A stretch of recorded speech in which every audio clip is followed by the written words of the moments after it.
it stop. It's not a riddle to unlock.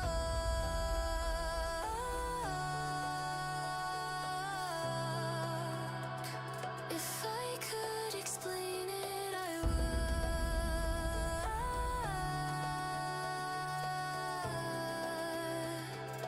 If I could name it, I should. But some storms don't speak. Good morning. Good morning.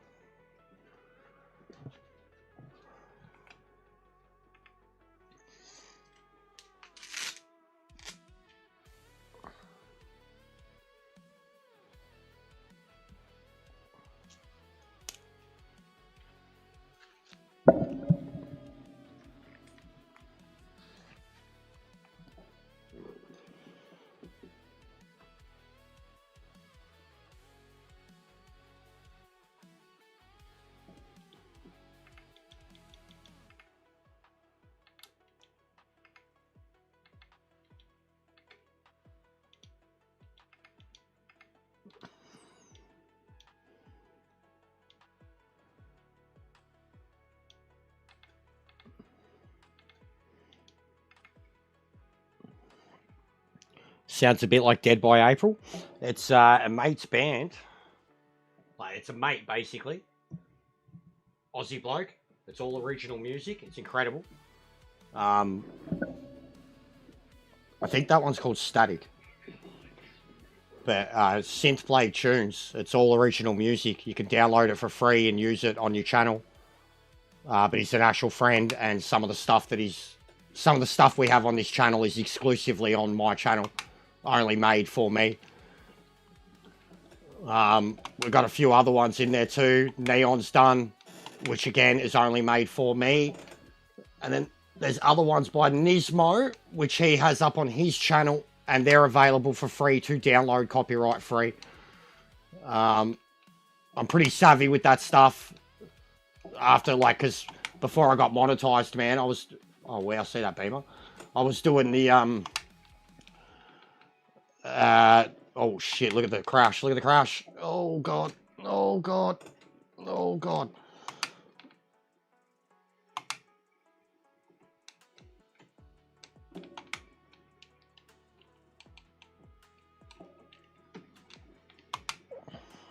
Yeah, it's some amazing music. Lily, they're all Aussies. Ferbs is recording. He's writing, recording all the music himself. He's doing the guitars himself. He's using a drum software app done by the guy, the Meshuggah drummer. It's called like Hell Blast or something like that. All the drumming's done on that software program. All the guitar bits are done by him. Oh my God. Oh my God. Oh my.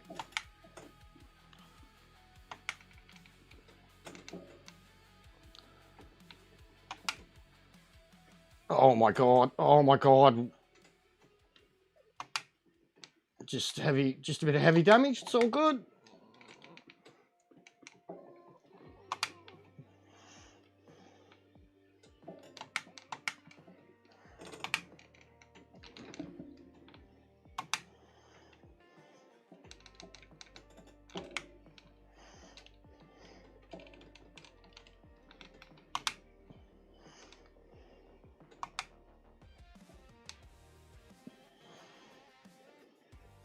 But yeah, should be a big day today, guys. Ruthless is still going to be on for a bit. I'll probably do these with him. Boris is doing ranked, but he'll finish up soon. I think he's going to do a redirect to us. And then a lot of my other guys are around at the moment too. So it could be a big day. But they've all been big recently. God, I'll tell you what. I've cranked up my force feedback now. In terms of the in-game settings. Just the in-game settings. Up to 100. I'll tell you what, mate. I feel it now. I feel it all the time. Noticed it last night. Some cars were harder to drive because of it, but ultimately the level of control I had over them was fucking mental. And my arms already can feel it so bad.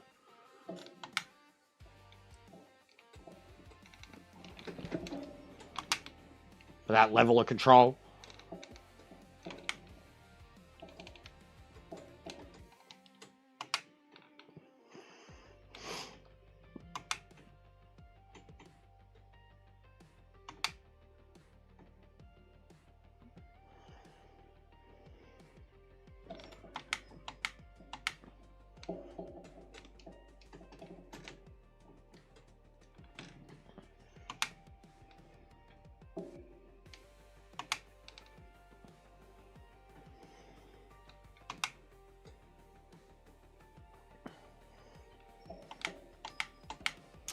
Boris is doing really well in the Corvette. And I was using the Corvette recently. The Lambo I enjoyed. The Lambo would be really good there, but it needs a better setup. Needs a bit of a stiffer, more confident setup. But I did enjoy driving it. I actually raced where I was with the Japanese boys the other day. And one of them was in a Corvette and I was in the Lambo. And I beat him basically in a one-on-one out the front. Kunzo.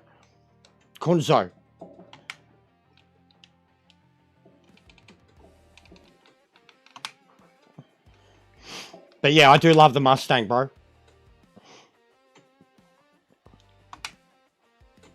And yeah, I prefer the feedback too, bro. I prefer the feedback. I don't really get the sore arms anymore. It's more my shoulders and wrist after a long time. Like my wrist, cop it. The way I hold the wheel too, I wrap my thumbs around it, so my wrist, cop it. But after like 40, 50 minutes, when you're non-stop on a track, my shoulders start to feel it. In and around my neck, but my arms never feel it anymore. I was talking about it the other day. Like this game, even compared to like GTWS racing in Gran Turismo or long distance racing there, this game has genuinely like conditioned me better than any other racing game ever has. And I used to do long distance races on ACC too, 8-hour sessions. But I'd be jelly on that. And this game has just conditioned me. I feel it still, but like the pump is just always there.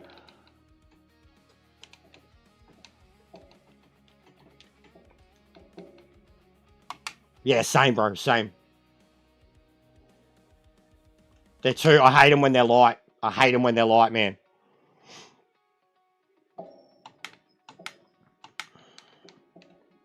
Well, yeah, I went out one of the nicest current Fords there is currently, John. 2019 Mustang. Fuck, it sounded so good. That thing in sport mode, bro. Like, you could tell the normal mode, sport mode, and then track mode, performance mode. The track mode, you could literally feel it. It was like it dropped the car a bit. The suspension stiffened up. And the engine didn't rev out or as loud as normal. Like it was more optimal. But the sport mode was just like instant torque. Like just instant torque. It was only like we were going down one of the main roads and he was like throwing my head back and I was laughing hard. Like, and it was just like barely even squirted it. And it was like fucking, should have heard it in the underground car park though. That was awesome. I should have recorded that. He went through all the modes in the underground car park, just revving the shit out of it. Sounded so monstrous. And not much, and also the fucking, sitting in one of them, the bonnet, engine bay, they're huge. They're huge. Even parking it, he was like they're fucking huge. They're really long.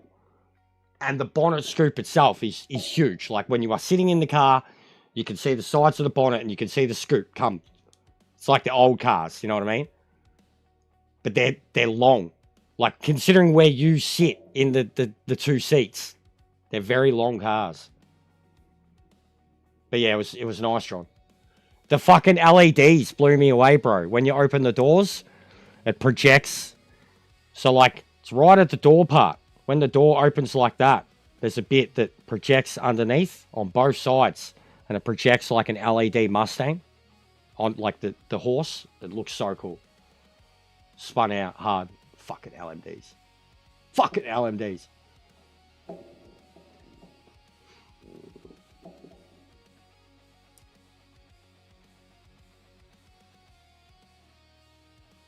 God, we need setups for these. Hey, we got new liveries for some of them. Hey.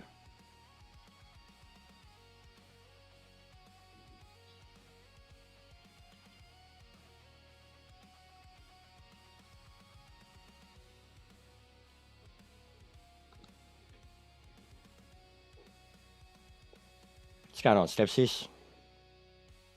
Kalami in LMDs. Oof.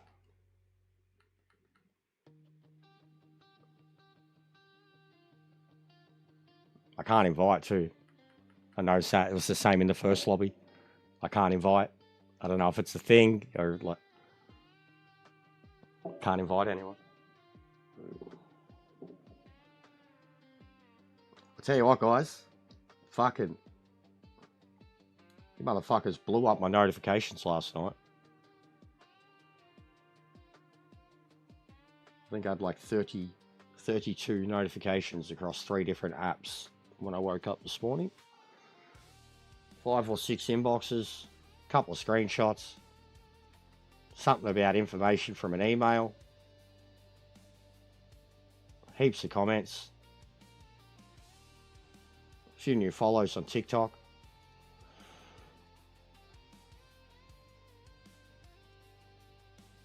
And we've now hit 2.5k subs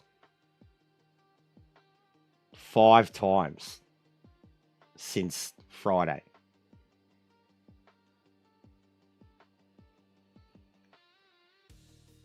Haven't played any other game. Interesting. Mate, yesterday went off though. Last night. That felt good. Felt good. Get it out. You'll feel better. It's like big poo. Last night was a big poo stream. Had to get it out, you know? Had to squeeze it out. Force it out. Unassisted.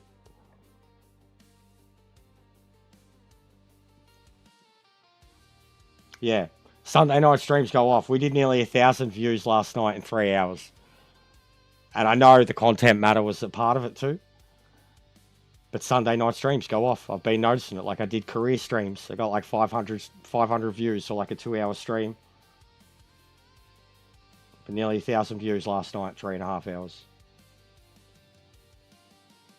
Yeah. You should watch it, John. At least just chuck it on, listen to it in the background. Because I cooked. I just cooked. I cooked for like 40 minutes, bro. Once I start talking, about 10 minutes into the stream, I just cooked. Non-stop. Cooked. Went off. I even heard my missus in the, like, lounge room laugh a couple of times.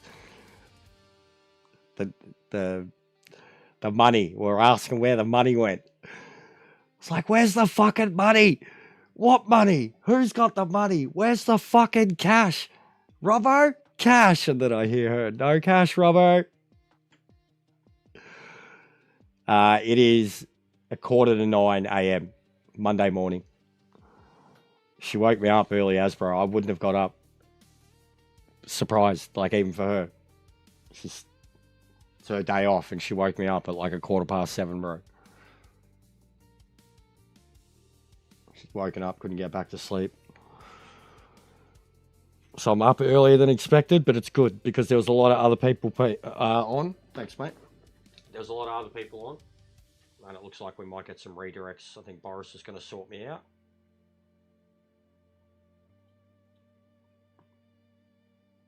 Yeah, the device has been a bit cooked last few days, Tony.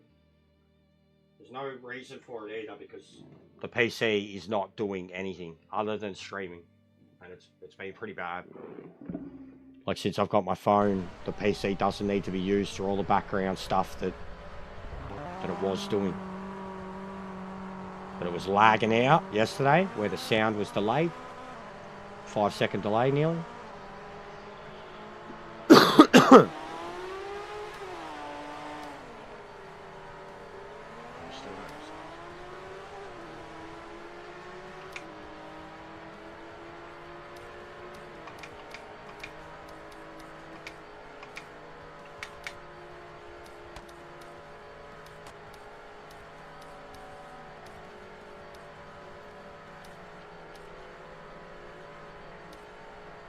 Yeah, we did, bro. You're definitely welcome anytime, man. Like I said, I'd seen you around plenty. Always rated you in ranked, and you joined our lobbies. I'm looking at putting together another group that'll be, because I'm going to end up with 3 groups. An overall group that's just got everyone we've ever played with added or whatever on PSN. A fast group, Div 1, Div 2 type shit. And then an Oceanic group. But you would definitely be included in the fast group, bro. We want, as much as we want a lot of people playing the game, we don't want lobbies full of shit. And playing with a bunch of randoms or a bunch of people of different skill levels and people on controller and shit. The lobbies turn to shit. No matter how fair anybody's intentions are, when the skill levels are so drastic. And not that ranked is any fucking better. Someone literally commented on my stream last night. They couldn't believe that they were in the same race as Boris. And they were like, what's going on? I was like, that's how ranked works, bro. Like, you've got to have fucking 50 Division 1 drivers on for you to be in a Division 1 race. Like, elsewise, it just puts you with everybody. And he's like, that's crap. I'm like, welcome to PMR, mate. Like, but he was fully intimidated. One of the Kalami races. But yeah, we need better examples of what the game can be. It's getting better. Like, look, even on this, bro. I don't play on pad. I don't, right? I don't play on pad. And I have set up my own controller setting.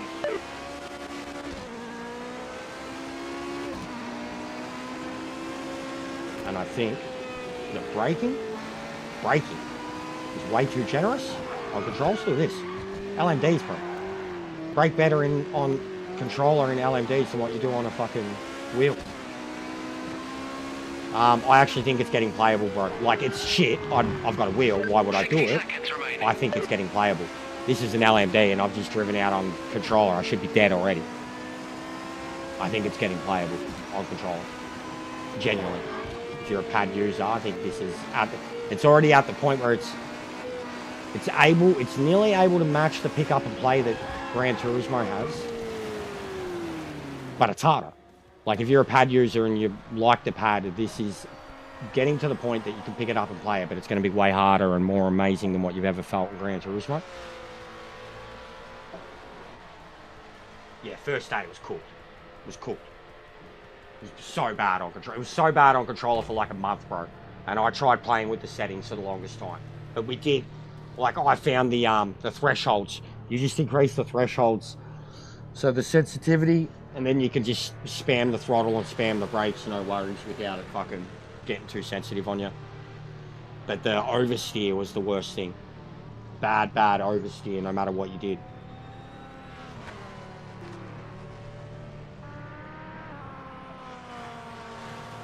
But still, hands down, I think it's a game that, like, it's weird. They don't know what they're doing, man. It's meant to be more aimed at consoles, clearly, if it's made for controller. But it's a game that, in order to really feel it, you got to be on a wheel. And then, like, as Boris said last night, no triples, no VR, no 120 at launch. Like, so many things that just, for people on a wheel, and sim racing games are just common, basic. And then even people on controller racing games, Forza, Gran Turismo, and then the old Project Cars 3 and Grid and shit like that. Playable. More than playable on controller. They were shit on a wheel. No feeling on a wheel, and more than playable on a controller. So I just don't understand what they were aiming for. Or how they thought it was going to work.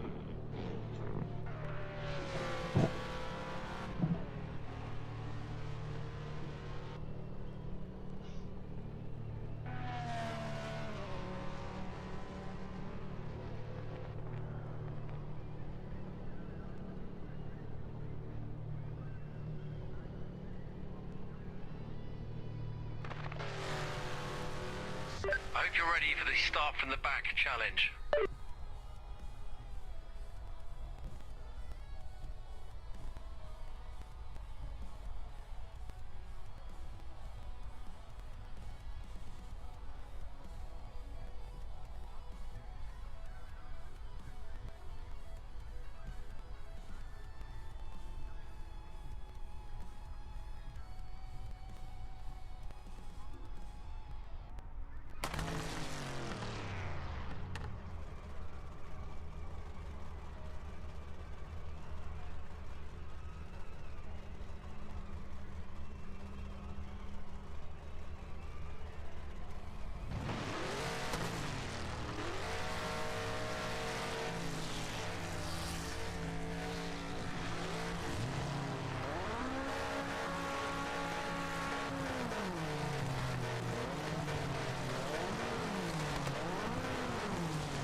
telling you guys too, I'm already at that point where I've got to keep shaving or I've got to let it grow back. Because the missus hates the prickle.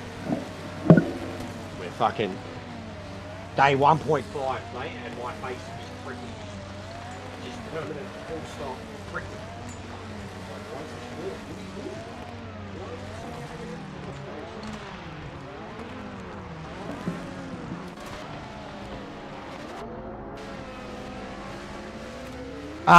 Is something going on with the grids? We feel really close to each other now. What's happened to the grids? This is new. Yeah? Like, this is new. I noticed it yesterday in Ranked. And it looks the same at MX5 at Derby. Why are the cars starting a feet away from each other?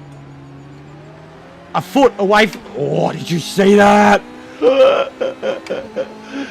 Oh, what a re-entry.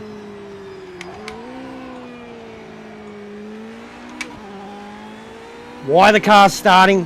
What's going on? Why are the cars starting 3 feet apart? Like, close grids make sense for the MX-5. Close grids don't make sense for this. Not on a standing. Oh my god.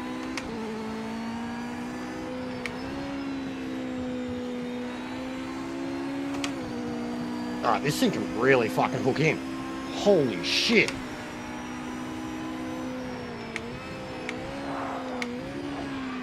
Oh man. Oh man. Oh man.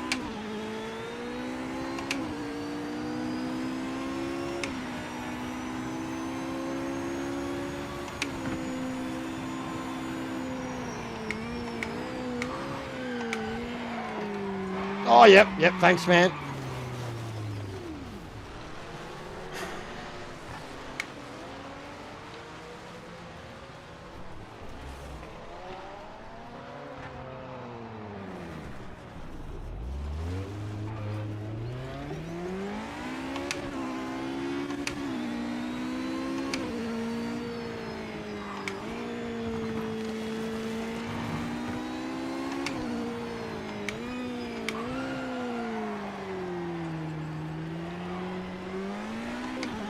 Good stuff, mate. Don't you love that when you get punted off a track and takes you fucking 30 seconds to drive away and 2 turns later the car that punted you off the track is sitting there facing the wrong direction?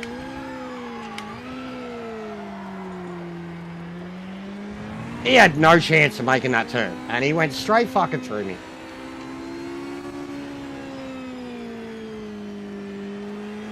Oh god, oh my god.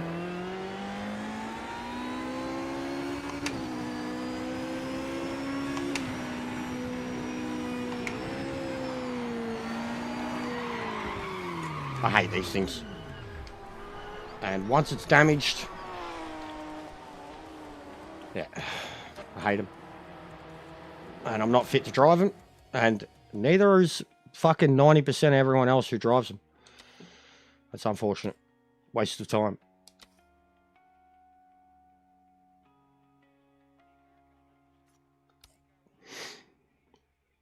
All right. So lots of fucking Spa and Kalami. Lots of Spa though.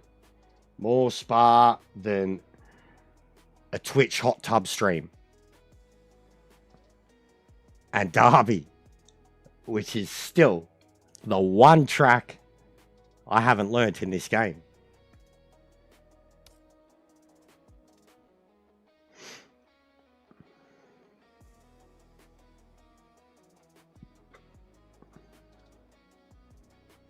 I vaguely remember it from ACC. Donington?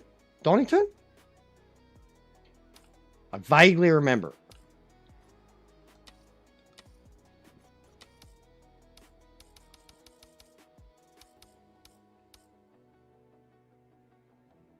I think, nah. Is that it?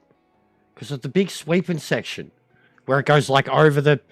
You're going like around right-handers. Over these like hilly parts. And then you sweep back in. That feels like it's that back part of the section. But I don't remember that shit.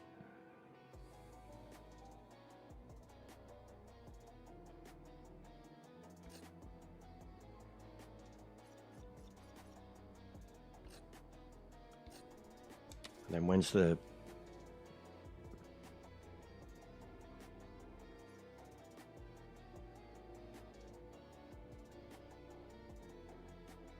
Oh, LMU's a long way from us, but I've also seen very different experiences on LMU, bro. Like, I've seen people get on that, and it's the exact same thing. But it's a skill level. You've got to be... Those type of games, these type of games... To be on the ball, you've got to be playing them all the time, basically. Like, even ACC's one. If you're playing against a guy who's playing all the time and you play once a month, he's going to kick the shit out of you. Like, that's a factor of it, too. The people that actually use the fucking cars. Alright, I might as well do this one. Kalami's not for a while. We might as well do it. I'll put the line on, we'll learn it. And then we'll probably look at GT1 Legends, I guess. Because I'm keen. That's, I guess, GT1 Legends we've already got points for. And GT, we done really well. LMP, I mean, I didn't even get points the last time through, so I don't really care.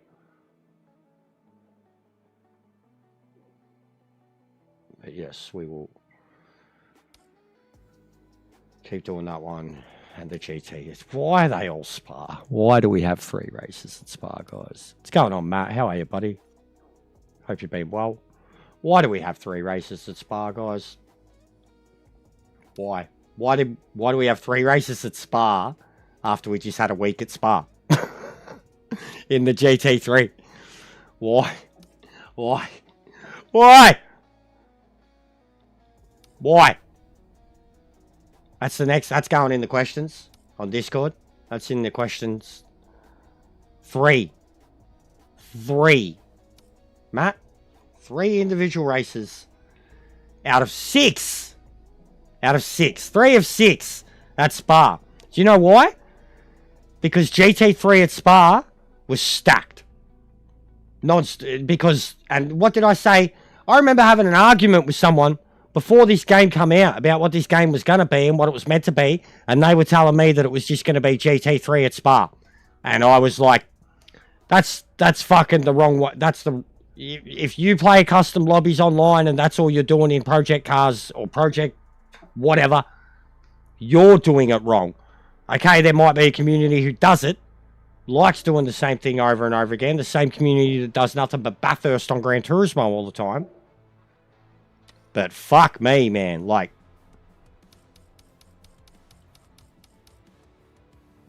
same, bro. Same. I've been loving racing the GT1 there. I'll say that. I've been loving racing the GT1 there. But I have been over Spa for the longest time because of the overuse of it in Gran Turismo. Like, we haven't had, besides one 992 race, Matt, in the Porsches, for fuck's sake. We haven't had a race at Monza. They had the Porsches there. The 992s very early. Like week 1, week 2. There hasn't been a ranked at Monza. There's been 2 at Bathurst. There's been 1 at the Nordschleife.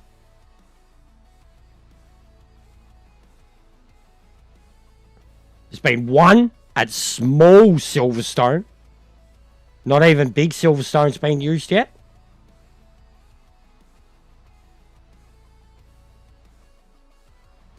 Like, honestly, this is a first.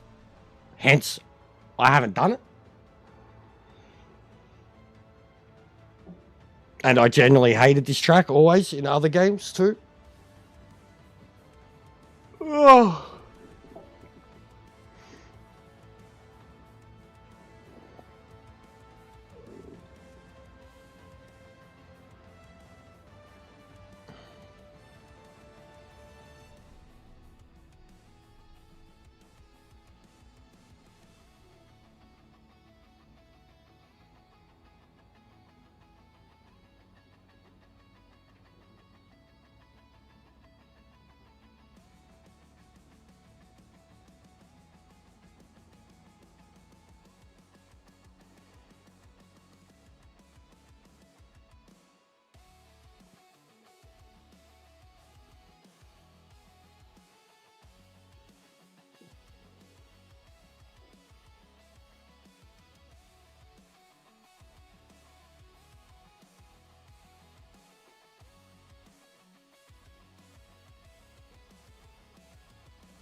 What's going on, Sparrow?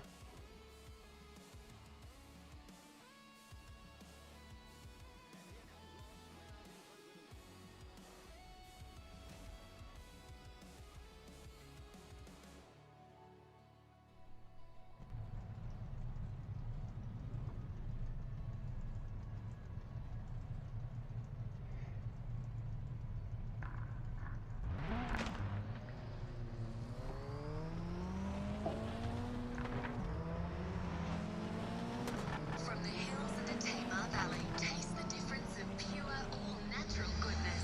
Deliciously thick and creamy yogurt. Real fruit with a serving of cream from Tamar Valley Dairy. The creamery, the better. What if you could play with your creations and let them play back with you? That's exactly what we will do.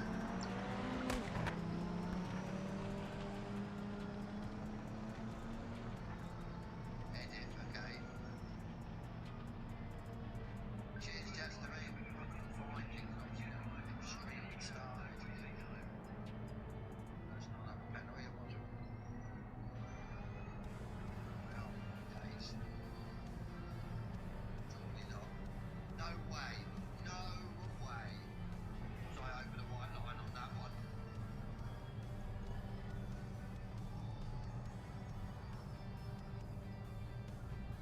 That's a big ass, that is. We're on lap 6. We'll remember that at the end. Lap 6. We'll have Yeah, no, I agree, Jamie. And I've been screaming for... Bro, I was screaming just to have damage on.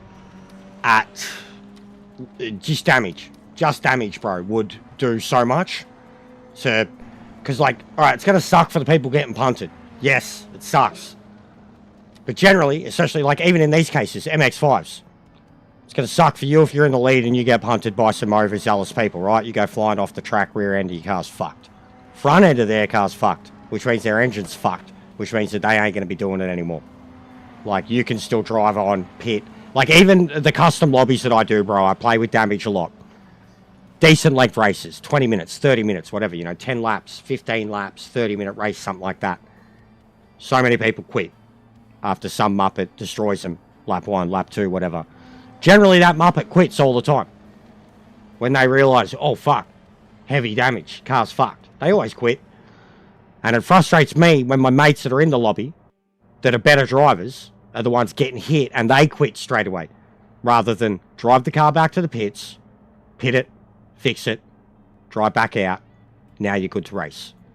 Unfortunately, for a little while, that's going to have to be the way we play the game. And I think a lot of guys, they just can't handle it at all. Like, they can't handle unskilled drivers and they chuck a fucking wobbly the moment they've been hit rather than drive on. And I've already found so much experience in 1, trying to drive the car with damage, 2, doing the pit, going back out, running faster slaps.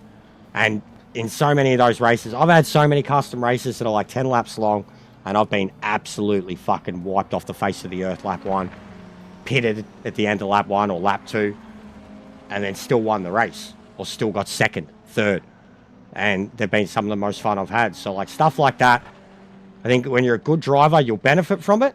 And when you're a bad driver, you realise pretty quickly it's not the game for you. I seen Sebring was doing 3 hours. Yeah, I just seen you there, bro. I had to drop in. He messaged me on Discord.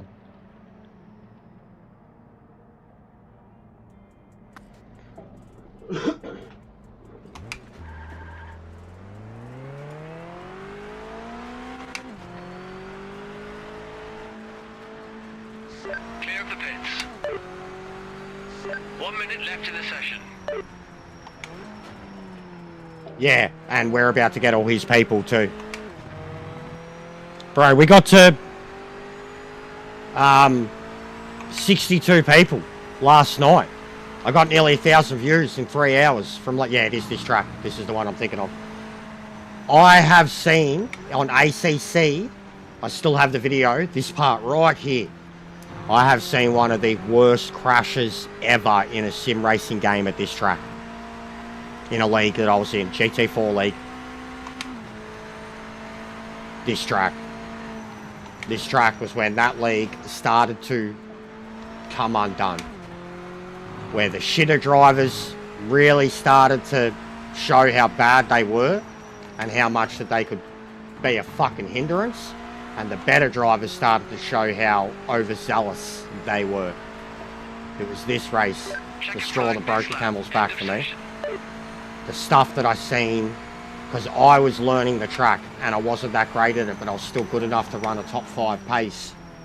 And then the stuff that I dealt with from other people around me that were overzealous and ended up wiping themselves out, I was like, this is cooked. And now I do remember what it was like to have that other. I do remember it fully. I hated the hairpin. Oh yeah, Super Bowl. Forget about that. So even that, because there'll be so many of my guys that I know will be doing watch-alongs and shit. So there might be redirects later. It'll be a big day. I've only got one D, but it'll do. I'll just smash the cordial later.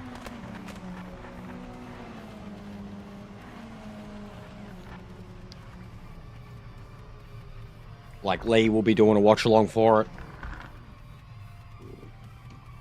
This year probably, if he cares. He probably doesn't care. He hates America.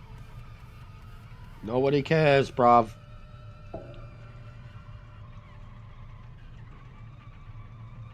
Didn't post a lap time, so we'll be starting from the back.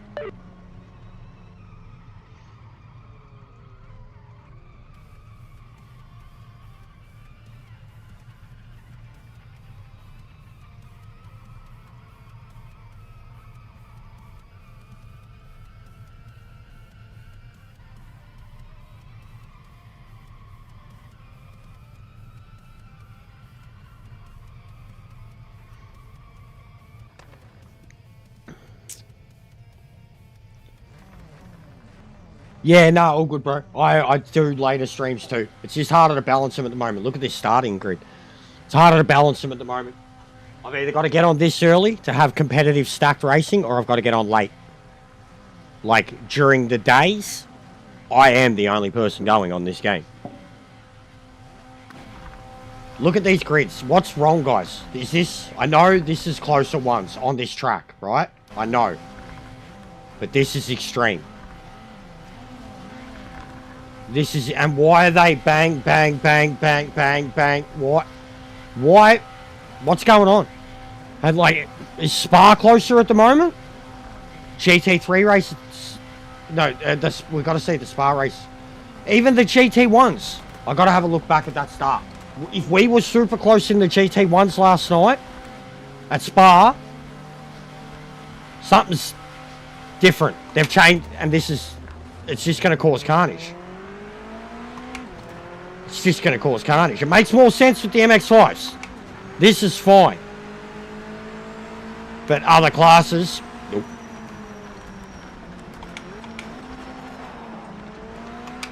He was going to drive straight through me.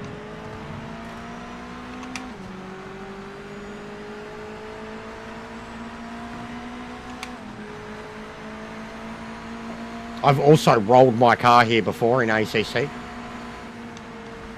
Hitting that curb, Aston Martin, and my car just ended up over against the catch fence.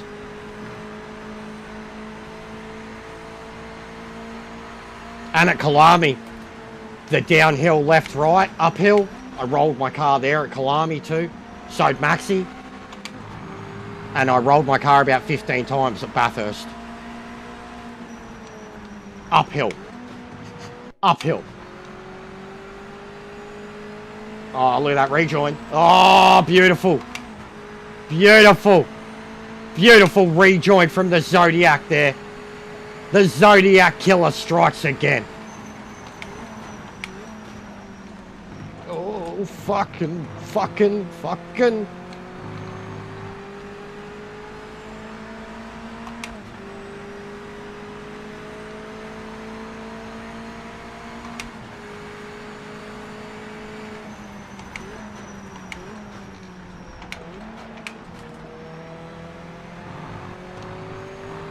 Yeet! And again!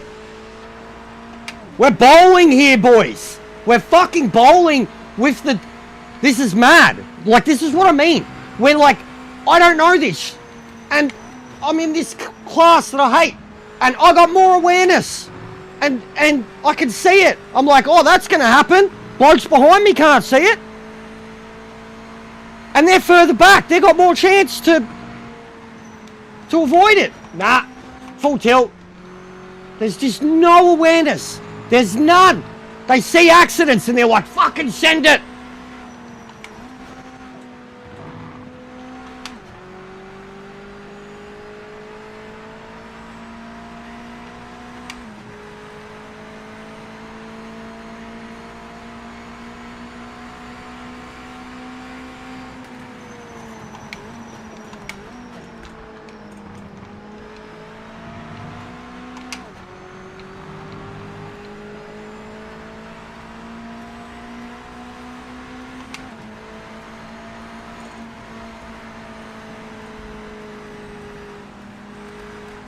No worries, mate. Track limit violation detected by officials.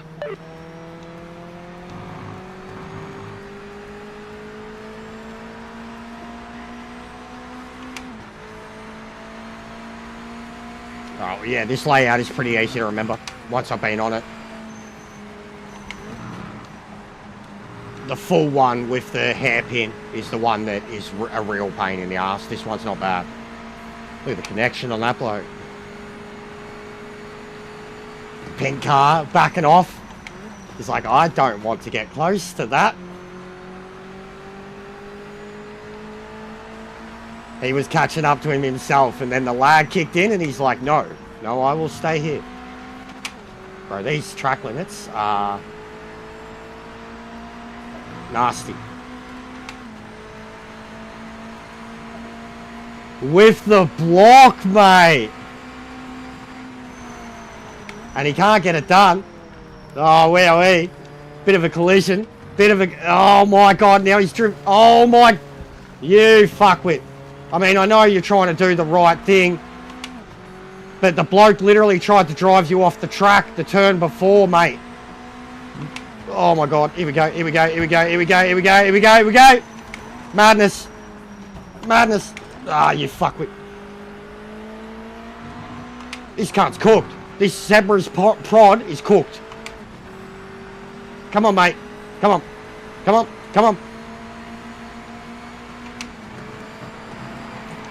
I'm dead.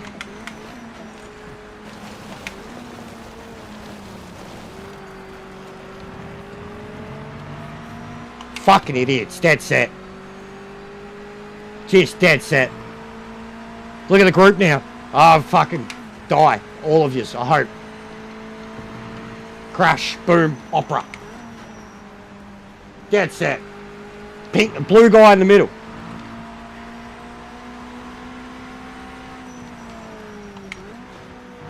Bro, this curb is cooked.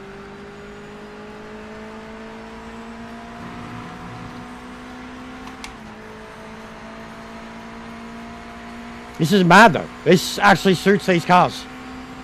The level of grip here is really, really hard to send it through there, keep the car sticking.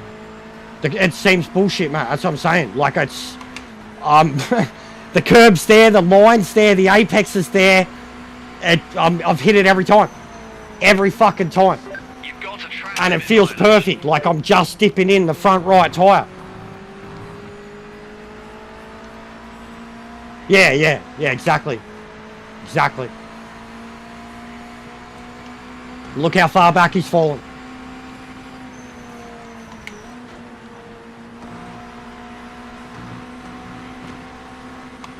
And I'm just getting track limits left, right, and center.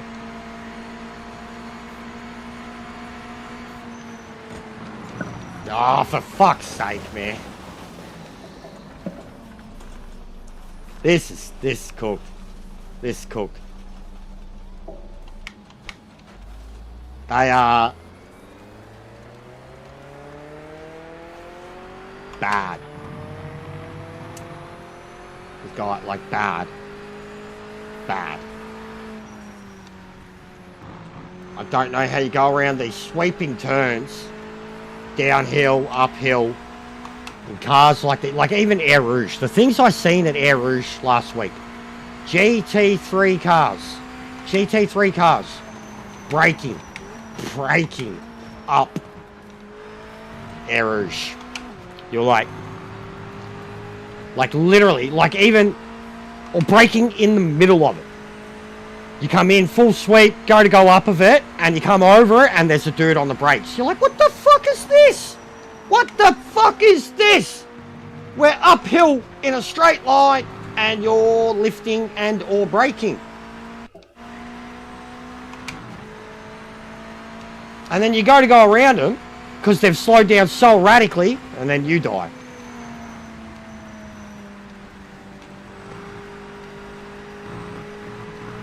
But this genuinely is the best way right now to learn this track. This is cooked. I can't touch a fucking curb right now. Like, I don't know what happened at the start, what track cut I got, but I feel like every second track cut onwards, penalty. This is cooked. This is broken. I've never driven this track, and I don't know what the penalties were meant to be like before or after this shitty fucking penalty system, but this is horrible. 6 laps into a race like this. The evasive action thing, bro. God, I can't wait to do this video. It's going to be a lot. It's going to be a big script. The evasive action thing, we spoke about it a lot when we were ranting. Big ups, Boris. How you have to take evasive action against an AI opponent and you end up with penalty. They need something like a Gran Turismo can fucking do it. Gran Turismo understands when you get a track limit, because like even something as simple as someone in front of you is slammed on the brakes or on an exit slow. Like the game has a detection system where it knows that like you didn't cut, basically. You ended up out there because of a lift and coast, a avoidance situation. The game detects it. You know, like I'm literally like now that I'm like, even just the track limits are broken, but from the start I'm getting the penalties because I take avoidance action at the start, and then every single infringement or even Ferrari checking is a penalty. Big ups, Boris. Thank you very much for the redirect, mate. You done for the week? How come you're not on all week? I mean, I understand if you've had enough Spa. There's 3 races. Same bloke, guys.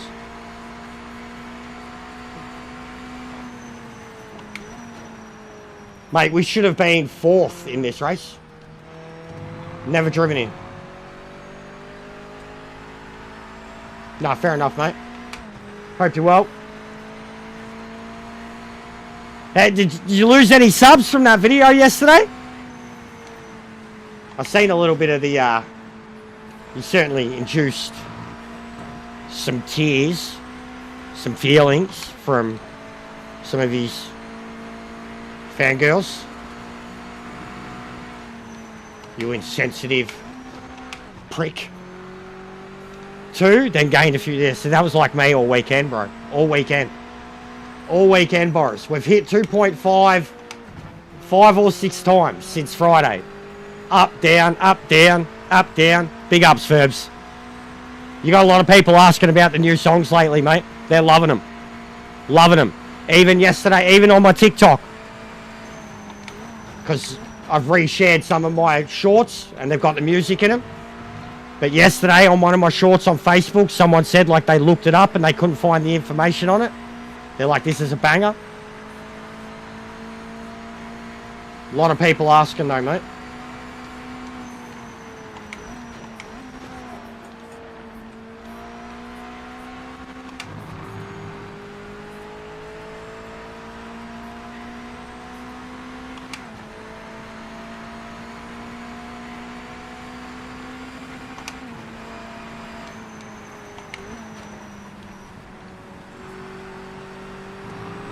Have a good one, Boris. Keep it real, mate. Keep stirring the pot. Chef Boris. Chef Boris. Being Boris, it sounds Russian, so you cooked some prime. And I mean, you know, considering the topic nature, caviar, mate. You were on the caviar last night. Boris was exquisite caviar gourmet chef last night. And I was like Gordon fucking Ramsay in kitchen renovation shit. That was the difference between us. Boris was conducting a cooking of the finest levels, only for upper class, elegant like people. And I was producing reality trash TV as Gordon Ramsay. But same subject matter. Where's the money, Robbo? Robbo. And interestingly too, after Boris's video last night, I'll pull it out after this, I got sent a message on Discord last night with a screenshot from someone who used to work for the company. So it's not like Boris's, where it's like detective work from a unanimous source. This is an actual written up post from someone who used to work for the company very recently. I think they were one of the layoffs after Christmas or before Christmas. There's some interesting stuff there. It is very interesting too that people are sending us this shit now, like Boris, myself. It's very interesting that it's only happening now after we've done 500 hours into the game. That people are actually sticking like evidence under our faces.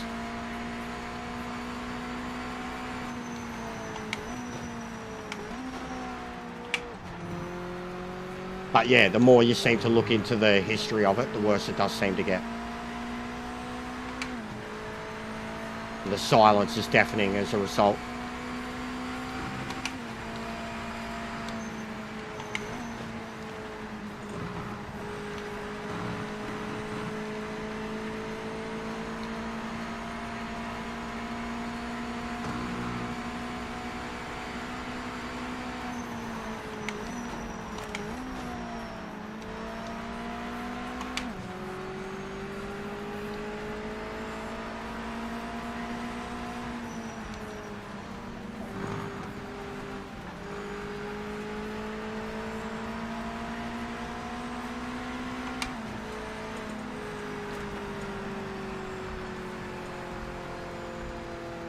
The penalties too. Look at this. Look at the lift on me right now. Look at that.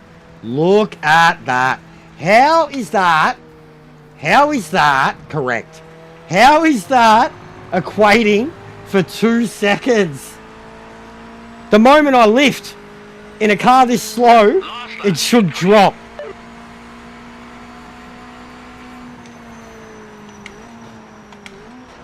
It certainly isn't like Gran Turismo's honest man's penalty system that it has in the lobbies in single player with the lift and coast. It's nowhere near as reliable as that. Because other times you lift and coast into a turn that you're meant to and you lose it. Just ticks down in an instant, disappears. So broken.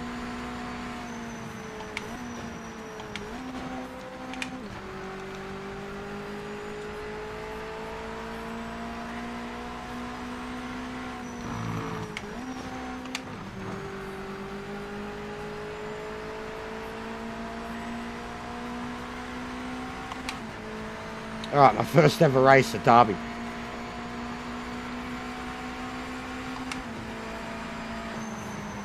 You can jump off of this thing. There's like a grass lump. Car launches, catapults, slides along the nose. Seen Lounsey doing it.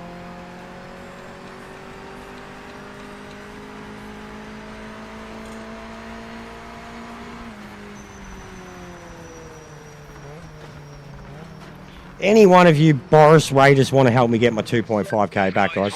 Do it for Boris. Boris likes me. You can just mute me. Turn notifications off. But Boris likes me. Do it for Boris, guys. I don't know. You mean like what? You mean like the cars that we get?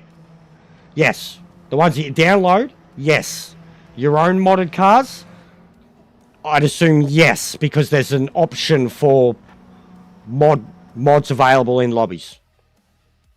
And I'm pretty sure I've seen someone mention one being in EJR's lobby before. So yes. I think yes. I can't confirm though. But you can definitely use like modded, like the F1 cars and shit like that. You can use them, the Praga, the track day cars. You can use them in custom lobbies.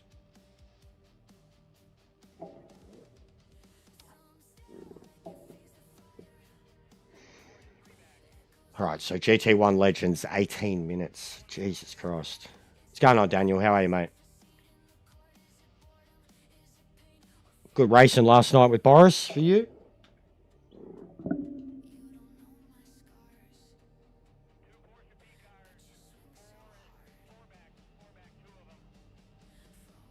Alright. So, I got sent a message this morning.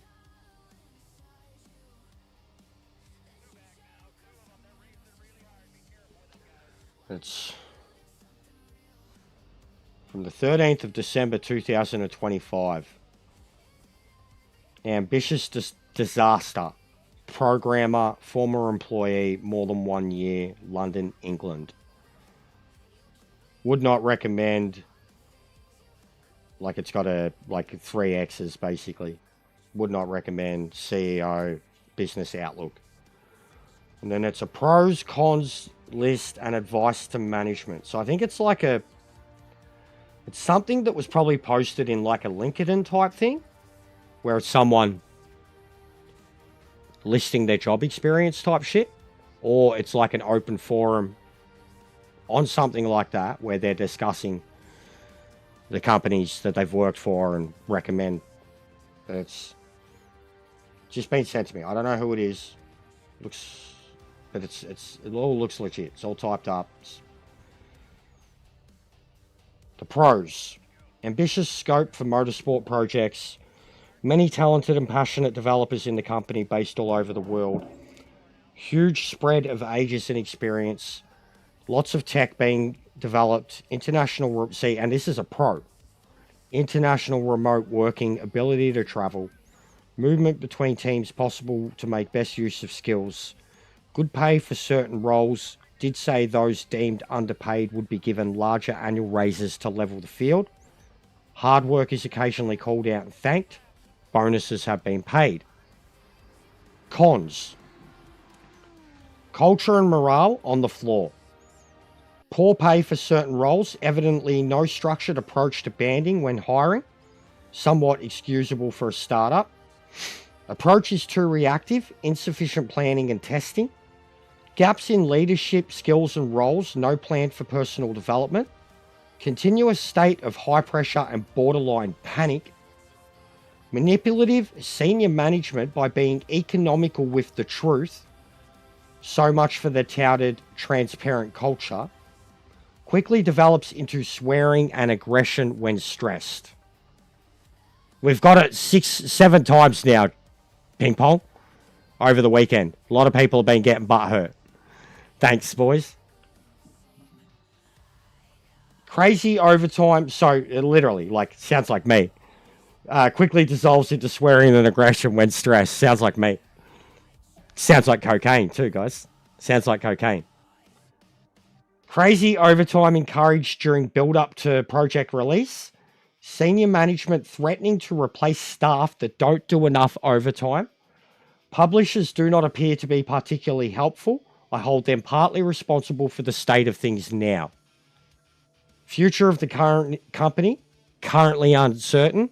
Reputation tarnished. Advice to management. Stay honest and objective about the project state and progress. They haven't. Be realistic regarding timelines. We haven't got any timelines. Restructure senior management and production responsibilities to share the load. Avoid stress of wearing too many hats. Delegate appropriately. clearer communication with written summaries in an accessible place, especially regarding key dates and decisions. That is from a developer that was, I'd assume, based on the 13th of December 25th date, is one of the people that was released. Which we will go and do a quick search now to confirm. PMR fires staff. 9th of December 2025. So that was 4 days after the firing.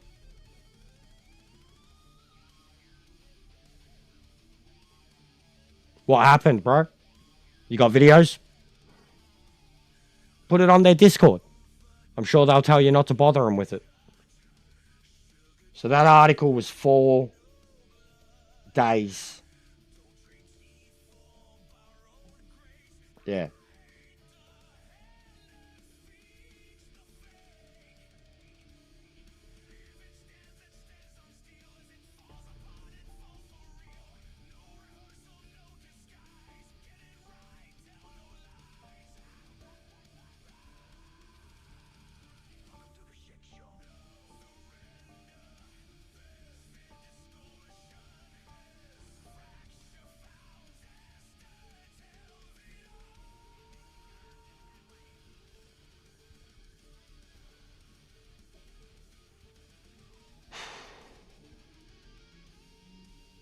Even the developers got fucked over. And that we'd already been starting to realise. Like, we'd full already been starting to come to terms with that. That the developers had been left to pick up the ball unfairly.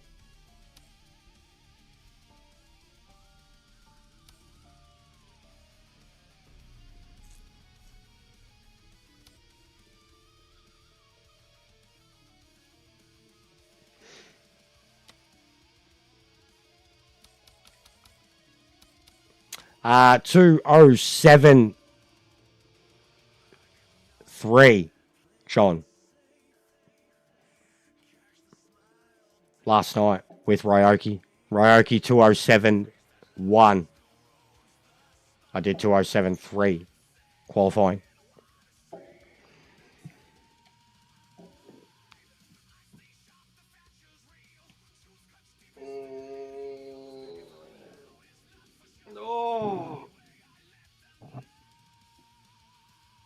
The irony in this race too, John. Yeah. This one coming up as a combo. The irony. I was able to put my skills to use.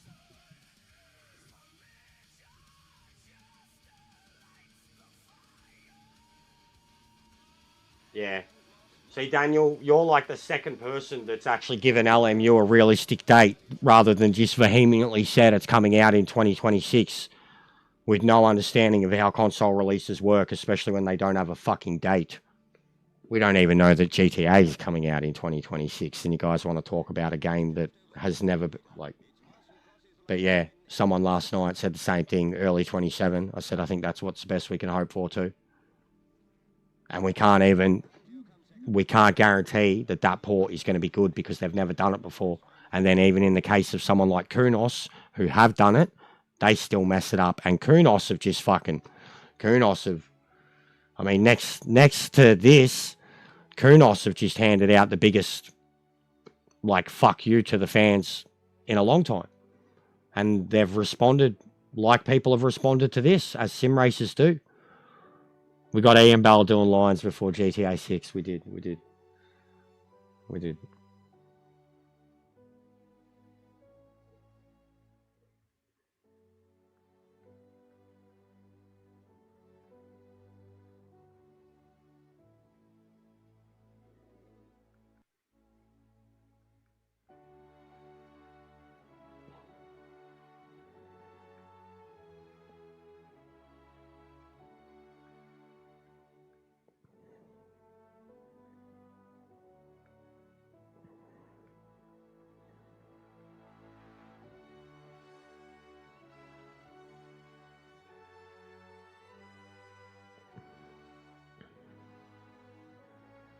But yeah, I'm going to do a piece on it tonight, guys. We'll have a big stream today.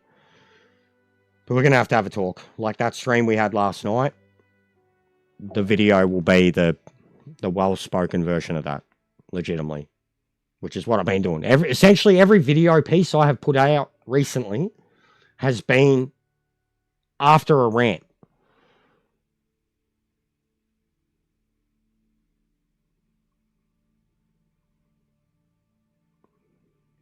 So, yeah, the next piece that comes out will be the questions and answers. And all the questions we have, the little bit of answers that we've got and we'll never get, and then all the other shit. And we had a lot of random people who'd never been here last night who got the point. They got the humor. They got the Aussie man thing. Like fucking, have you cunts never watched Aussie Man? Actual Aussie Man. Yeah, nah, fuck you. Nah, fuck you, cunt. Nah, fuck you. Nah, fuck you. Nah, fuck you. Nah, fuck you, mate. Nah, fuck. Have you never... He's got like, you know, 1 billion fucking followers on YouTube and Facebook. You never heard of him? He's a pretty good bloke. Pretty funny. Real fucking intelligent too. And that's how he made his fame. Wearing a mullet and a hat. Going, yeah, nah, fuck you. Fuck you. Fuck you. Nah, fuck you. So all the people that come at me, and there's a motherfucker out there with millions, that he just does that talking over the top of YouTube videos, shorts and comedy. And I do that talking about real people in a racing game. What's the difference? People come at me like I'm the dumbest, most retarded, inbred, meth-smoking motherfucker in the world because I swear. And then we got Aussie Man. Destination fucked. I love him, bro. He's so good. And then even all his proper shit, John. Aussie Man doesn't like the here's me face ones, like after Bondi. I remember tearing up watching that, bro. The here's me face one. Like when he's not doing funny shit and he's got something serious to say too, you fucking listen. And the way he talks about it and the way he delivers it, it's Australian.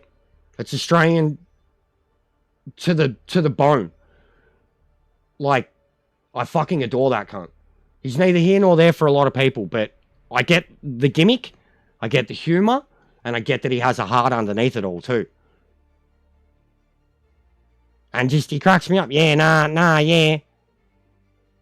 It's Australian as shit. Nothing has ever been a better representation of Australia than that bloke. Like, seriously. Hence why he's so popular. Yep. Hence why he's so popular.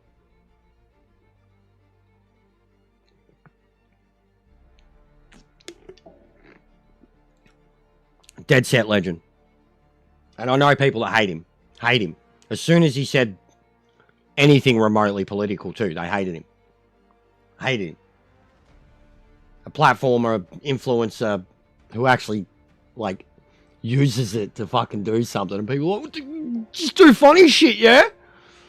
He's like, mate, 30 Aussies were just fucking killed on a beach. You want me to be fucking making jokes? You fucking dead set drongo. Yeah, Irwin. Irwin's a legend. Irwin was the icon before. And Irwin was the polite nerd. He was a nerd, first and foremost, Irwin. He was a nerd. He was so... Yeah. He was a nerd. Like, he was an Aussie bloke, but he was one of those, like, you meet him. Like, they're like they're on the gear, you know, they're so non-stop. And his thing was animals. And, like, the passion. You would see his... It was like the way people talk about football. You know, and even just look at him. You know, you can imagine him holding his croc. And it'd be like a footy player, you know, holding his medal. Oh, look at it, like, no difference. He was just lit up. Always a smile on his face. Just a nerd that loved animals. More than most people.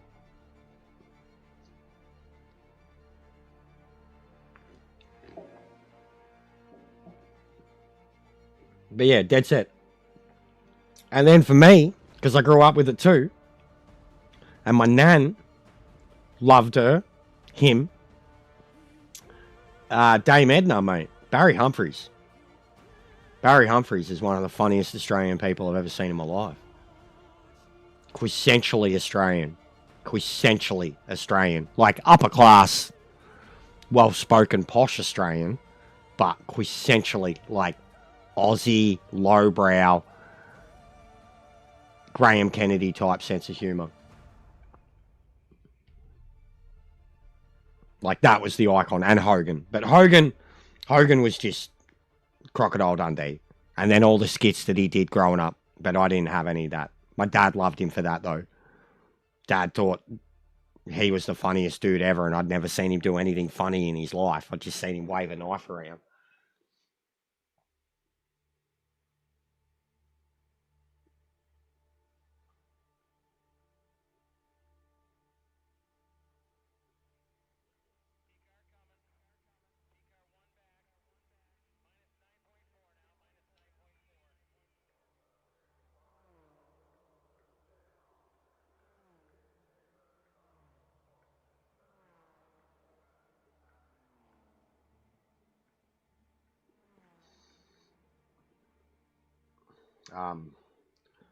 Ruthless is done with it after the stream that he's the guy that I was in. I love Coit too.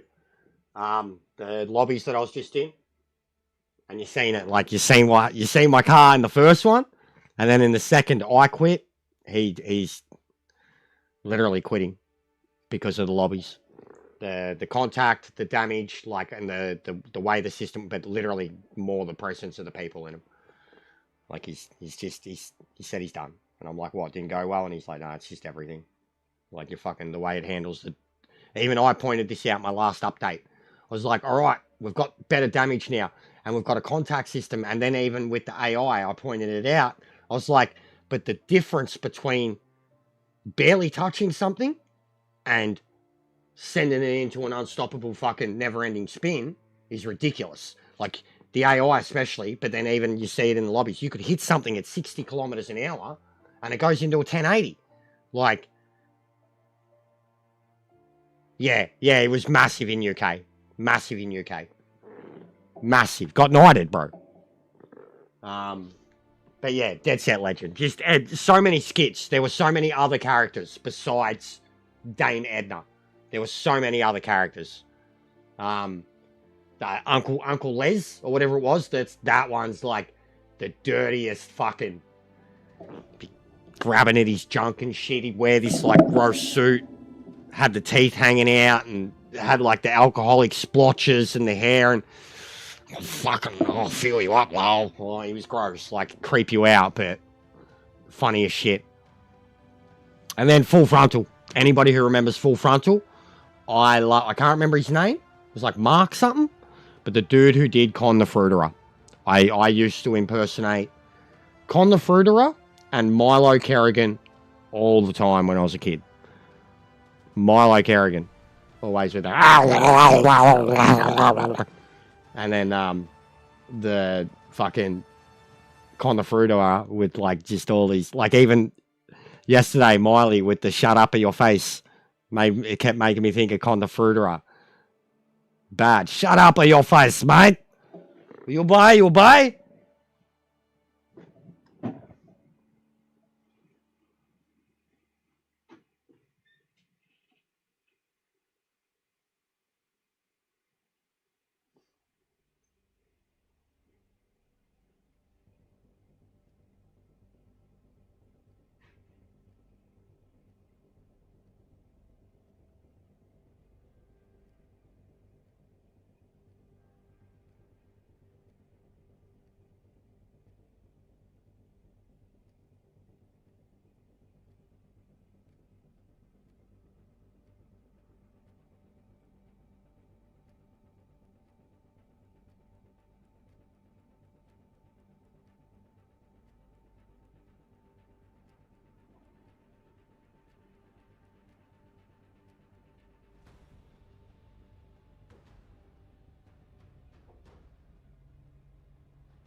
Yeah, my nan loved Effie.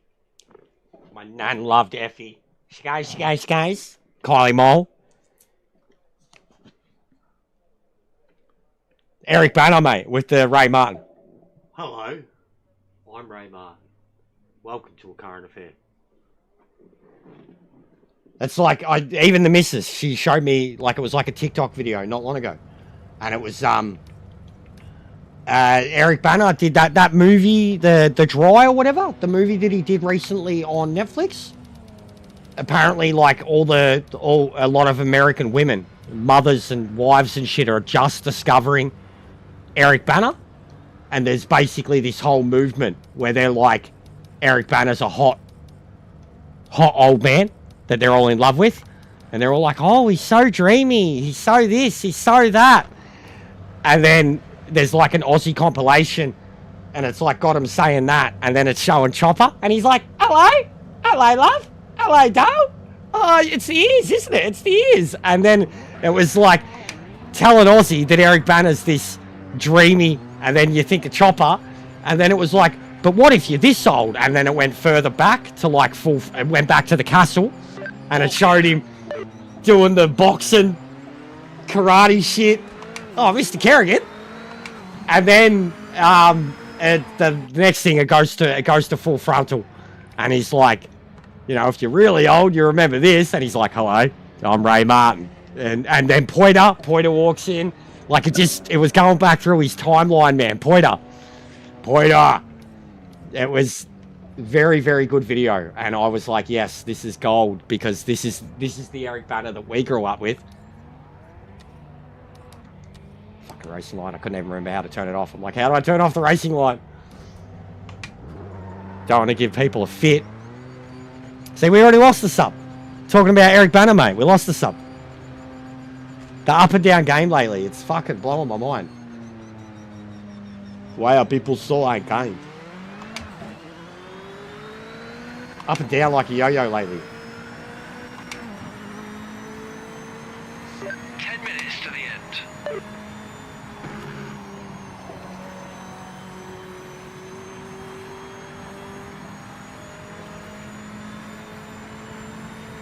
Yeah, see, that's before my time, bro.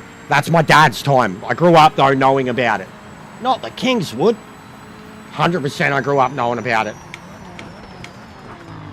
Yeah, I need more feedback. What's going on here? Because I haven't driven this since I pumped it up now. What am I at? 104.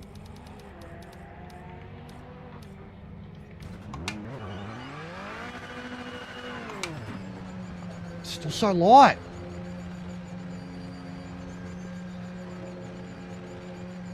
Clear of pit lane.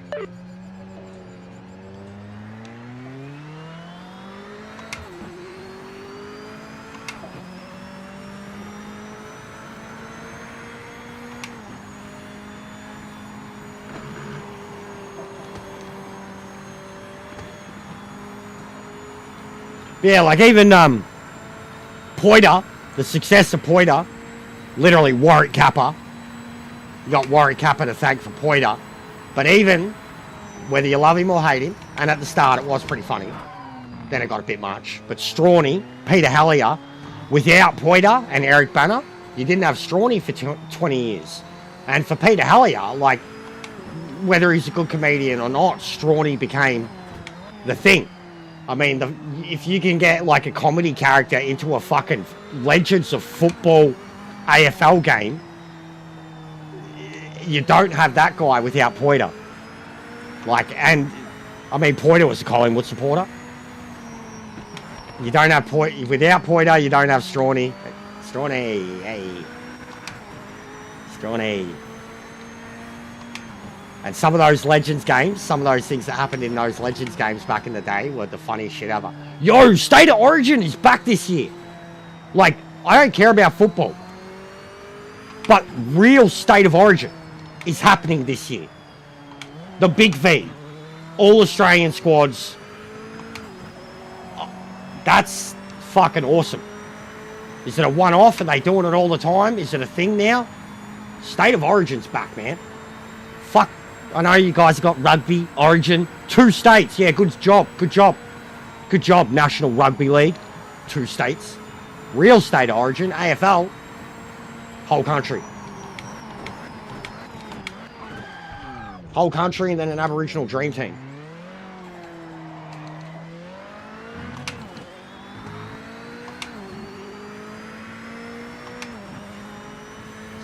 Lap timing started. Every second matters. But yeah, I thought that was cool. Bro, what is... My braking feels really different on this car at the moment. Like, as soon as you get in a car that's lesser than this, you're too heavy on the brakes.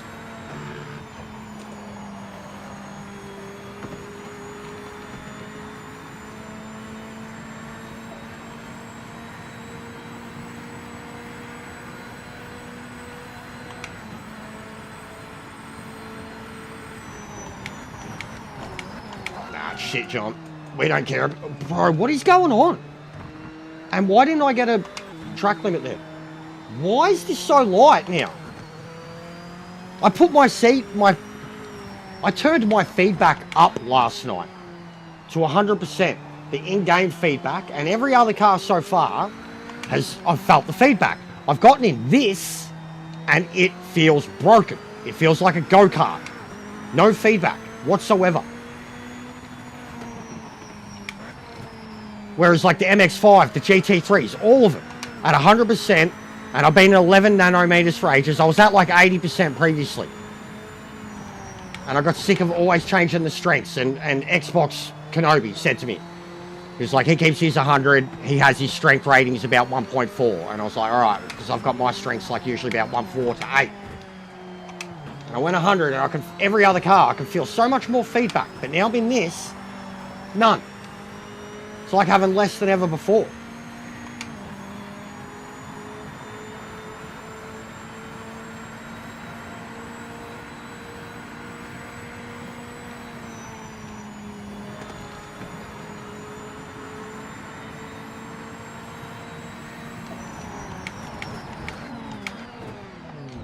Oh my god. 5 minutes left. Oh my fucking god. He was driving off. Oh my fucking god. Got a ping with fastest car on Oh track. my fucking god. Oh my fucking god. I don't believe God. Oh my fucking what the fuck, man? Literally crashing. As I'm driving up to him, 100 meters away, he's crashing. To finish his out lap. To finish his hot lap. And that's how I meet him at the bus stop. And that's what they do.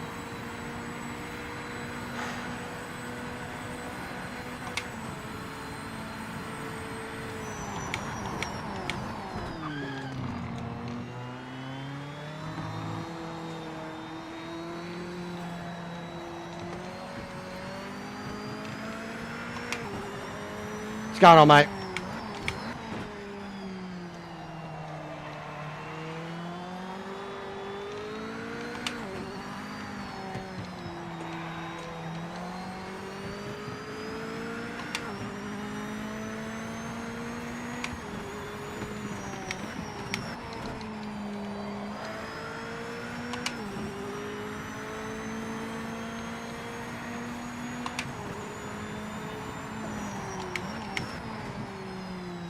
Also, I was lurking on you a bit when you put up your PMR stream last night, mate.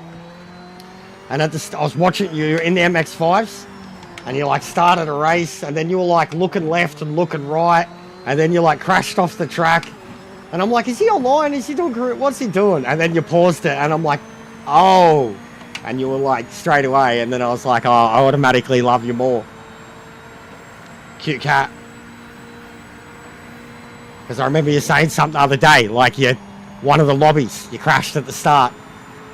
And I know what it's like to be, rarely happens to me, my cats know better, but they still try sometimes.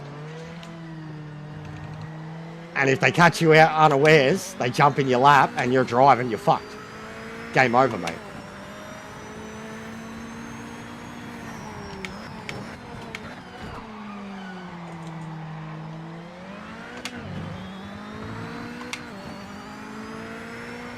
Bro, look who's the guy behind me.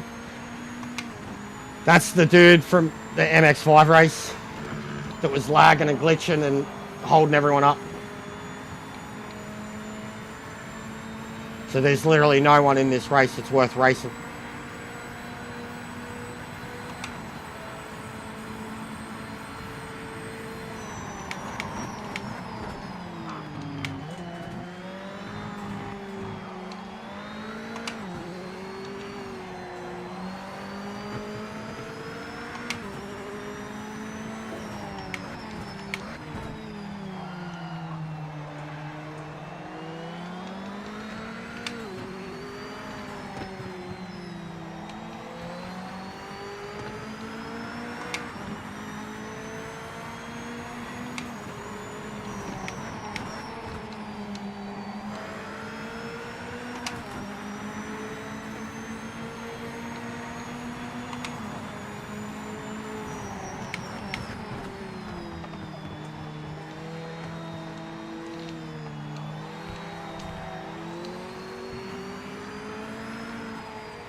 Fucking dead set. Dead set, mate. Final minutes of the session.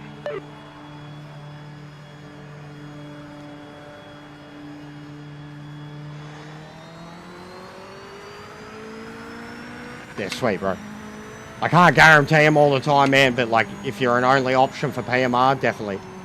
But I certainly try to look after my YouTubers first. But yeah, anything I can do randomly whenever I can do it, I'll do it, bro.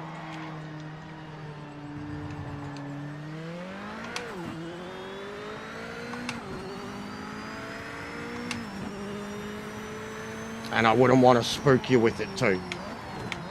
Because I know you'd freak out. The pressure of it. 100% you'd freak out and expect you have to perform. And I wouldn't want none of that. You just play the game, bro. You don't worry about it.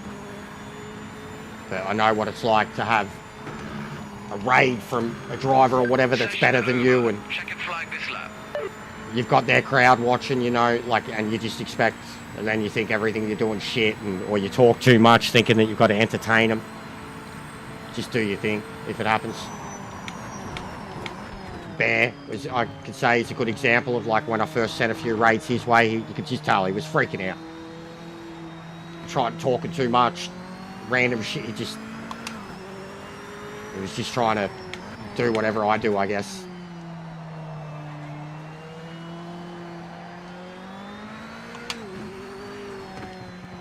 And I've certainly fucking been there. We could go back to, I should go back there and record it. That first one, when Lee and Northside raided me and about 600-700 people turned up, started yelling at me.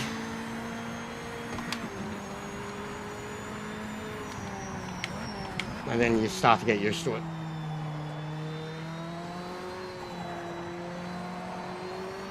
But it's a very, very, very good thing. Something that Twitch has done for the longest time. Very, very good thing. Very handy for sharing. A community, especially when we're all playing the same game or the same type of games. And then it's just very good for something different, something new, which I certainly do a lot with a lot of my random YouTuber friends. You know, we've expanded big time.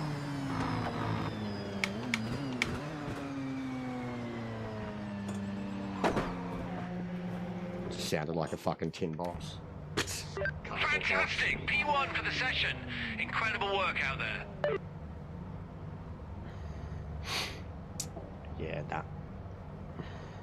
These guys certainly aren't super race worthy.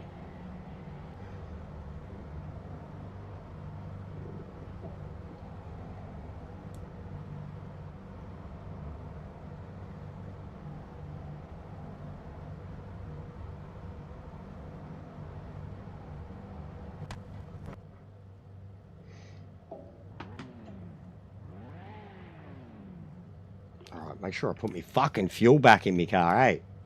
Hey. What's the...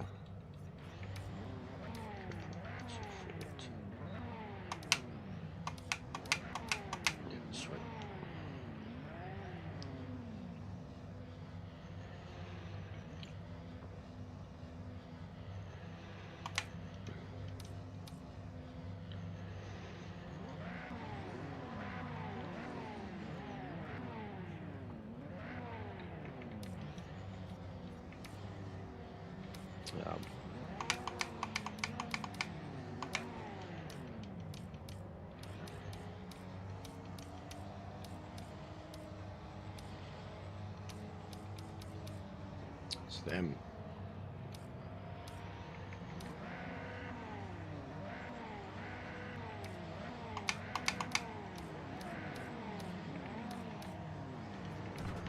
Keep focused.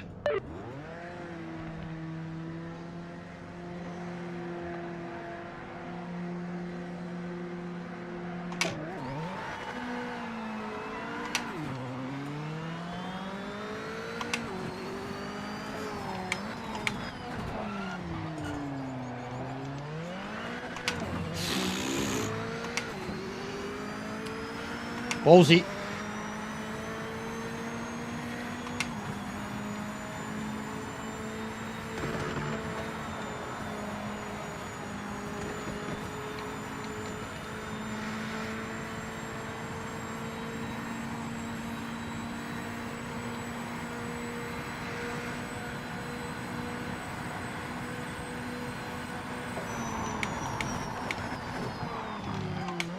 Oh, man.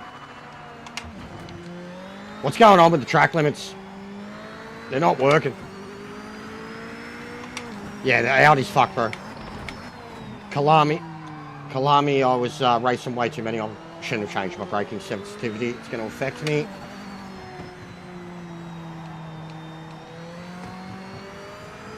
Yes, it is. Which shows how unskilled this lobby is. And the speed of them alone was enough. I mean, I put in a shocker. I should have been 3 seconds faster. Because I played with my settings. I've certainly got some issues going on here now that are unique. Or because I've turned up my game settings.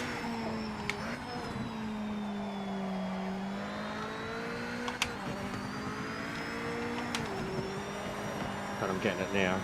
Just, yeah, the feedback was way off.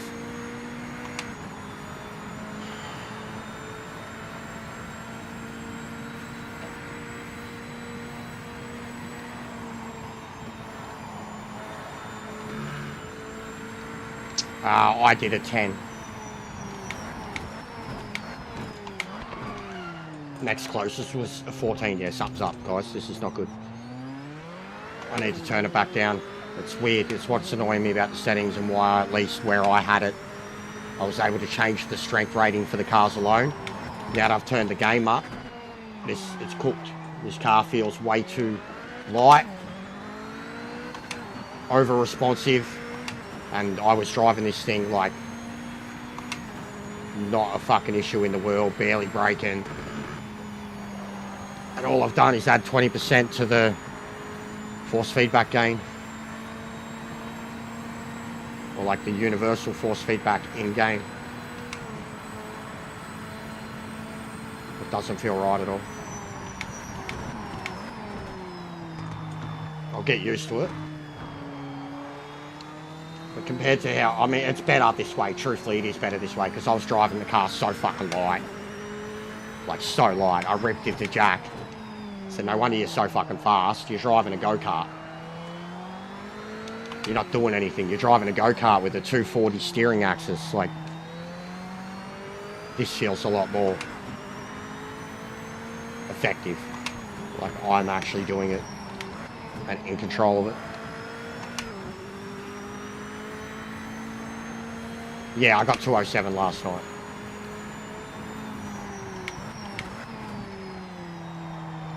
And I was in high 208s in those lobbies we were doing. And then didn't touch it for a few days. And yeah, 207s last night.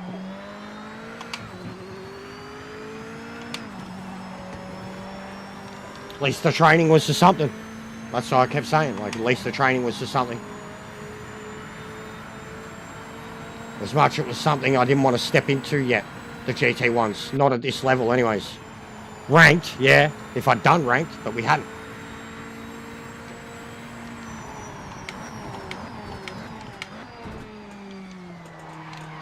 Oh, God.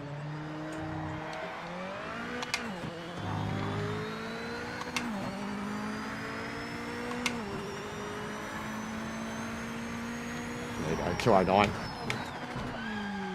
Just getting used to it again.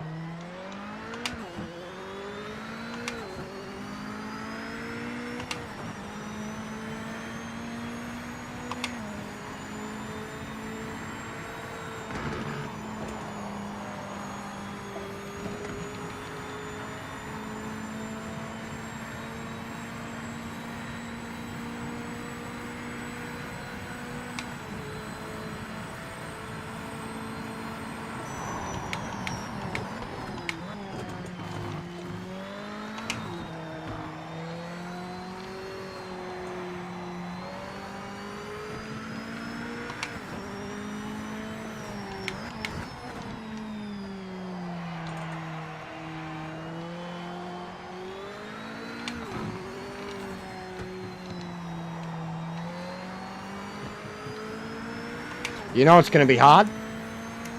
Going from the GT1 to the GT car here. Especially if you're doing them one after the other or near each other. Because this thing is damn near the best car you could possibly ever fucking drive around this track. In terms of the way it handles it, the setup this car has, how you can, even for the LMPs, GT1s, LMDs, the way this thing can get its front wheels on the curbs, the way a car should be able to do at Spa. Then get in a GT that's all like GT, that turn right there, a GT, a rear end car coming out of that turn is going to be so fucking different to this thing.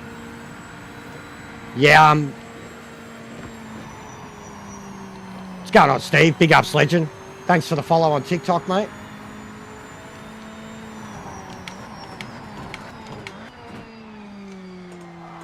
It is off its head.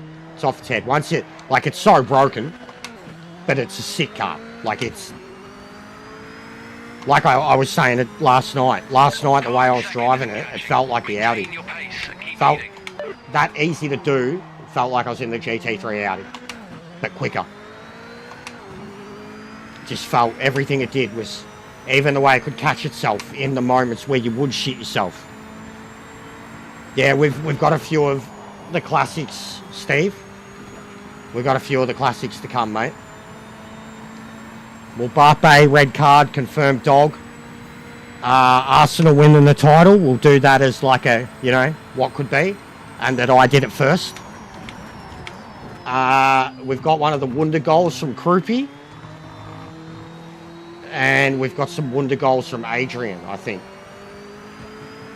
But one of the header Wunder goals from Krupi. Oh, and the Falcons. The Falcons. We've got the Falcons. You remember those slow-mo zoomed in replays? The Falcon and the Falcon, and then the open goal miss replay slow-mo thing where I'm like laughing so fucking hard at their defense. But the Falcon, just basically some of the shorts. The Falcon is the best. My commentary for the Falcon, bro. Because like the way TikTok works with the commentary and the captions and shit, already like that Cyberpunk video, bro. The captions, I was just seeing the captions come up the way they do. See that? That's you, Shane. That's you. That's you on a fucking Saturday night out. Some whore's beating you up with a dildo. Yeah, you're liking it, aren't you? You're like, give me more, you dirty bitch. Like, and it's just coming up. Like, I'm like, this is cracked, man. But hearing it back, I was laughing. And the mate that I was talking to in that video is the mate that's told me to get on TikTok. And that is adamant, you know, it'll take off for me. Bloke I went out with the Mustang the other day.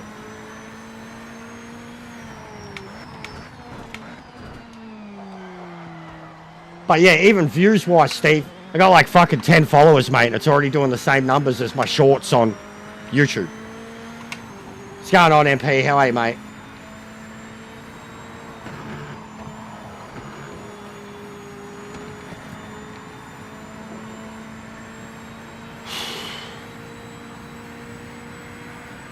We need some Gwyneth Paltrow, guys. Huey Lewis. You're catching a back marker. Just be careful. I mean, I'm not that I'm cruising with anyone, but we're cruising, you know. Love it when we're cruising together. Me in the car. I'm singing to the car. GT1. The GT1 can be Gwyneth. I'll be Huey. Baby, let's fly away from here. Love it when we're cruising together. When was I doing that? I can't even remember what track I was on. Bathurst. It was Bathurst. It was Bathurst. It was Bathurst in the Mustang. Early in the Bathurst suite. It's like, look at these fuckheads. Look at this fuckhead. Look at that fuckhead. I could literally, like, not that I did it, but I could literally, like, qualify at the back and just guarantee that they would have all killed themselves or fucking smashed into a wall by lap 2.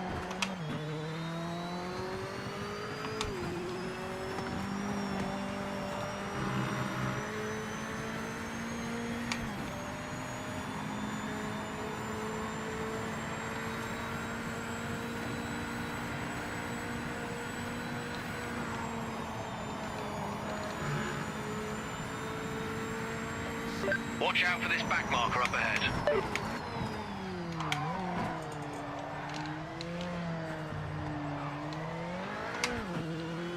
He must have had his quality fuel in. Car behind's taking chunks over your lead. Keep pushing hard, mate. Uh, Gotta hold on to this lead. What are you talking about? Halfway through the race. Big ups here. Brother, mother. That's my second redirect today already. I don't actually think I need the followers, Steve. It's honestly, it's so hard to figure out. Last night, I had many conversations with many different people. I had many different Google searches. I don't actually think I need the people. I think I just need to be on it for like another week and then we're good. Elite level drinking socks? Thanks, mate. I need to fix the camera, actually. It's a bit off camera. Yeah, they are good socks. I've got a few Simpsons pairs. Yeah, I think even Zier said it. He just said straight up. He's like, because I think I've got to be on for a week. Because I know people who have less than 500, 250 followers and they live stream. So, and like my mate who was telling me about it and he's been doing it and getting stuff from it. He's got just over 500 and he's been doing it for a while. But yeah, it's going to be... Watch out for this back marker up ahead. So it's going to be over the shoulder, Steve. I kind of did a test of it last night. You will see, you will still hear me. And it'll be, you will get the gameplay, like you will see the TV, but you're going to see the whole stream. It's like a behind, it's going to be like a behind the stream. You should get an over the shoulder view. See the TV, the wheel, the streaming equipment, the stream up on the TV. Like, and I'll just be talking through it. That's the plan anyways, to start with. It's really the only thing I can do.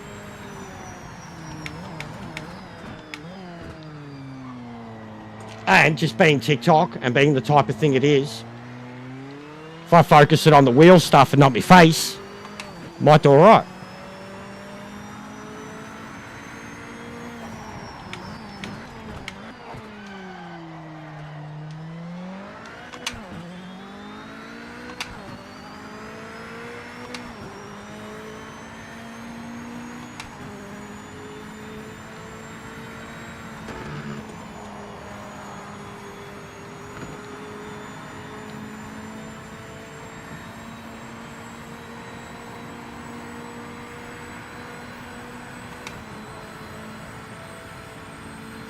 Marker in front didn't look great in practice, so don't take any chances.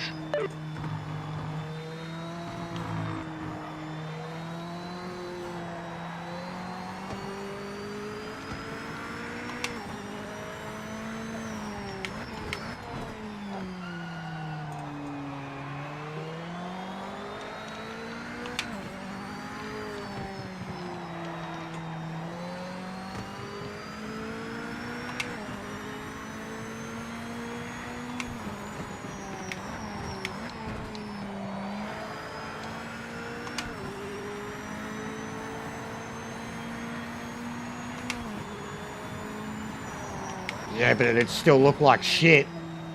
It's a pretty ugly fucking game now, bro. I played it recently on PS5. It looked disgusting. Truthfully, you can see that it was a fucking near 10-year-old game. 7, 8-year-old game, whatever it is.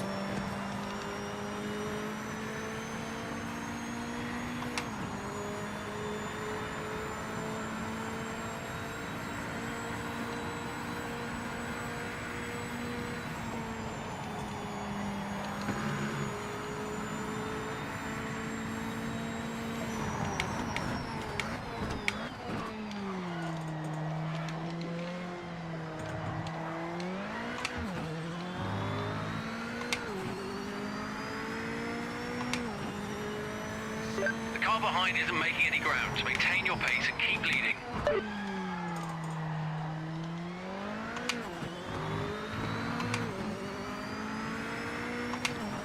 That's what it gets like, yeah. But yeah, we're trying to get to the same point with the new feedback. But it gives me a lot more ability to trust in the cars, especially up there, like that, right there. That's one of the biggest things that I can just guarantee feeling up the hill now that I didn't have before. And then I can hold on comfortably here without the car overreacting. Be careful. Same here, I'm not hooking in enough here now compared to what it was able to do, and then here I'm not getting off the brakes early enough. Here I'm cooking all together, not getting off the brakes early enough, not getting back on the throttle early enough. And there's the feedback, and I couldn't do a thing to stop it. That's the new feedback. That just ripped out of my hands. Ripped. What a catch though again. Not a catch. Spin, crash, take off again. I'm getting really good at it. And that's what I mean about, I let go of the wheel, waited for it to do its thing, and I like looked at the center. I grabbed it when it was about to come back the other way.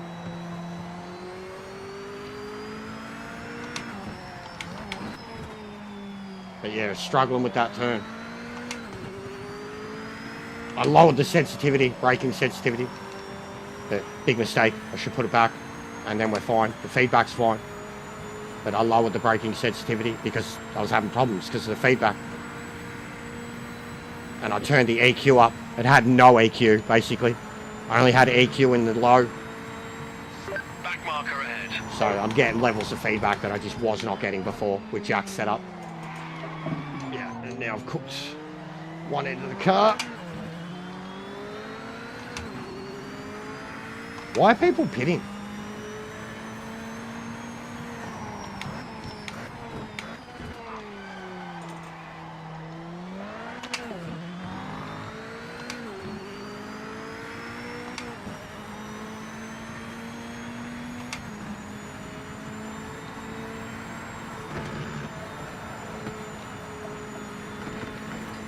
That was quick.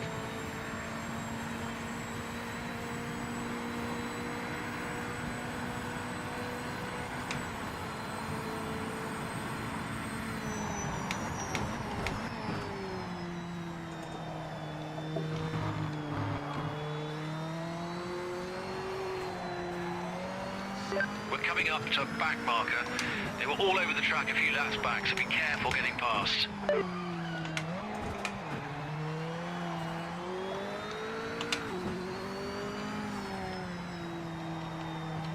There we go. It's a lot more like the Audi then. Try and do this in fourth. Ride the throttle. Better. Yeah, it's faster. I'm braking too much. Not getting off the brakes early enough there. Got an ultimate level of control there, able to commit real early. That's excellent. And so is this now. Almost full throttle the whole way. Whereas I had to dab the brakes to get around it previously. Back marker ahead.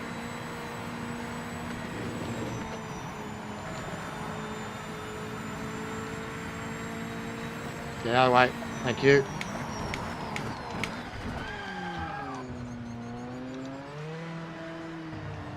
Thanks, mate. Thanks, buddy.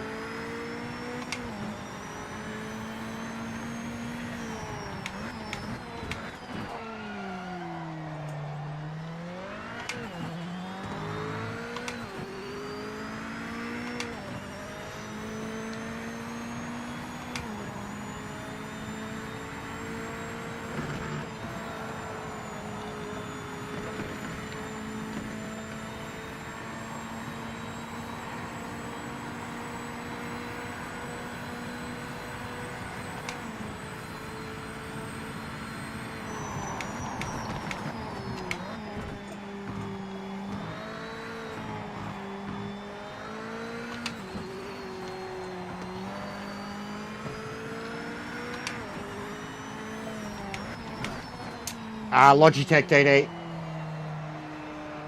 The first one. 11 Newton meters.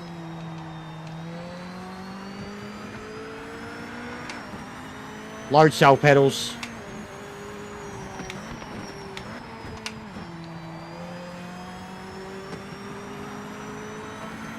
Careful with this back marker up ahead. They were well off the pace in practice.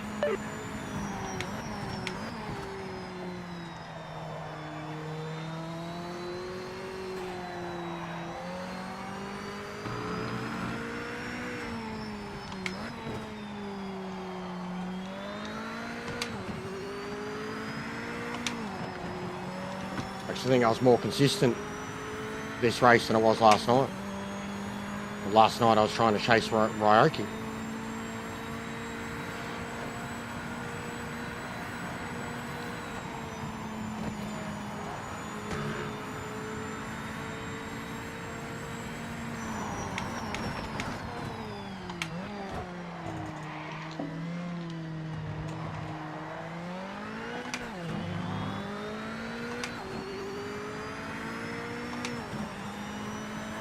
One more lap. Stay focused.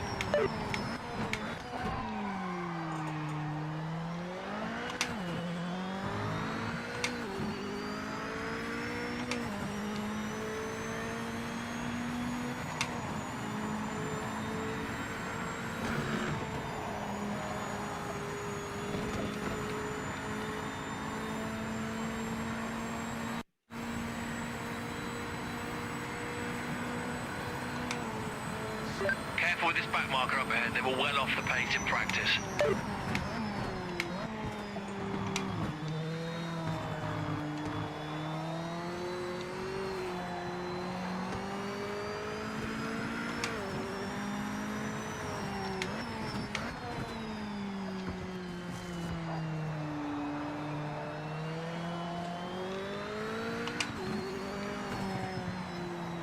It's a good bit of kit.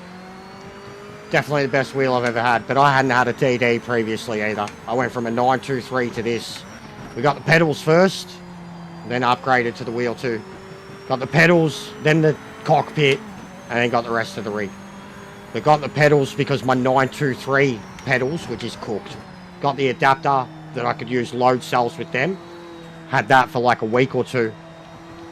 Cockpit, then DD.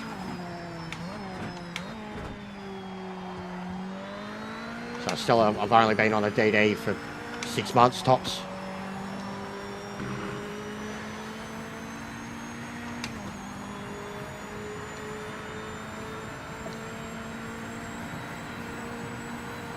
Careful with this back marker up ahead. They were well off the pace in practice.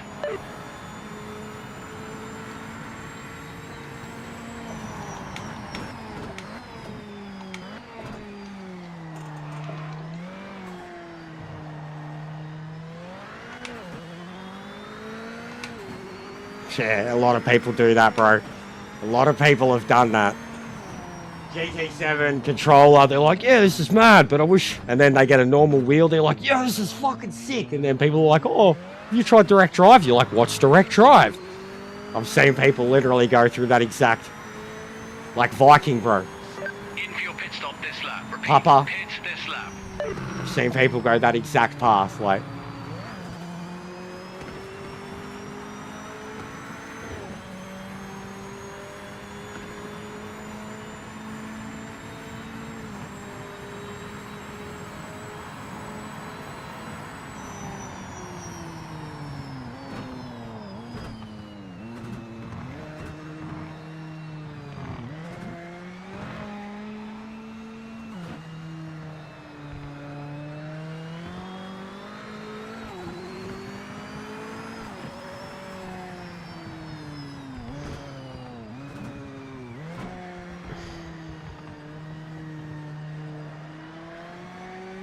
See, mate. It's hilarious, toxic, that you must comment and tell something that you're watching that you find boring. Second time you've showed up in 2 days, but you're still sitting here watching, you dumb fuck. Doesn't matter if I'm boring or not. Whether you consider me boring, you only want to add negativity, you only want to tell me I'm boring, but you're still watching. You are retarded. You're basically sitting there, pouring gasoline on yourself, and then lighting the match, and wondering why you're on fire. You're retarded, mate. You're retarded. But keep it coming, because your oxymoronic ways Victory is ours. allow me to point out how inept you are. How anybody can find someone boring or shit or non-entertaining or they don't like, sits there and watches them. You're a special kind of stupid. You're a special kind of stupid. Yeah, the thumb... Bro, even Grumps, even I thought that too. I thought that too. I genuinely, like I was in my own head, I was cracking up that analogy too. 100% the thumbtacks. I thought it was a good analogy, bro. I made myself laugh inside with that one.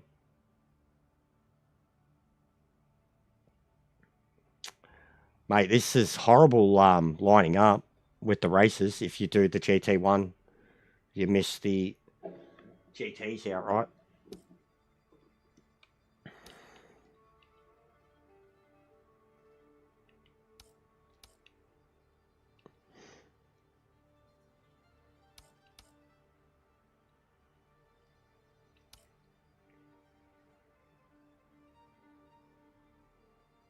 $48 points for that win. This is what we're talking about. Too. This is the joke of it. You can do a race by yourself if you're a higher rated driver. And basically, like if I did a race by myself, I'd get 87 points because that's my rating. But I just did a race with 20 plus people, lapped 2/3 of the field, and I get 48 points for my efforts. That's fucked. It's backwards. And the worst thing about that is, if I go backwards or I get taken out by one of them, like, do you know how much rating I lose? Doesn't make fucking sense. That's why their little dumb competition is full of bullshit. Absolutely full of it.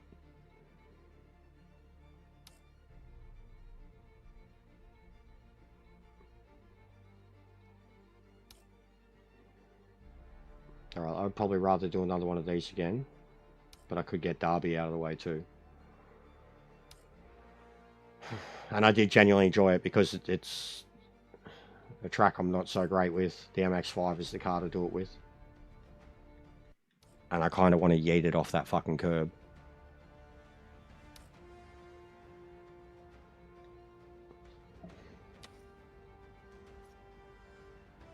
So we'll try it.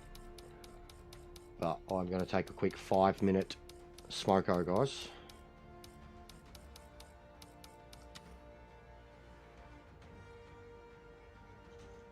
While we're waiting. Today. Yeah, watch this, guys. This was last night with Boris. Mentally inoculated. Some peace up, members only. Apparently it's very Watch this, spicy. watch this, watch this, watch this, watch this, watch this, watch this, watch this, watch this. What I did, grabbing stuff. Oh my fucking. Oh my fucking.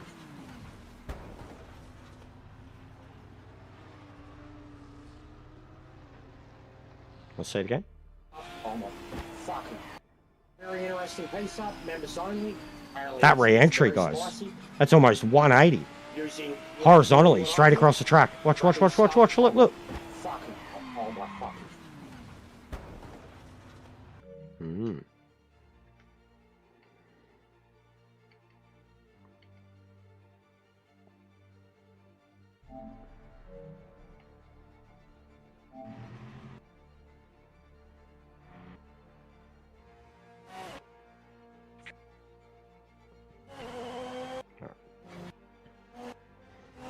Took me a little while to get used to this car, but I started loving it.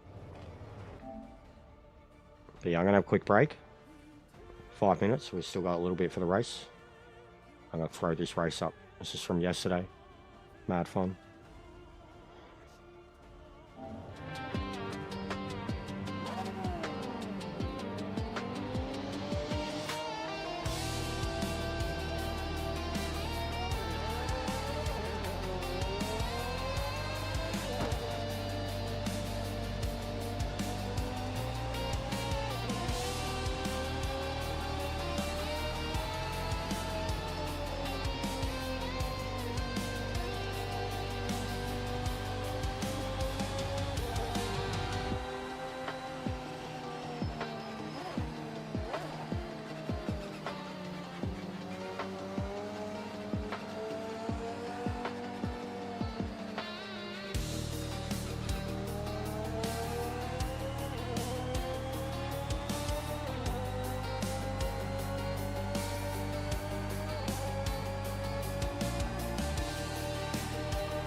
Fuck.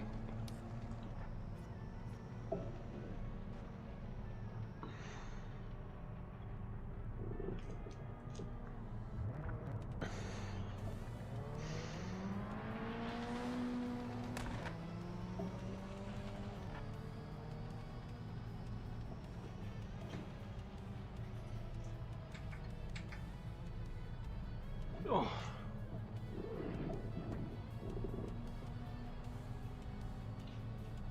I got frantic stuck in my head.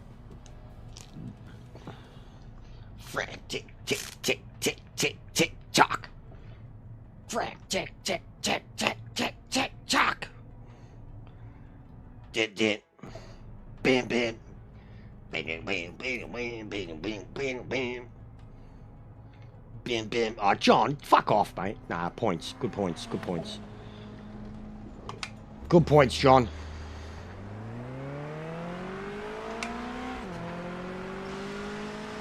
All clear. That's a mad pit exit. For once. Sensible pit exit.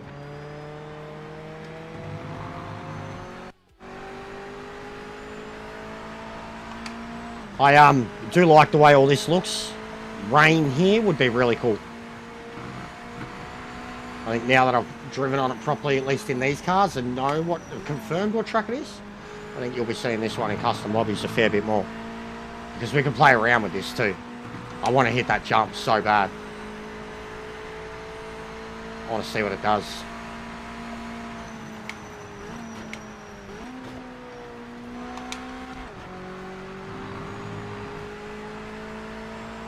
And 4 of the people here are our friends. Oh god, wasn't paying attention. Alright, get whoever this is to go past me. Oh, wrong button. There we go. There we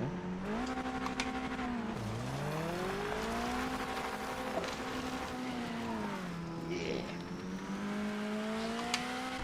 Alright, let's make this pink pussy fly.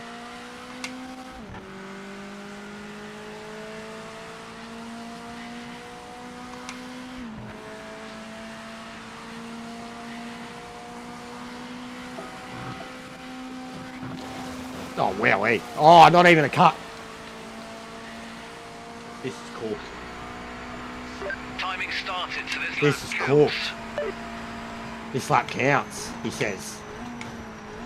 That's cooked. I was actually just trying to get the car airborne, and I went straight over it. And it didn't even count as a cut. That carry speed over the line is ridiculous. Session ends in 1 minute.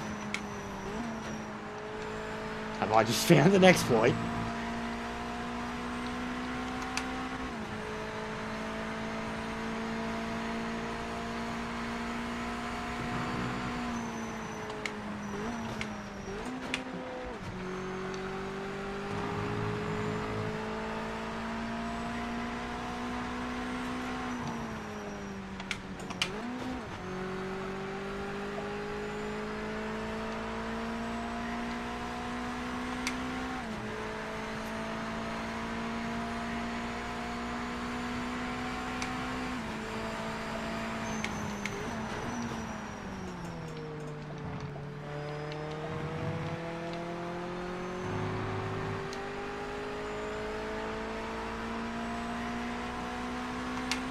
Fucking hell.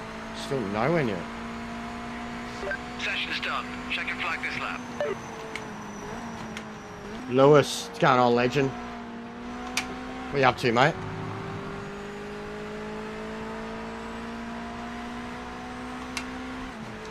I'm starting TikTok, and I'm starting to post my funniest Cyberpunk videos on it.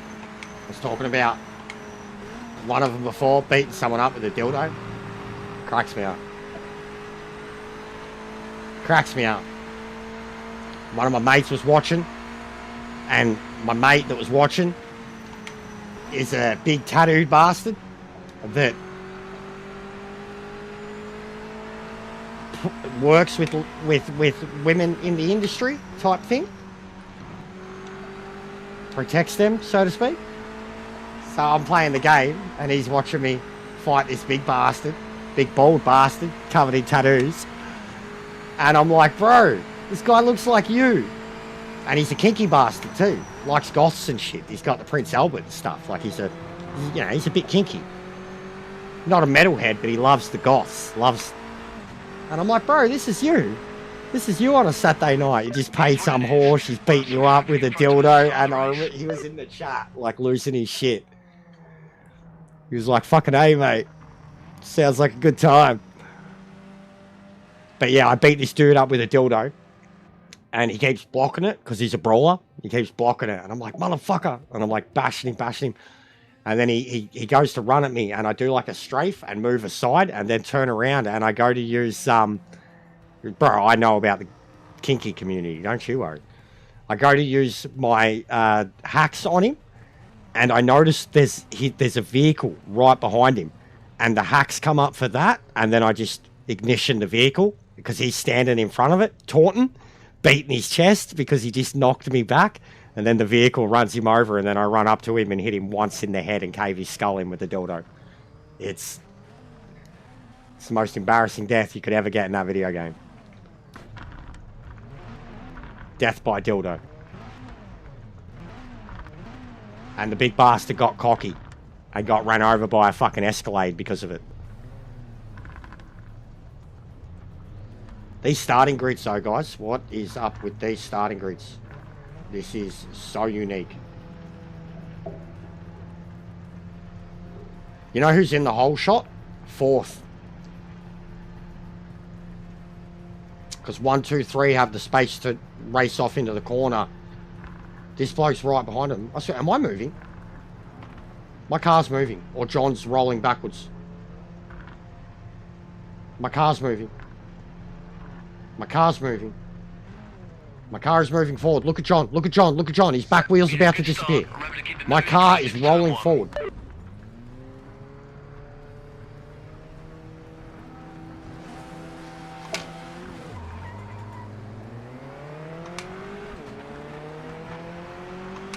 Yeah, no, 100%. The creativity. The creativity in the game. What Watch Dogs could have and should have been is what Cyberpunk was. Cyberpunk is what Watch Dogs wishes it was. Truthfully, Cyberpunk is what Watch Dogs wishes it was. As much as Watch Dogs relies on the hacking gimmicks, Cyberpunk does it better and uses it in way more creative ways. Like, Cyberpunk gives you like Hitman level of choices and open-end like abilities to get any job done. You just got to know how to do it. You got to think outside the box or just go in the obvious ways. But when you think outside the box with Cyberpunk, you are rewarded for it.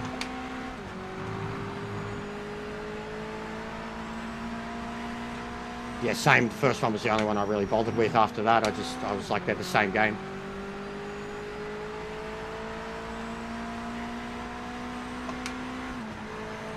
What's going on, Ming? Why are my tyres so bad too? I think these boys got the tyre glitch and I clearly haven't.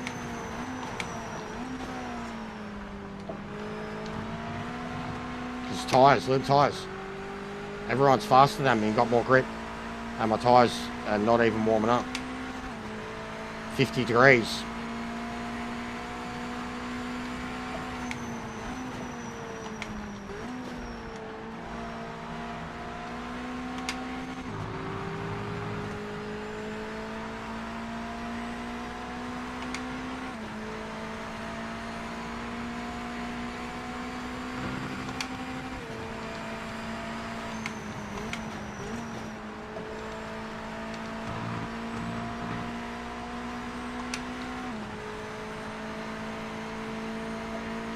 Yeah, 100%.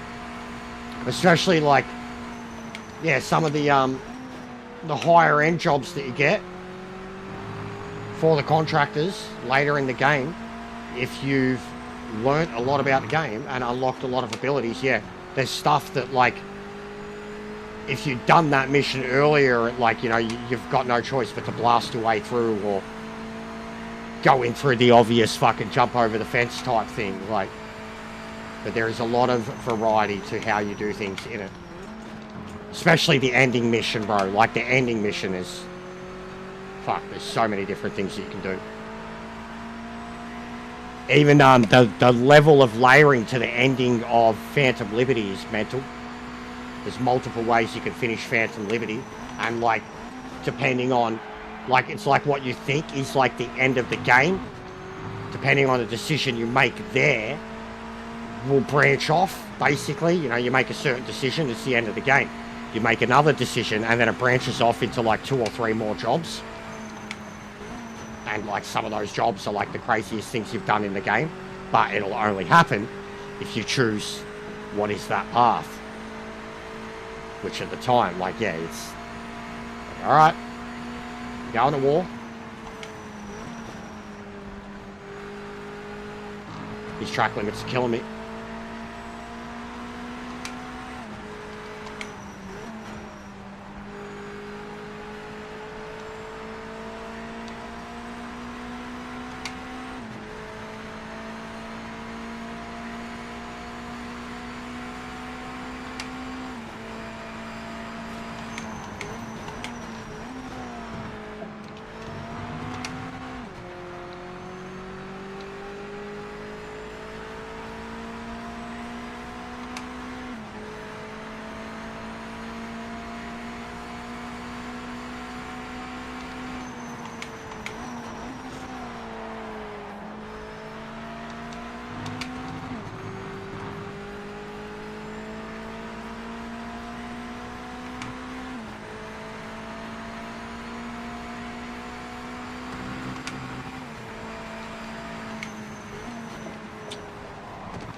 Righto.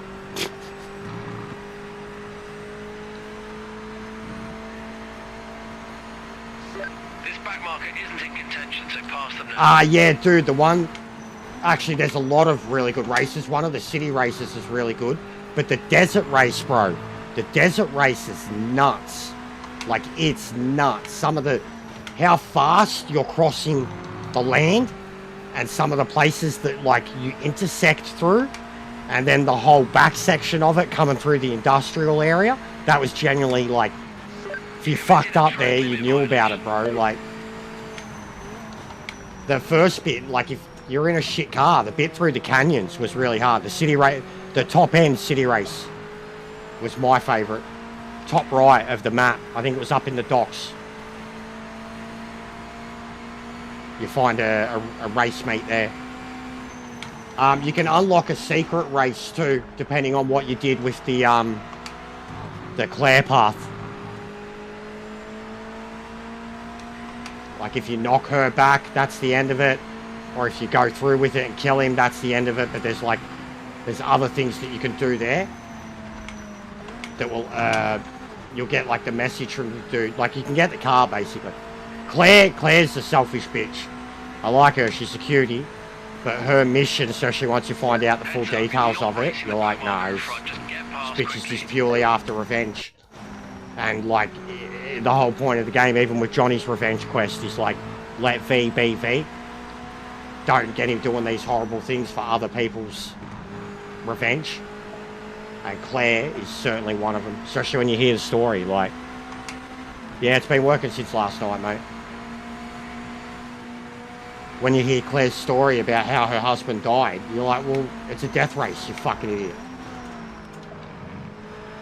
That alone, you're like, it's a death race. Your job is to literally shoot people as he drives the car. And he died, like, it's dumb. I genuinely think she's dumb. It's the only storyline in the game where you're like, this character is just, they're not doing the right thing. And it's like alluded that they are, and it's like a basic revenge quest and shit, but you want to win too. And she's like, no, we got to kill him. It's like, yeah, but we can win. And then we'll just take his car. And if you let him live, you get the car too. And there's no point even, like with her, there's no benefits of having her friendship. And then the only thing you get from her anyways, if you were to do it, would be her car, which you can get an exact same similar version of for doing the jobs for Dakota. You can get the big truck modified.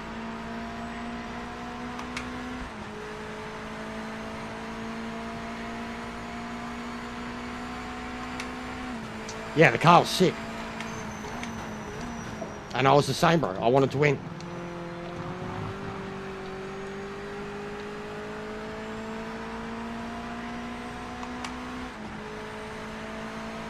Halfway in.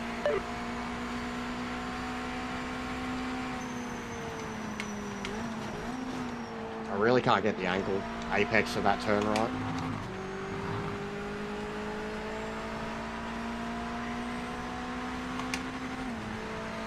John just 30 seconds up the road halfway through the race.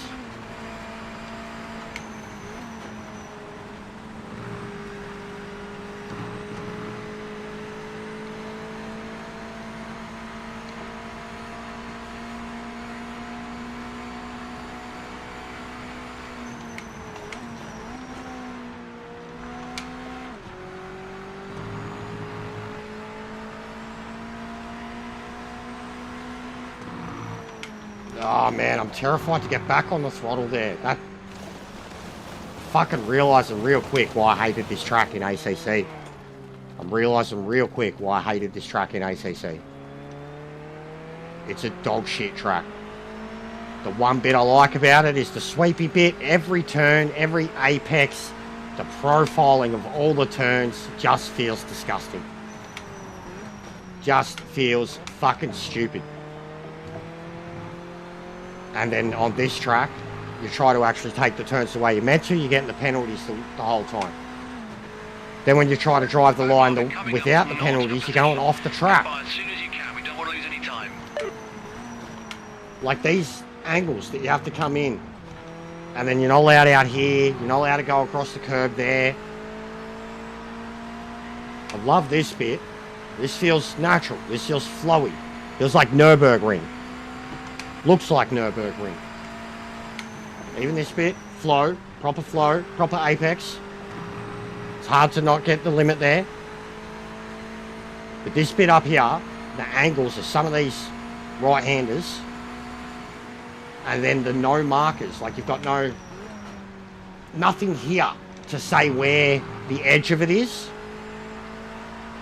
And then here, this is the sharp one where just if you don't get it right and then don't commit, but if you brake too, like already, that's me slowing down too much. And then any other time, I just drive myself off the fucking track. But it's certainly, it's like a combination of what you know about the track or how you're meant to drive the car and the apexes. And then because of this penalty system, you can't. You really can't. In fact, there's only 8 drivers here and half of them have picked up penalties in a really slow car. Just get past them as soon as you can. Someone's DC'd or had a pedal glitch or something. Stepsis, pedal glitch, I'll assume. Because he's just stopped. Pedal glitch, has to be. Unless he didn't put fuel in his car.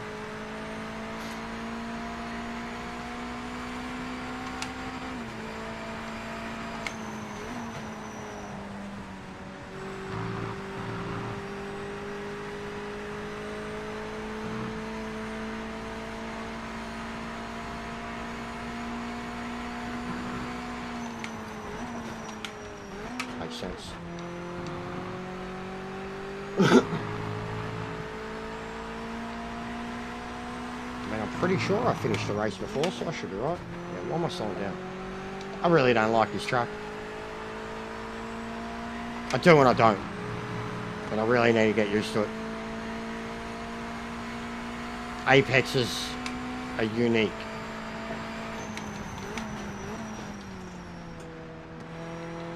Like that. How that's a cut. Killing me. The amount of invalidated laps, like 1.1 seconds between my best lap and my potential lap because of the invalidations.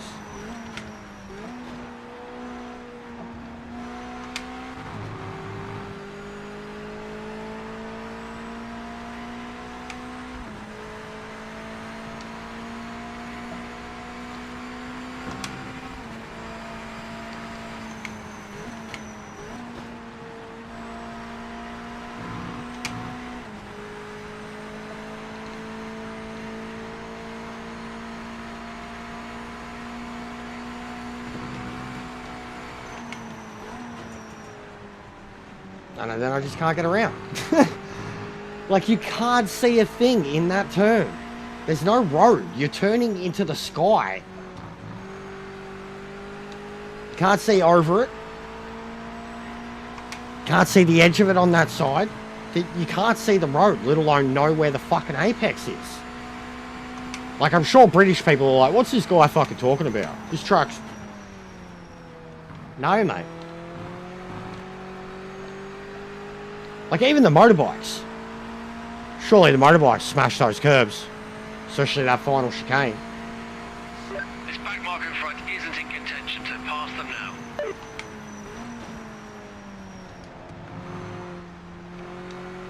Actually, looking at the tractor sign, you can see how it would be so perfect for motorbikes with so much runoff, grass, sand everywhere.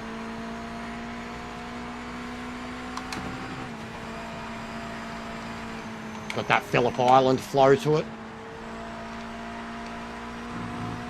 Bit of Dixie Chicks wide open spaces.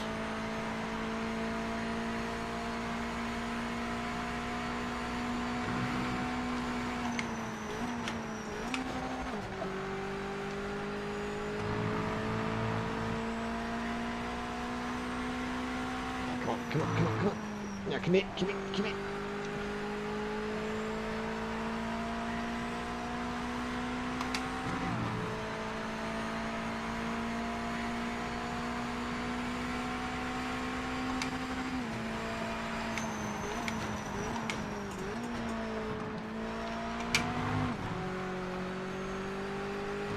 Jesus.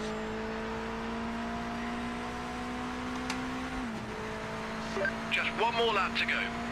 Heads up, you're not racing the back marker in front, just get past quickly.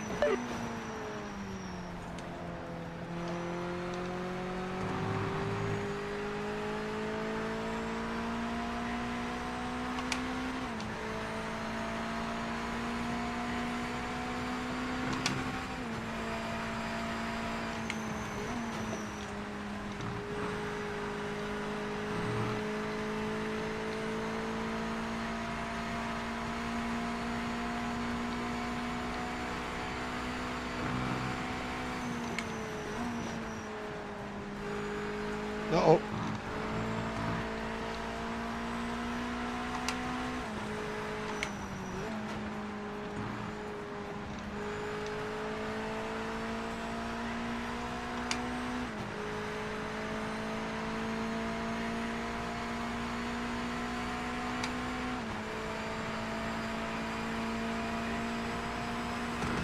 Back marker is not in our race. Make a quick pass.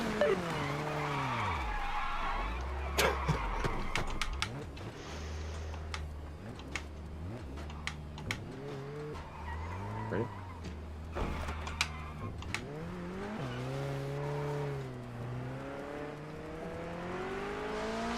Come in for your pit stop this lap. Repeat, pit this lap. Like I said, there's some fast guys in this series. Brutal.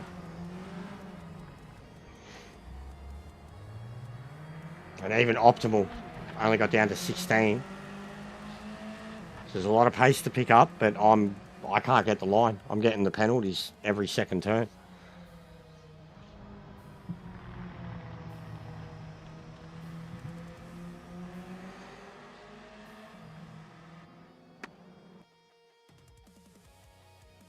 Oh, I meant to do that deliberately, bro.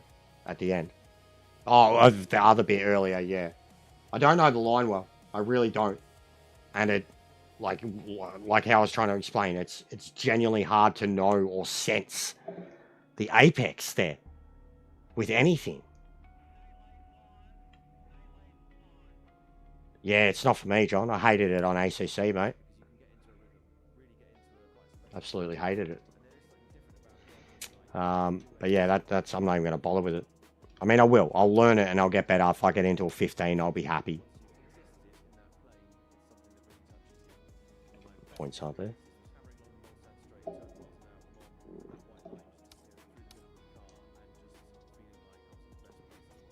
Yeah, I know I'm not committing.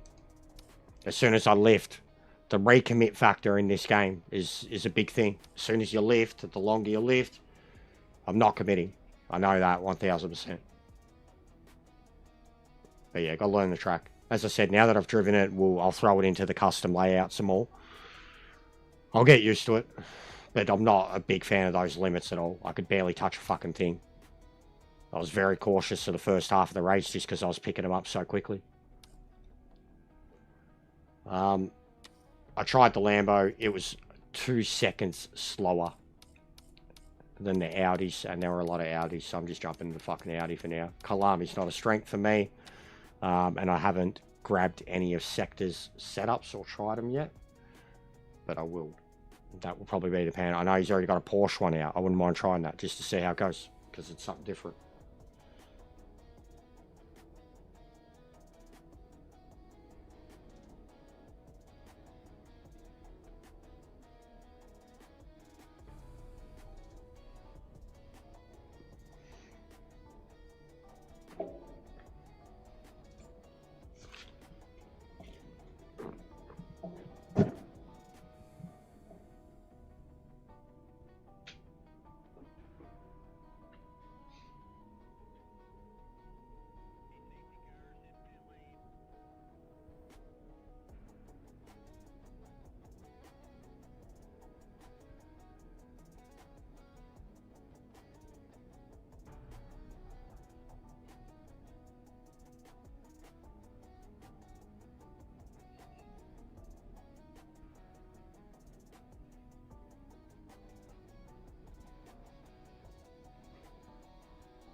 He was once accused and cleared of treason. Treason! Treachery! Heresy! Heretic!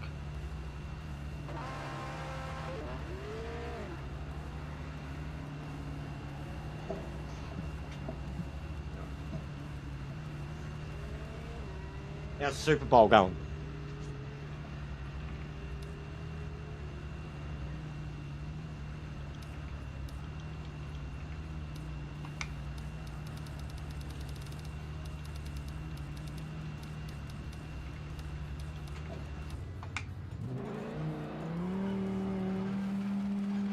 Clear of the pits.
Final 5 minutes.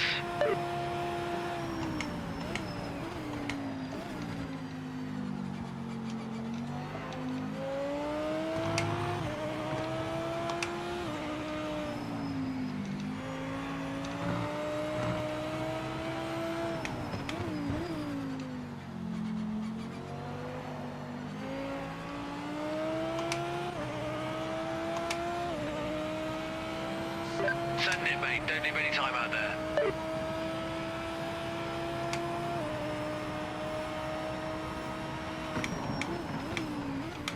What's going on, chat? Why's no one got any times clocked in?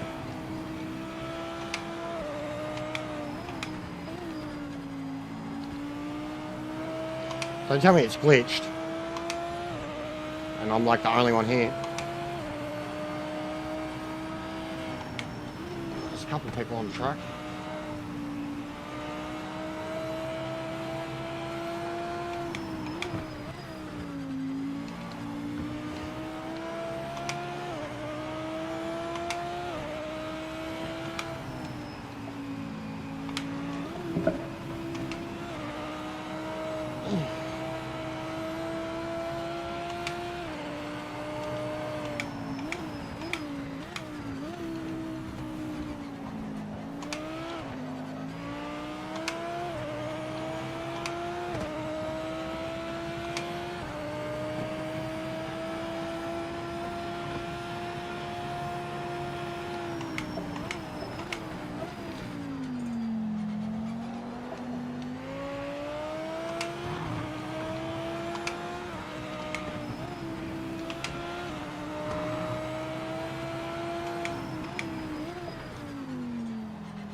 1 minute to go.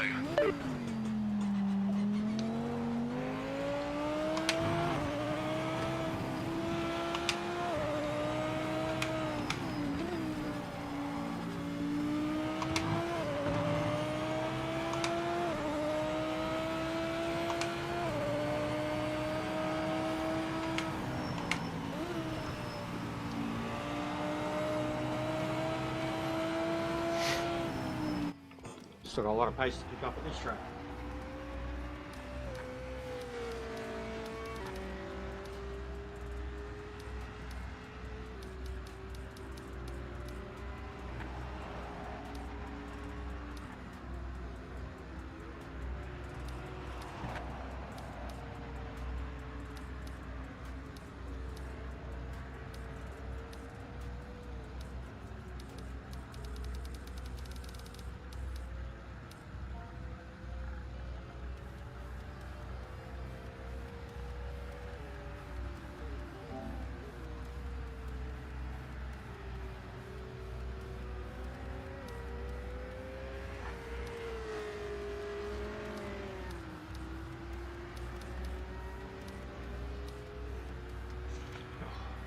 Warm.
We can try and get some balance for the race, the long distance, but I really hope qualifying will go better for us.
Game desperately needs a BOP. It shouldn't be the first priority, but it's breaking ranked racing.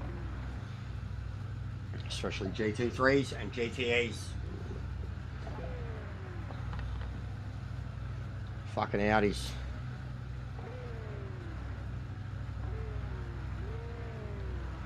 Welcome back, mate. Is it actually out? How you been? Is it actually out? I did see some trailers drop today. There was another one that dropped today. Something else. It premiered like an hour or two, and I couldn't tell whether it was a real one or not. Might have been that.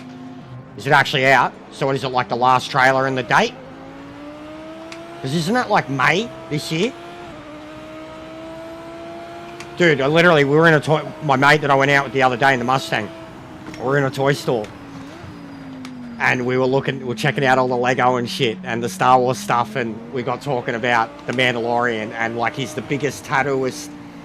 Like he looks like a brutal cunt, and he's like, mate, that fucking Grogu, That Grogu, mate. I'm like, I know, mate. I know.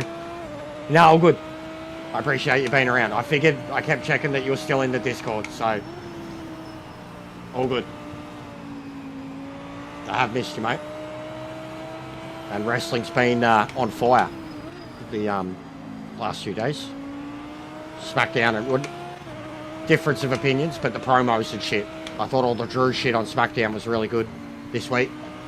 Funny, and when he actually got his retort to the other guys, like the things that he said were brutal. And Simon Miller thinks that it might even end up being a 4-way at Elimination Chamber and or WrestleMania with Trick Williams. So they're kind of saying Cody, Drew, and then you got Fatu and Trick as the future. But I mean, it'd be a clusterfuck trying to put them 3 blokes. I seen that Liam was on. But yeah, all good, dude. Don't have to explain. You would have seen. We didn't talk about you. I spoke about you publicly here. I asked here if you're all good. And even like in the inbox, we weren't. There was no behind the back stuff. It's teaser.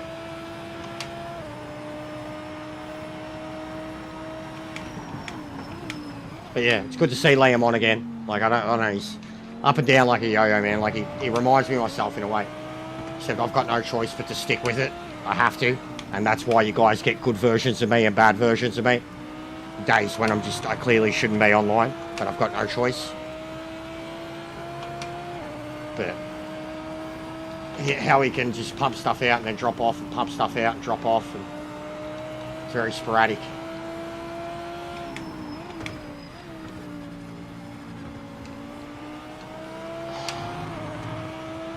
But yeah, I'll check it out. Post it in the Discord if you want, wherever. I'll check it out.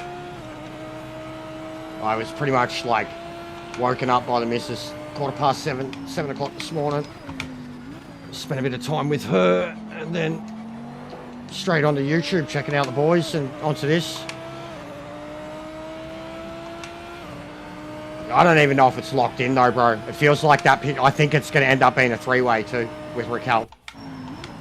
I don't think that's locked in either, but I don't think they're sold on it either, bro. And I think on SmackDown they've got it might have been the Minions one then that I seen this morning and thought.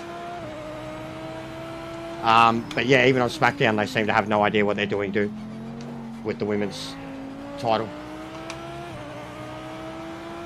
No idea at all. I think that's why what they've done with Tiffy too. And bro, she's got to like seriously, either they're doing it on purpose or they've got to have a serious talk to her about her costume, because her tits have fallen out half a dozen times in the last year on TV. And I'm starting to think it's on purpose now. Like it's what gets her, like the whole, it's titty time. Like I'm genuinely starting to think that she has that following because her tits keep falling out in the ring. She's good, no doubt is she good in the ring. She can do well on a promo too, but I genuinely just starting to feel like this is, for how much it's happened, man.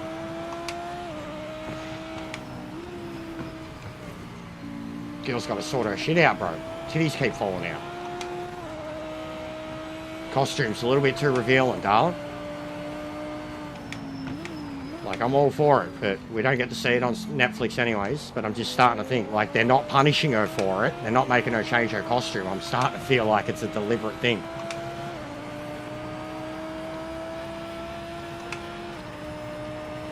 Yeah, the Judgment Day stuff is either about to, like, bro, how long ago did we think that shit was going to implode? Like, honestly, how many years ago did it feel like the Judgment Day stuff was done? And then even Finn, like, where's JD too? Where's JD? Like, I feel bad for him, bro, because they were putting in great work as a tag team. He was killing it on solo things, and now because they're trying to push Finn back into solo story, JD's. But yeah, the Judgment Day's got to be done instantly or very soon. Probably Mania. I mean, they've got to crown Dom. They've got to make Dom a babyface. They've got to make Liv a babyface. Probably even Raquel. Well, Raquel or Liv, one of them needs to turn. And I genuinely feel like it's going to be Raquel. The way they're building, Liv will remain the heel, and Raquel's the one who got fucked over. I think people are already going to resonate with that. So I don't know, but I feel like it's about to explode on every single, like it'll just implode. There won't be any Judgment Day left, which is a bit of a shame. The group's gone through a few iterations, but it's lasted a long time. Like honestly, behind fucking New Day, hasn't been a group that's lasted that long for the longest time. And it's hilarious, like it started out as like Edge's hand-picked goth crew, and now it's like this cholo, Mexican, girl-driven thing. JD's injured. Okay. He's had a bad run then.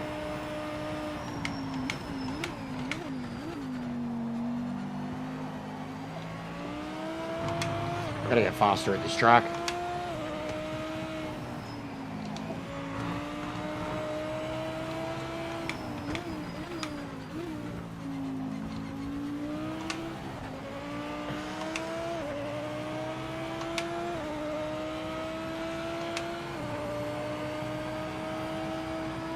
Yeah, well that's, yeah, and where is Bianca? Where is Bianca? Bro, have you seen the pictures of Montez Ford going around? That motherfucker is fat. People reckon he's trying to get fired. And apparently he's bulking up because he's about to do a bodybuilding competition. But that motherfucker is fat right now. Like, fat. As fat as Dawkins. Dawkins is the skinny one now. Montez looks like he looks like he's wearing a fat suit. He looks like Jake Paul in the fat suit, bro. Like he's fat. Ain't a fucking ab on him. Something's up there, man. Because even if he was doing bodybuilding, I don't think they do it like that.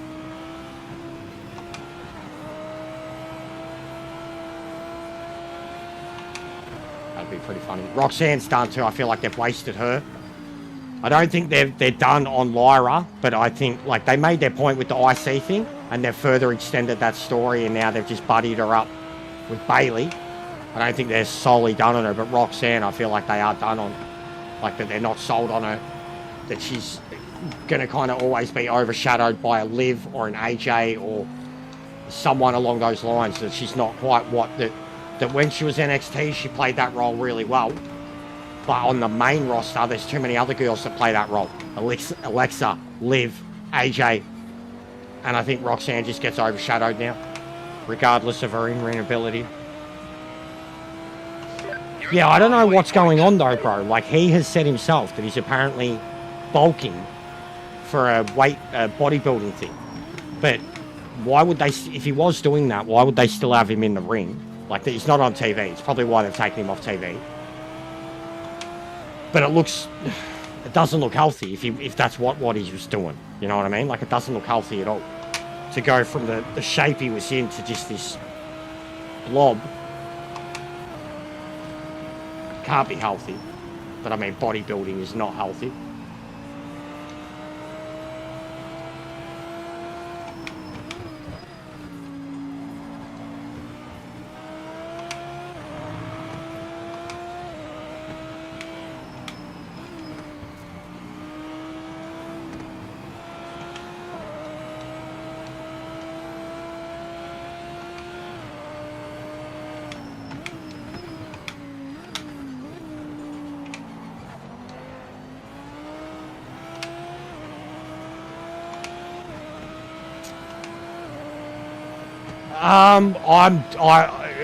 Because of the stuff that's getting said online,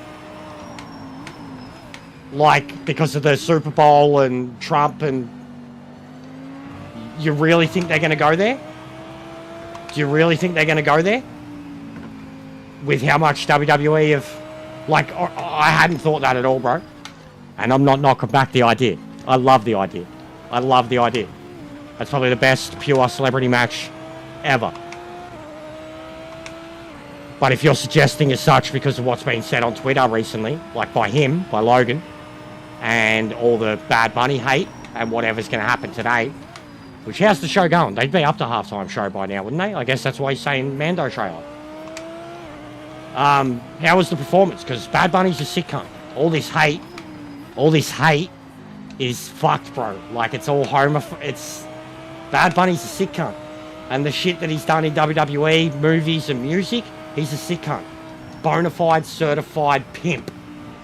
And all this hate, bro. But Bad Bunny is returning. Maybe then, bro. But I can't see him making it, because those two dudes have two very different political views right now. And Logan is very much pro WWE in terms of that political view. So I can't see him genuinely doing it, because I think that would play out too much in real life. And there's been no way that they could avoid that type of conversation. And I don't think they have the balls enough to do it. They don't want to go against the administration. And if they did do something, if they did have the balls enough to do something like that, it's going to have backlash. It's going to have controversy. If they used the ICE shit right now and pro-Trump people and all that to turn it into a storyline with one of the most controversial men on YouTube and now one of the most hated men in the world just because he performed at the Super Bowl and America hates fucking Latinos, apparently.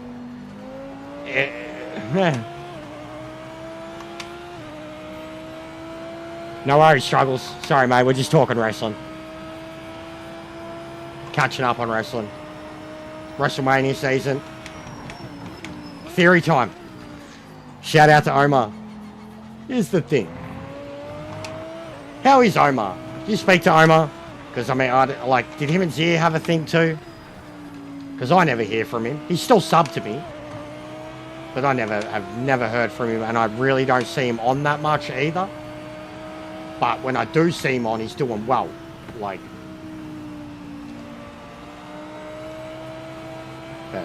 he hasn't been a part, and I don't know, I feel like that's my fault too, because of all the Liam stuff and everything else.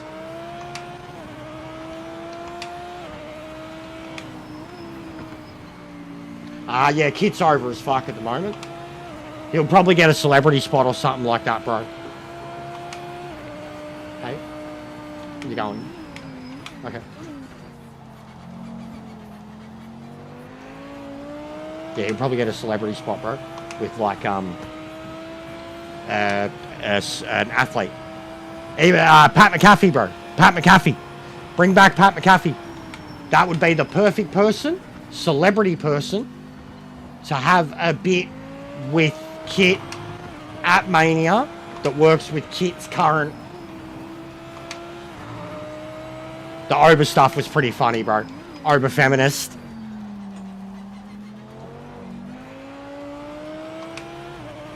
But yeah, if they could get Pat back, Pat would be the guy.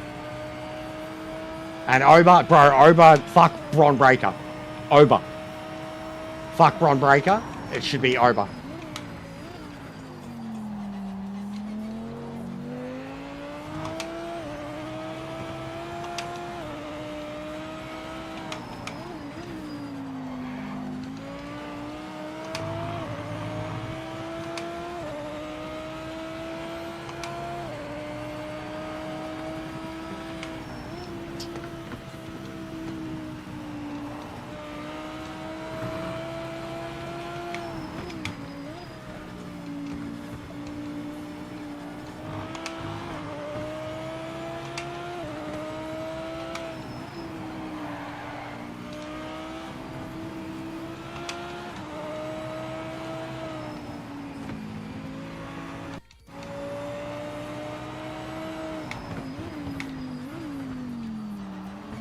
Oh my god.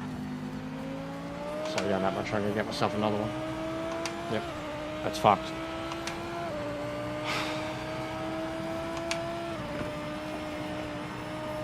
They should have handed it to Montez a long time ago, but because they've had Dawkins there, and it's not fair to just get rid of Dawkins. They started as a team, but it's been obvious for 3 years that Montez is the star. I mean, they had no problem doing it with Otis and Tucker straight away. So why haven't they done it with Dawkins and Ford? Kalami, mate. Kalami. and I'm struggling. I'm not that good here. I like Kalami, but I'm not that good here. All Audis, top 4, 5, 6 cars. I've been talking most of the time. Talking wrestling. Just joined it because it's here. I'm more interested in the GT1s at Spa and the GTs. And the MX-5s are at Derby, Donington. It's pretty hard for me anyways. I don't know the layout well enough yet.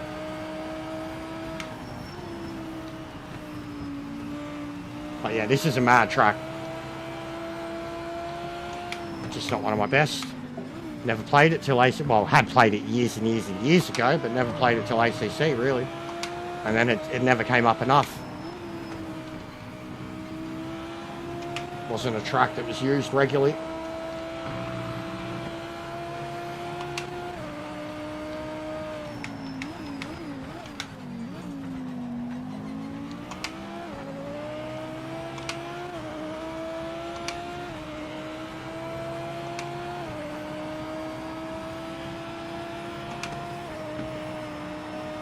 Yeah, the Super Mario movie looks good, man.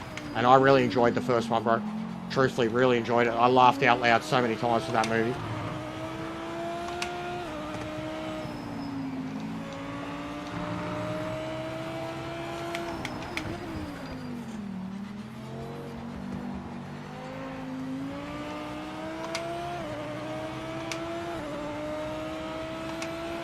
Last lap, white flags out. Stay focused and give it your best effort.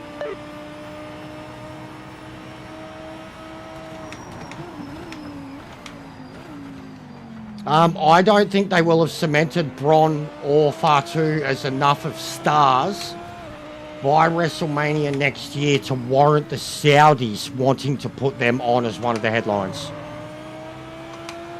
I like the idea, but I already, even with the storylines that they're doing now, even with what happened at the Rumble and everything they're doing with Fatu, I don't like that. Yeah, they're building both men, but I can't see the Saudis going for it.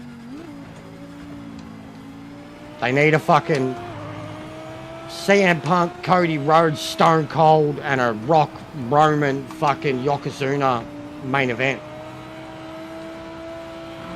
You know what I'm saying?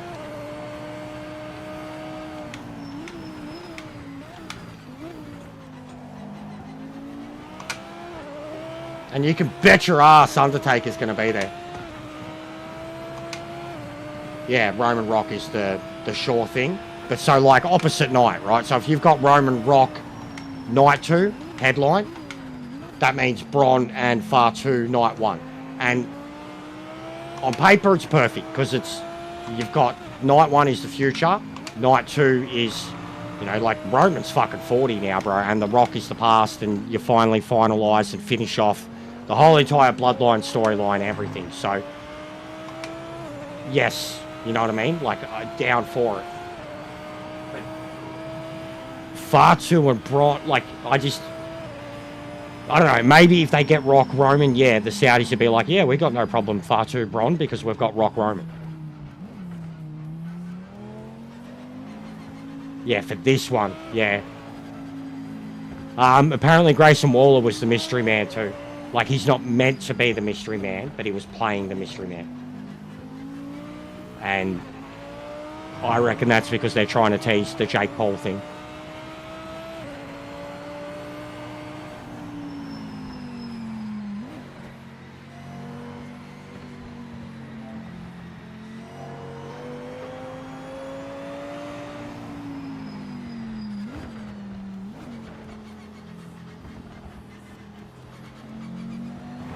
Saint Denis. What's wrong with Saint Denis? I love Saint Denis. It's fucking beautiful, bro. Saint Denis is like the most beautiful creation that Rockstar have ever done, man. I love Saint Denis. You know how many secrets that place has? You know how many secrets that place has? Saint Denis at night time when the fog rolls in or when the storms are going through. Oh, man, I love Saint Denis. Brother, I used to just ride my horse in to the tuxedo guy. And, like, sit there. Taking it in, mate. Love Saint Denis. Although I got hit by that cart many times.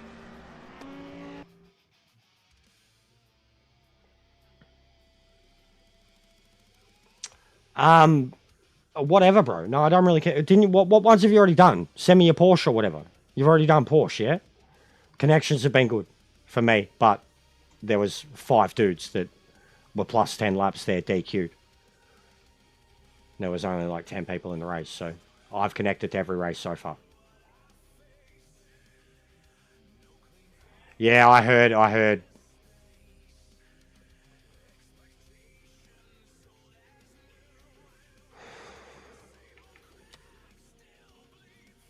You need a bubble bath.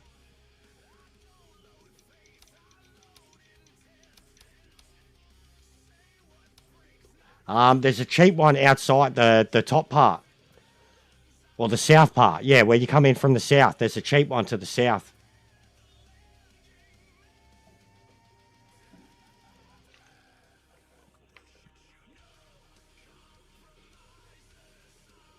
Yeah, I know the Audi's too much. Yeah, the Lambo I tried, and I was good at the Lambo. I was the best of the rest, but yeah, and I like the way it drives. But I haven't tried your one. I'm still rocking Imola for the Lambo.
Hey. It's not really just sleeping now, so I'll still be a little bit.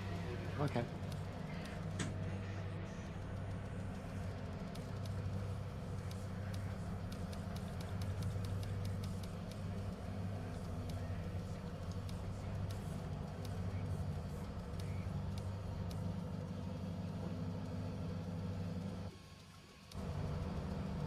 Yeah. Maybe. We haven't had any rants, mate, so they might still piss off, you know?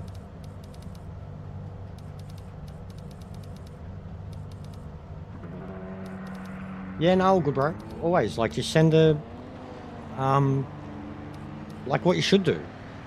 After you make the videos, do your screenshots, and just for the boys in the Discord, in the setup section. Do your video, do your screenshots, post your video first, and then an hour later, throw up your screenshots. And then you're sweet. Because I know you got your screenshots anyways, like when you... And you got a whole fucking... I mean, we could start adding a car section in there into the setups. Individual cars and shit.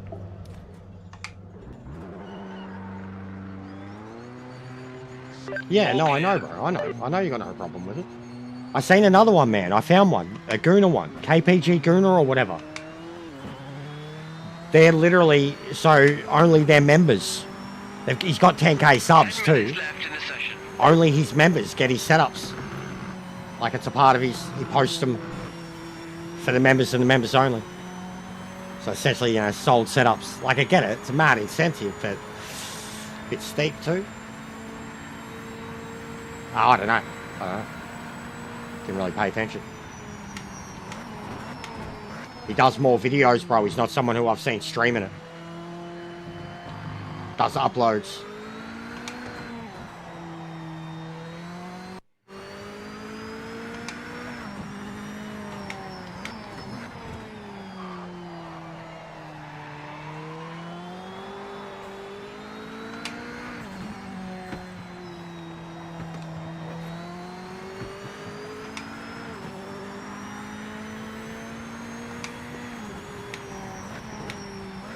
No, I don't know, answer.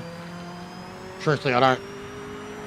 I got no problem with her winning the title, bro. I don't like the way they've done it. She should have come back as a face, man. Should have kicked Dom in the balls, been done with that, and then turn her into someone who's important on her own. Not who's over because of her girlfriend antics with Dom. Because, like, generally, bro, when people thought she was coming back to kick, like, they were all for it, and then people still simp on her, man. Yeah, she has to be face, bro.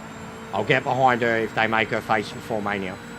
But I can't see it happening either, because, like, you know, Steph and shit, so. But it should have happened then, dude. Like, you go back and watch that watch along. I was pissed off. She came back.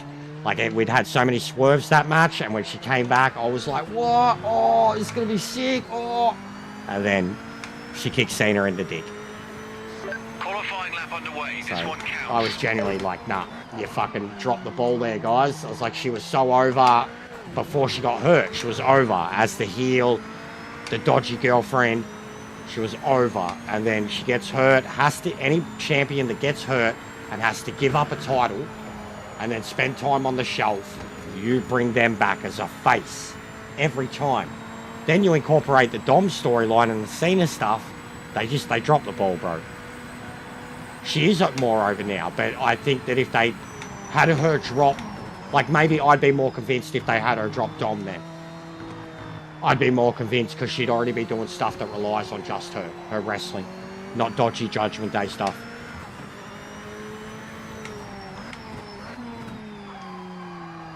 No, they're all just doing GT3 and MX5s. That's all they do, bro. That's all they do.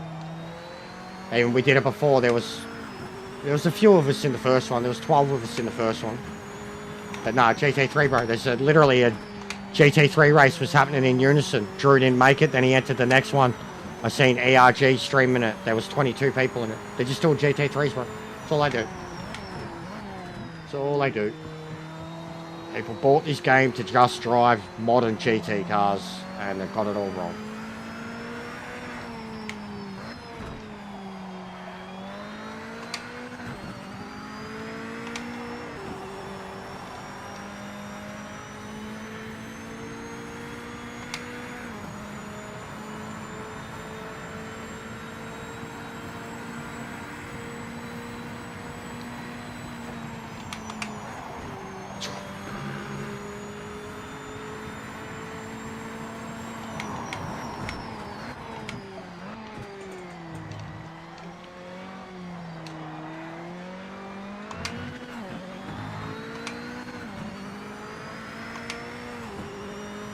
Yeah, no, all good, mate. Quickest lap of the session.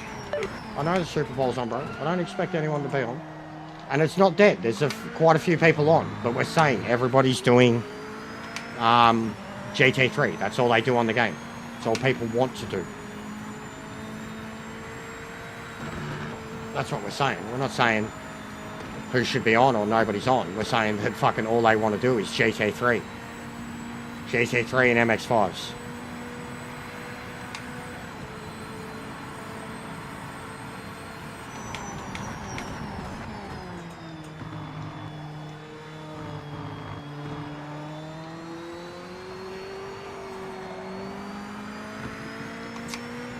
The setup is rapid now, and with my new wheel settings, I'm in more control than ever of the 5 car. minutes remaining.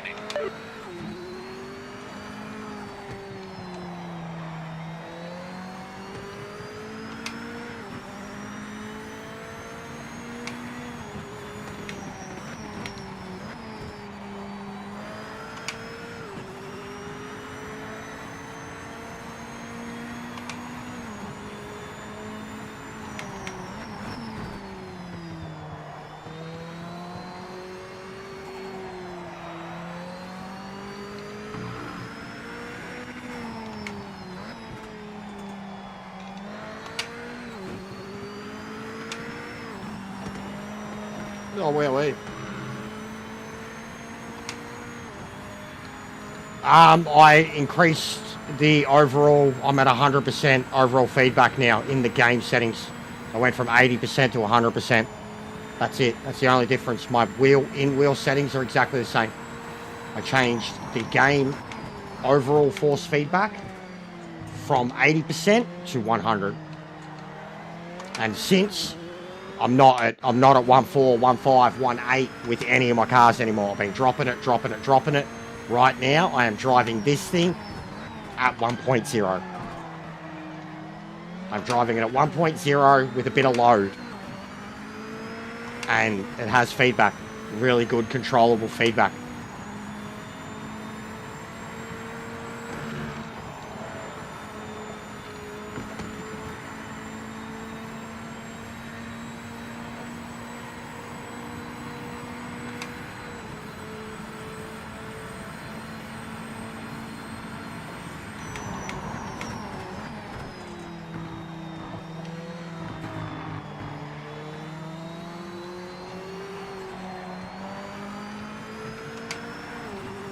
I did an emergency meeting about the game. We actually didn't mention Ian too much. We asked for questions. We could have included some stuff about him. We will when we make the actual video, because new stuff has come to light. But no, we mostly just asked every single basic, simple, fucking broken question over and over and over again and took the piss. And every single person that watched voiced their own individual concerns and questions that just make them scratch their head and go, how was this even okayed or released or whatever? Like, just basic shit. Just took the piss. Really took the piss. Cooked. Absolutely cooked. Answer, like, cooked, mate. You think I was cooking on promo class? I was cooking. There was direct camera pointing and speaking. Chef Ramsay was in the kitchen.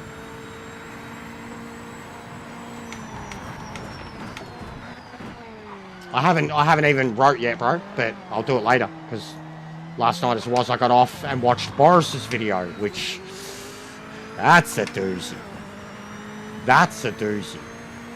Ready?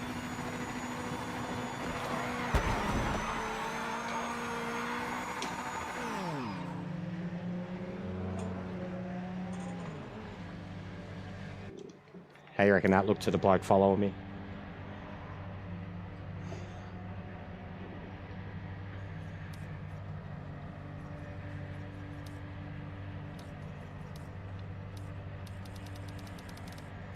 It's an interesting one. It is very interesting. And I got some media sent to me today too, completely unrelated. Well, absolutely related to Ian Bell, but completely unrelated to what Boris received from someone.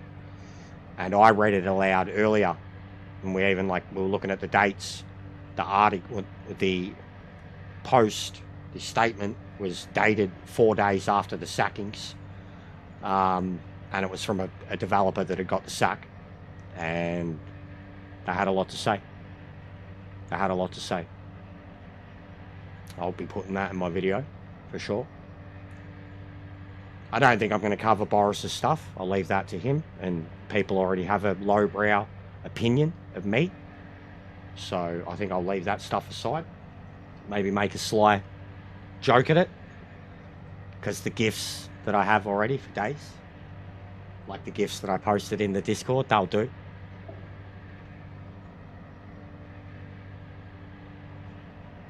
Yes, yeah, absolutely. That's, yeah.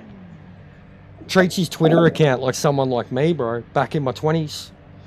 The things that he's saying on his Twitter, yeah, joke or not, sounds like me in my 20s. I used to post heaps of cryptic but not so cryptic shit related to that when I was partying. Who didn't? Thought you were cool. Ian Bell's like 50, 60 something and he's doing that and he thinks he's cool.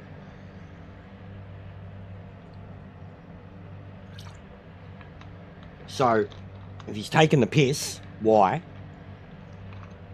And he's meant to be a fucking CEO and developer and shit. If he's being serious, he thinks he's cool.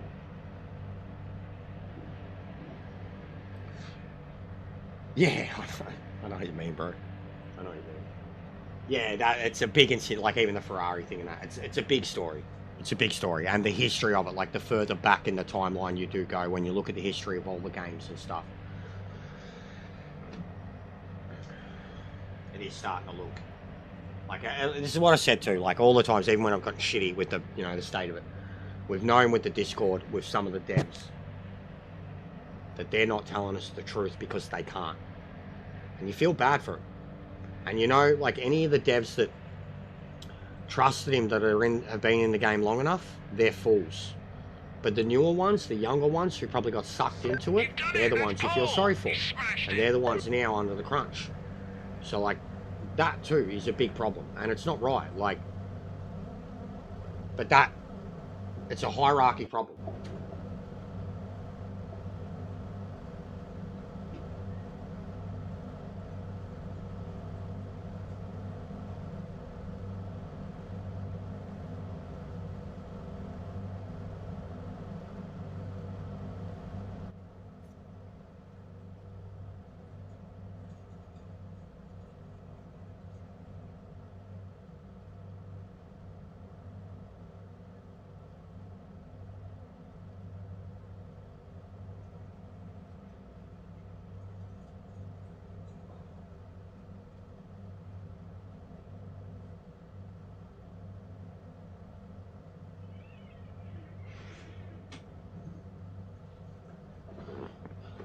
Truthfully, let's hope these blokes retire.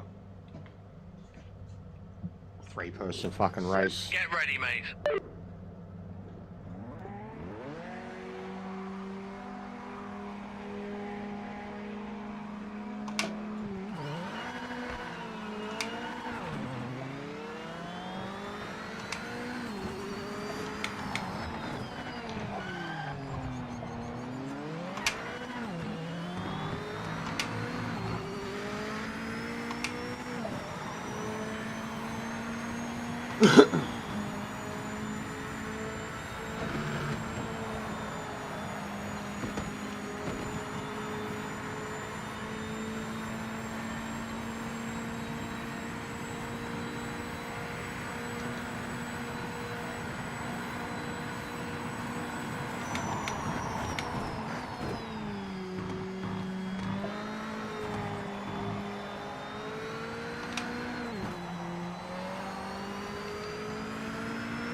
Hey, Tim.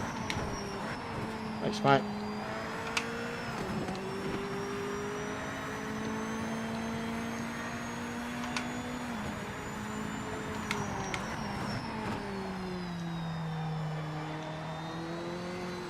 So on the road to 3K now. We don't worry about numbers for a long time. Well, hopefully not too long. 5 months would be ideal. 4 months, 5 months. The rate we're going, if we can do it in 4. But I doubt we can keep this momentum because the game's not going anywhere. They need big updates, good updates.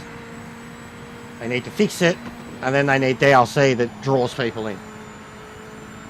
And I don't think that's happening. The DLC's happening. But they need to fix it before the DLC comes out. And that's not looking... Like, even with the update, like, you know, the rumours now that the DLC might drop with the next update. Fuck, I hope they've incorporated the DLC, well, like, the tracks and the cars or whatever. Like, I really fucking hope they've vigorously tested the shit out of that.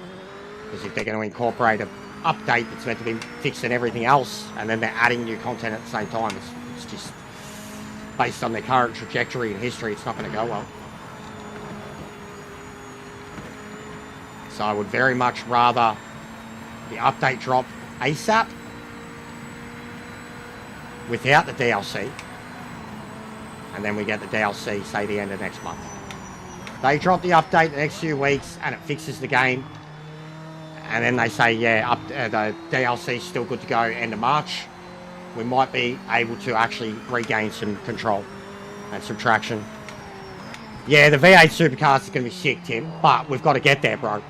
Like, if the game's shit and everyone stops playing it, it's not going to matter when the V8 supercars come out, bro. No one's going to care. Like, people aren't going to go out and buy the game that's still at a full price with the DLC if it's just got if they don't fix the reputation that it has. Like, I've got the season pass. I'm sweet. I'm meant to be getting a year's worth of content out of it, and now I'm genuinely starting to worry that I'm not even going to get that they might not even make it to the second pack, bro. Like, the way it's looking. You know, and I don't even think the first DLC or the roadmap right now should be a priority. I think a 2-week, 1-month delay on the roadmap, if they could fucking guarantee that they were going to fix this, I don't think people will care. Anybody who's locked in for the season pass, I don't think they're going to care. They'd be like, okay, you have told us what you're doing. We have a timeline. Thank you. Please fix it. Well done. Can't wait for the new DLC. You guys are killing it. But we need to know. Holding your lead well. The car in second isn't gaining on you.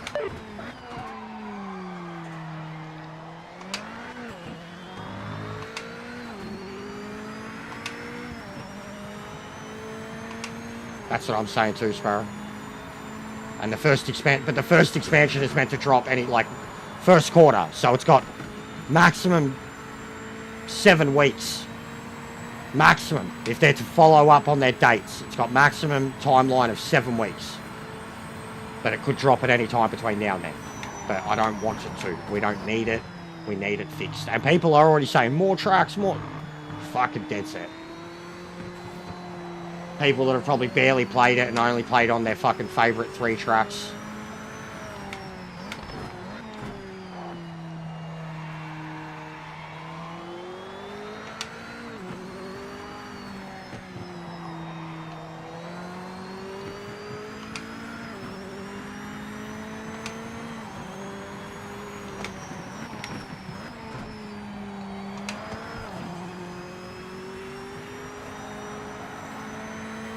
Hey, Shock, how are you, mate?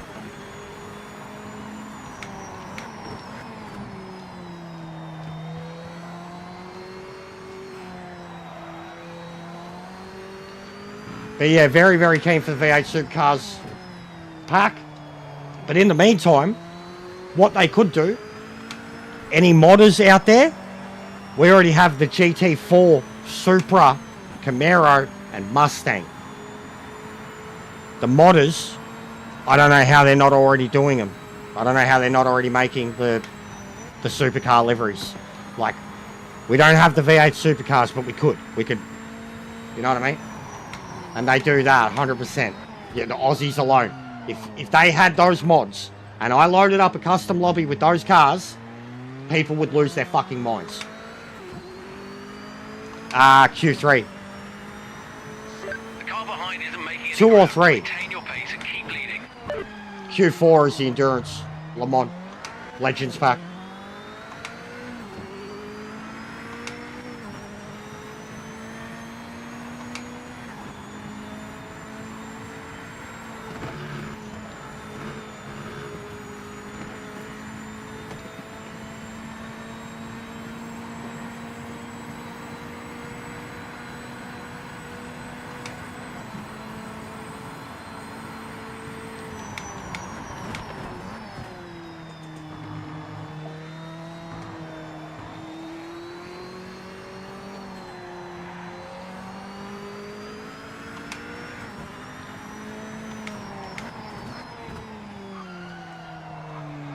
Mach 4 and the Ferrari to go in the Sports 70 group.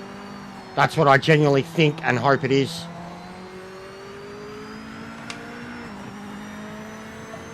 But the Mach 4, I feel like it'd be a go. They got a lot of Fords in the game.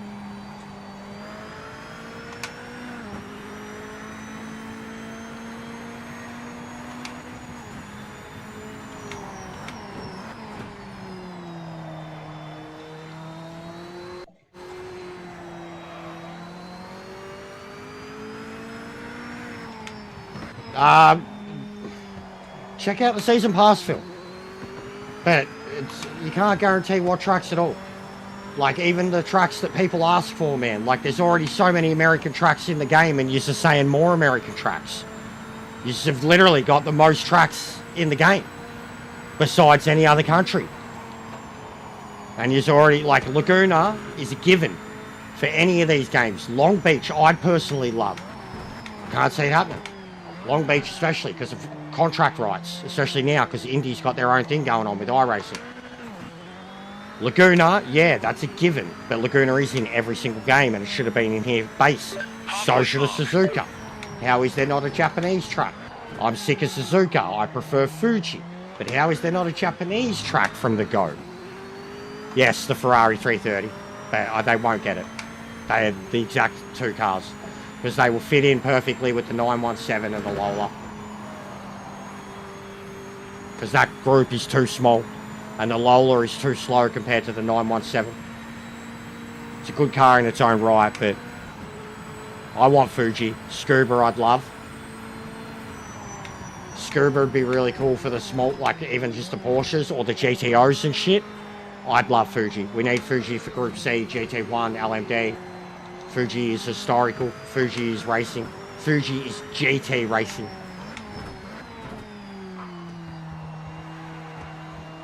Fuji would be awesome. And imagine the weather, day-night cycle, the sunrise, sunset, the sunset behind Fuji itself, how dark the track would get because of the mountain. Beautiful. Like, it looks stunning on Gran Turismo. And Gran Turismo doesn't have the proper day-night cycle at Fuji.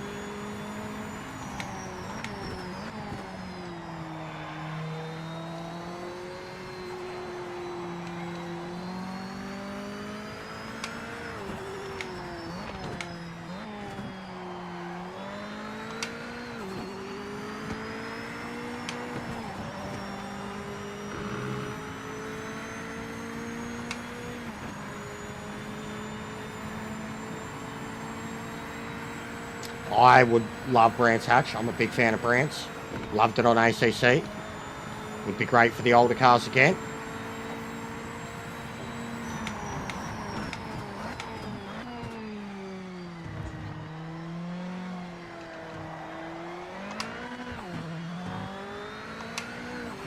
I think Sandown would be a really great odd track for this game to get. It is a throwback to Australian touring car and endurance history, because they already have Bathurst. I think Sandown would be awesome if they could get it, and the track barely exists anymore. Phillip Island would be the one that I would go after, and Gold Coast. I feel like if they're doing V8 supercars, Gold Coast and Phillip Island are a given. Phillip Island, because it's a worldwide known track. It's a part of the V8 supercar calendars and always has been. It's the MotoGP. It's hosted Formula One. Phillip Island. Phillip Island is the most historical track we have besides Bathurst. Gold Coast is probably one of the coolest and unique, and if we can't get Long Beach, Gold Coast is Australia's Long Beach. And the images that come out of the V8 supercars there are beamed around the world and iconic as shit. So I feel like those two tracks are the given. Adelaide would probably be the fan favourite. Street Circuit Adelaide. Throw that in. I think a lot of Aussies would be very grateful, but I think a lot of Aussies too are very unrealistic with the tracks that they want and the tracks that they bring up. Talking Simmons Plains and like Oran. We're probably going to end up with Oran Park, bro, and I fucking hate Oran Park. It's such a boring track. Just looks boring, is boring. iRacing done to death. I fucking hate Oran Park. We'll probably end up with that because it's on every other game.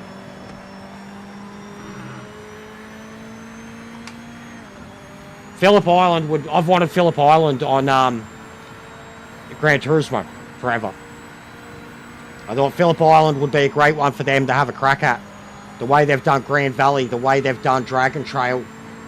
If they had a crack at a place as beautiful as Phillip Island with all the beaches, the sand, they could have, because they do all their animal Easter eggs, they could have the penguins that are known for being there, the fairy penguins. I'd love to see Phillip Island in it. The car behind isn't closing. Keep your rhythm and stay focused. Iconic track, heaps of history, beautiful to look at, pure racetrack. Old school racetrack, stayed in that form for like 70, 80 years.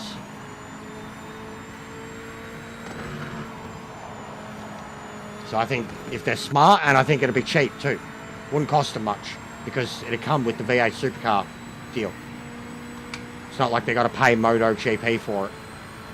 And even the name, they could like Phillip Island Racetrack, they could literally, the San Remo, they could call it San Remo. Cows, they'd call it San Remo. If they couldn't name it the Phillip Island Racetrack, they'd call it San Remo.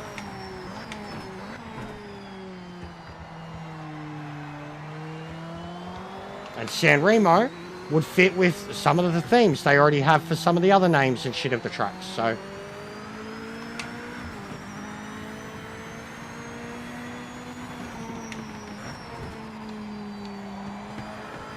But Gold Coast, I feel like, should be the one that they go after, but I think licensing will be one of the worst for that.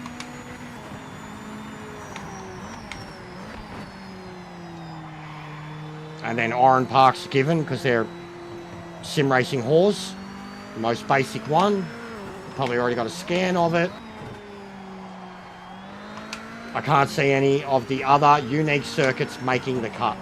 Especially the more detailed or off the mainland or whatever they are. Like Tassie, Barbagallo, Simmons, what is it? What's the one in Northern Territory? Or Alice that they do? Couldn't see that. Like, there's so many that are on the V8 Supercar calendar that just wouldn't happen.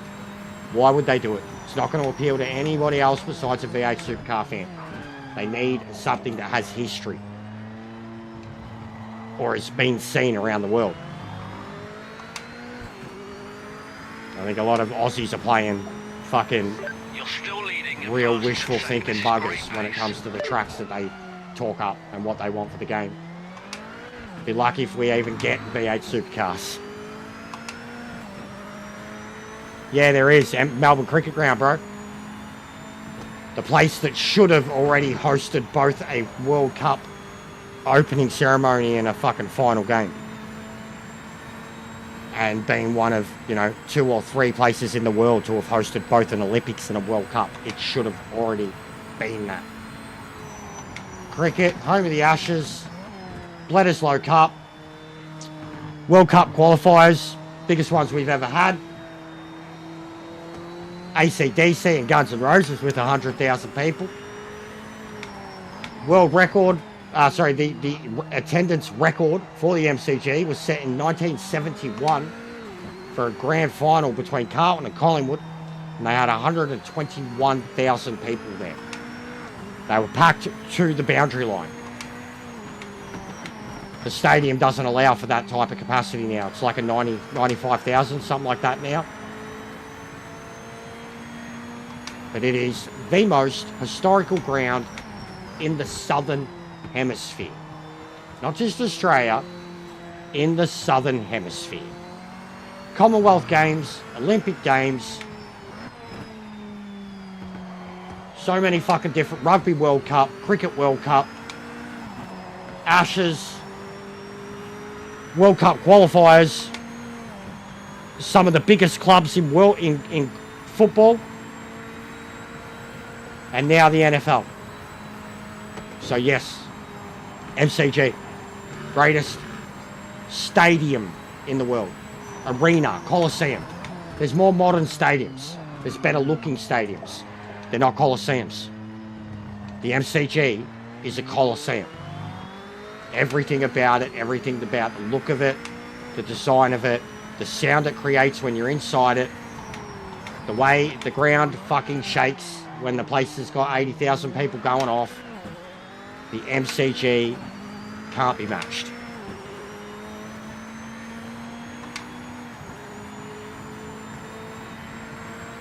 And it's one of the biggest grounds in the world. It's like 160 metres across. 160 metres end to end. And I think like 101 wide, something like that. 101, 110 wide, something like that. One of the biggest grounds in the world.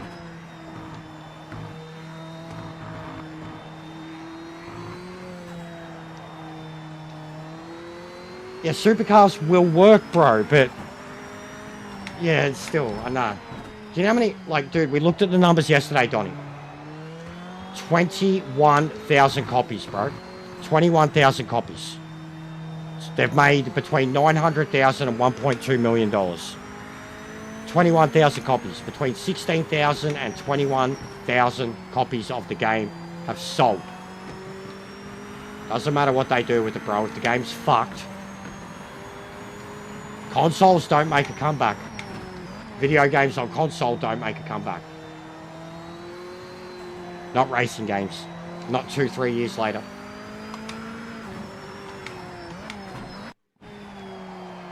Look at Forza Motorsport.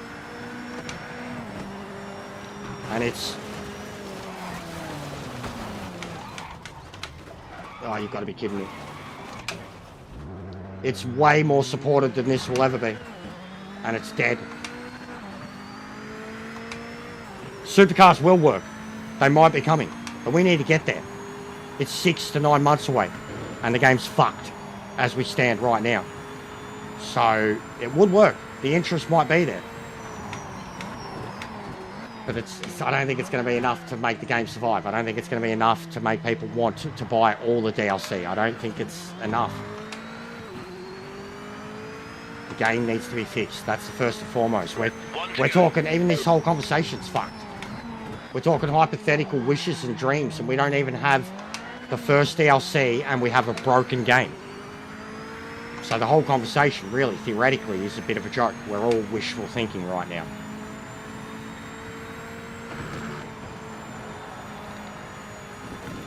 No amount, like, if it's only sold 20,000 copies, bro, what's the DLC matter? What does the DLC matter? If you can't even sell 100,000 copies, it's not going to survive. It won't survive. Won't survive past 3 years if it doesn't even... Won't survive past 3 years if it doesn't do 50k, let alone 100. It can't. It can't. Games like Gran Turismo weekly have 50 to 80,000 people playing them. Weekly. It's not concurrently, it's not at all the time, but when you look at the leaderboards and the times clocked in, 50 to 80,000 people are doing the online component of the game weekly. And that's the only one left on console, and this game has 20,000 worldwide sales. 20,000 worldwide sales. And it's available on every console and PC. It's got 20,000 sales. Doesn't matter whether the DLC can save it or not. We've got to get there. It's fucking massive, Steve. Massive. They do like whole day tours of the place. It's a whole suburb, bro. Jollymont. It's a whole suburb. Parkland, Royal Park, whatever you want to call it. It's a whole suburb between Richmond and the city.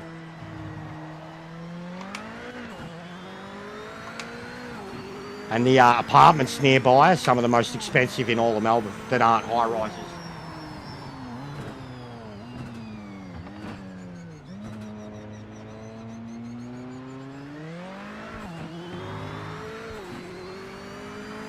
Yeah, beautiful ground, mate. Fantastic performance. The hollowed turf. Thanks for a great job today. The crew really pulled it out of the bag. Fucking way better than Stadium Australia. Allianz or whatever it is, up in Sydney, where they had the Olympics. That's a fucking shithole. Best thing they ever did up there was race the V8 supercars around it, and that didn't last long either. But that is a fucking shithole. No soul. Concrete fucking shithole.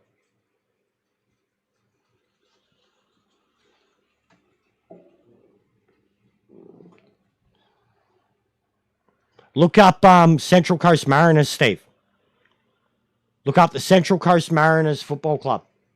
Or home ground. Most beautiful football ground in Australia.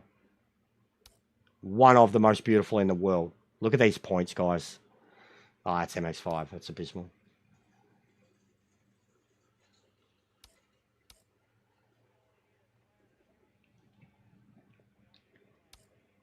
What we get for that? Willen's like Div 2, isn't he? 87 points. There we go. Mad improvement. 87 points for a 3-car race, guys. And I got 67 for a 20-car race. Make that make sense.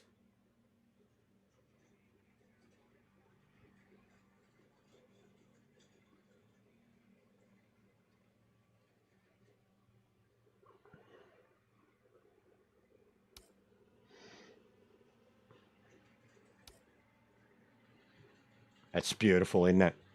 It's fucking beautiful. Makes you wish you lived there, bro. The water. Colour of the water and shit. Alright, I think I'm going to be looking at GT3. I've got to see if I've got this set up. Yeah, unique ground, bro. Very unique.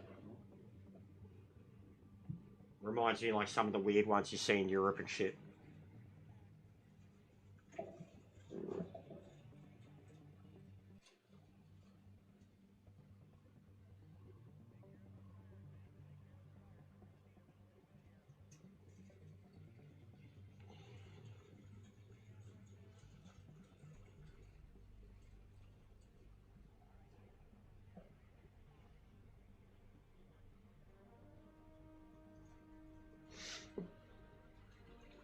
Yeah, it's beautiful. Thanks, man. It is beautiful.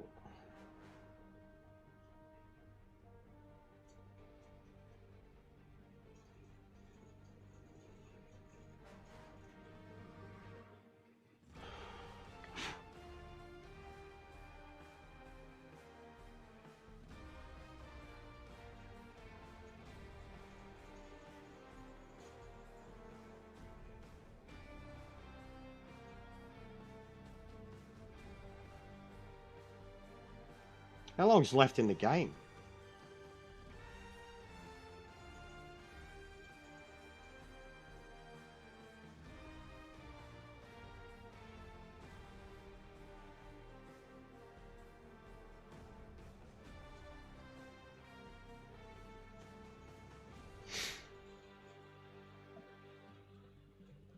On the way? To what, mate? Call the wife. Tell her I'm on the way. Bad boys.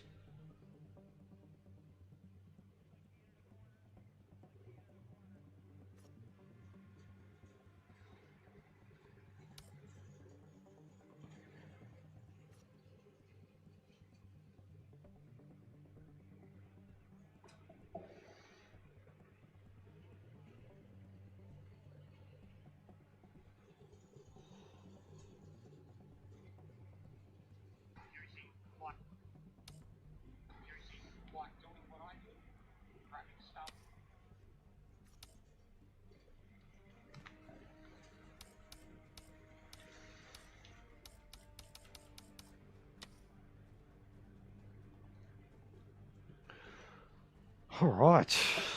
What we got? 4 hours in.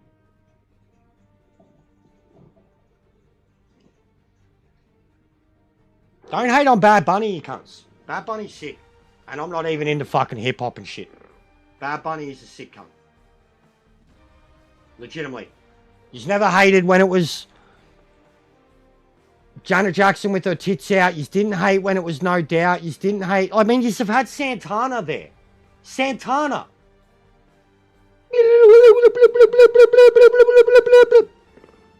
I think it's a racist thing.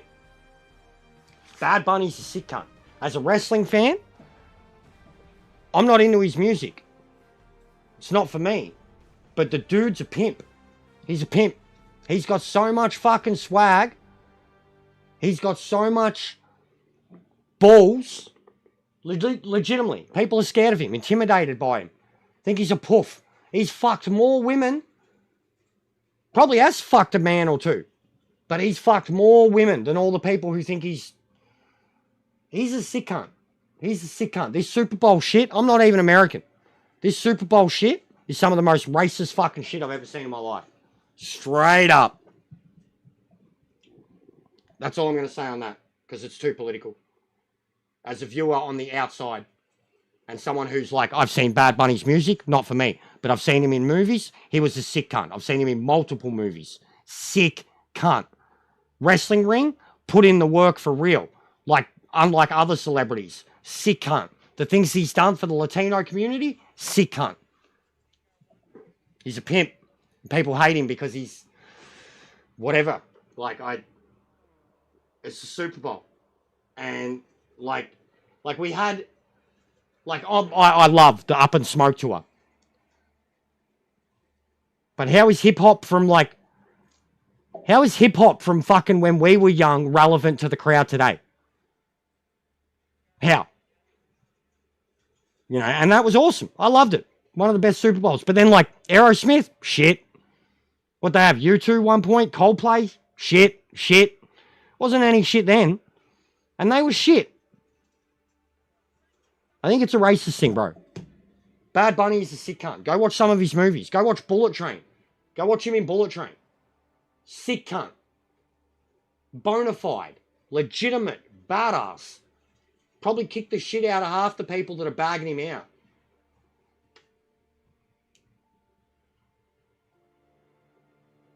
It's been connecting for me today, bro, but it's very depopulated. Very depopulated.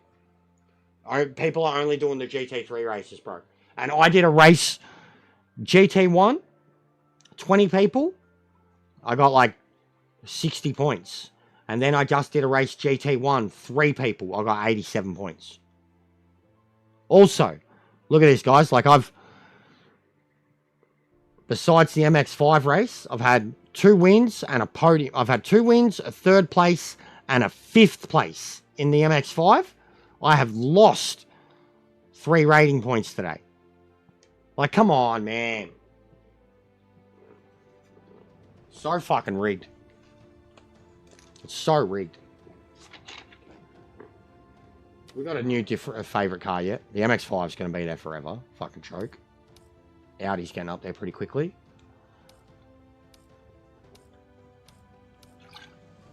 So's the Toyota.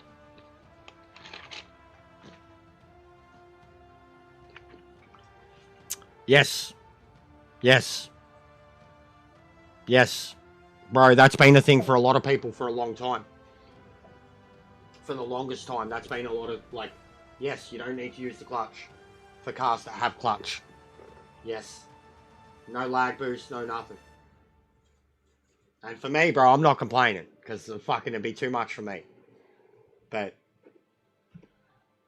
it is what it is. In many other racing games, yes, it's a common thing. It's been one of the biggest things that people have jumped on for the longest time, man.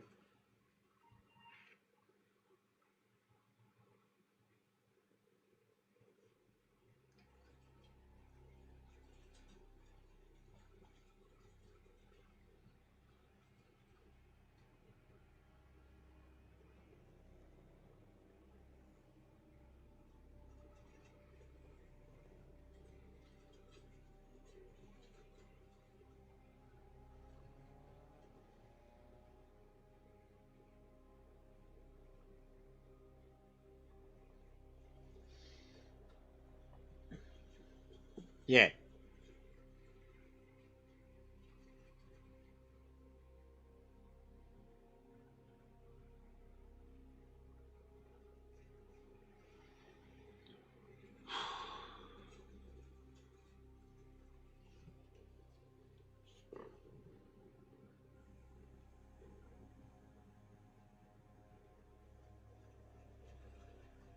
I don't really care, Shock. He's not for me, bro, but my missus loves him, and I got no beef with him. Legitimately, I got no beef with him. I'm a wrestling fan. I'm a movie fan. I've seen him do sick shit in both of them. It's a racist thing, bro. It's this whole ice, which is also why the NFL tried to do it, you know, to extend like a branch. But nah, let's turn it into a racist thing.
Yeah, no clutch on a clutch car. I know what you mean. Yeah. It doesn't for but GT7 never has. GT7 doesn't allow you to use the clutch in competitive instances.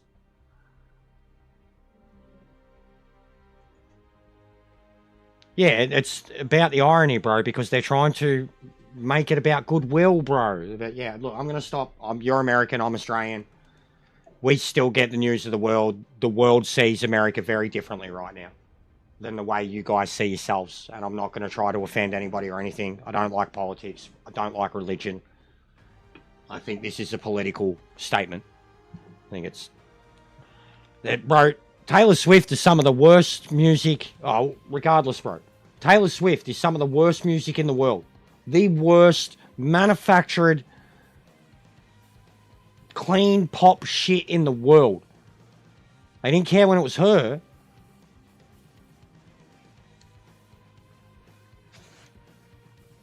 Yeah, it is what it is. He's a Latino, bro. It's a different culture. But they've had Santana perform there. How is Santana any different? He can't sing fucking English. Barely. Remember Maria? He performed that at the Super Bowl 20 years ago. It's the exact same thing. Except it was a legendary guitarist from the 70s. Santana. It's the same thing. It's just different music. I genuinely don't see why it's a deal. Like, it's fucked that This is the Super Bowl. People care, and this is why I don't care about NFL. And I've always said, people care more about the halftime show than they do about the fucking game. That's the industrialized, corporate, monopolized thing that is America in a nutshell. That the Super Bowl, the Super Bowl raises the revenue it does because of the halftime show, not because of the game. Whoever hosts the game lose money. Whatever state chooses to host the game or gets chose, they lose money. It's like WrestleMania. They lose money. Whoever hosts WrestleMania. But guys, they've had so many, like Janet Jackson and fucking Timberlake, mate. That's fucking shit. Come rock your body. Dance the day. Dance with me. Bam, bam, bam. Bam, bam, bam, bam, bam, bam. Titty! Come on. We've been going on about fucking Bad Bunny. Like, do you know how much that motherfucker has blown up in the last few years? I didn't know who he was. First time I heard him too, I was like, what the fuck? Yeah, Bruno Mars, bro. Bruno Mars to me is horrible. Horrible. Can't stand him. He's a good singer. He's a good singer, but I can't stand his music. But he's got a good voice. And Jacko's a sicker.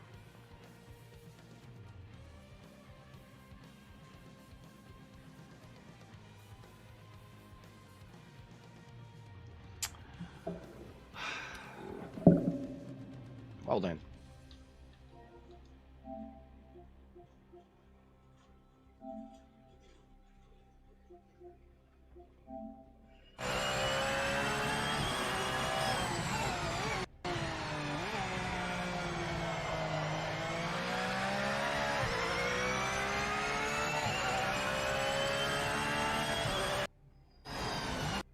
Wait, what?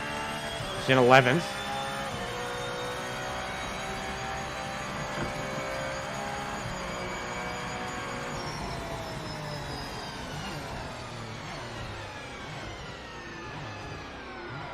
What's the glitch? What are we looking at?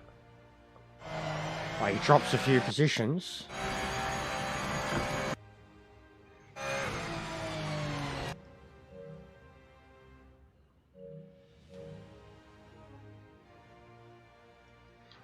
Alright. Reset the game if it's going to do that. Slipknot would be sick. Bro, metal's not mainstream anymore, though. And if they're going to get metal that's going to be mainstream, they'll get Ghost. But, bro, Metallica. Metallica should be doing the fucking Super Bowl. Metallica would do such a good job of the Super Bowl. I could already, I'd have your set list for you, mate. Fucking Enter Sandman, Fuel, Hero of the Day, something else. Like, there's stuff that they could pick that's fun and energetic and goes with the tone of what they're doing there. But Fuel is the given because of the intensity of the game. Enter Sandman's the given because it's already an iconic American football thing with Georgia State, Georgia Tech, or whatever they are. And Hero of the Day would suit what's happening. And it'd be more mellow and rock and... Yeah, he is. Yeah, who is the current kid? Is it someone's son or something like that? Yeah, he is quality. I can't remember who it is. Who's the... It is a good drummer. Current Slipknot drummer. Brazilian... Previously. Sepultura, that's it. Sepultura. Sepultura. Aloy Casagrande, Brazilian. Sepultura. No.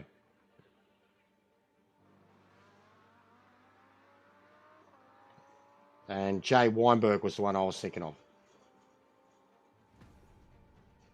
Yeah, because he was good too. But yeah, if you're going to replace Joey, you've got to be good. You got to be good. Alright, guess we're doing another JT1 race.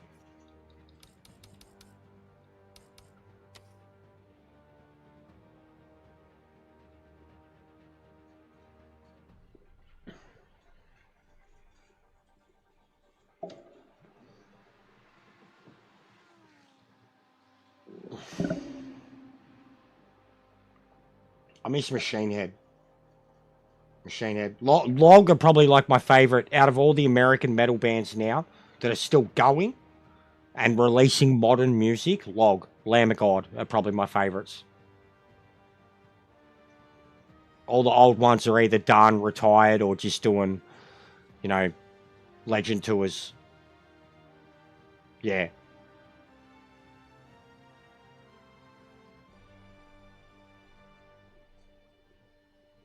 Have you ever heard Meshuggah, guys?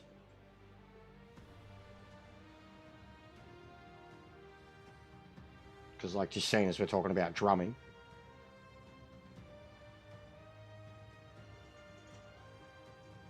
Oh, there you go. Is that a live one? There you go. Speaking of.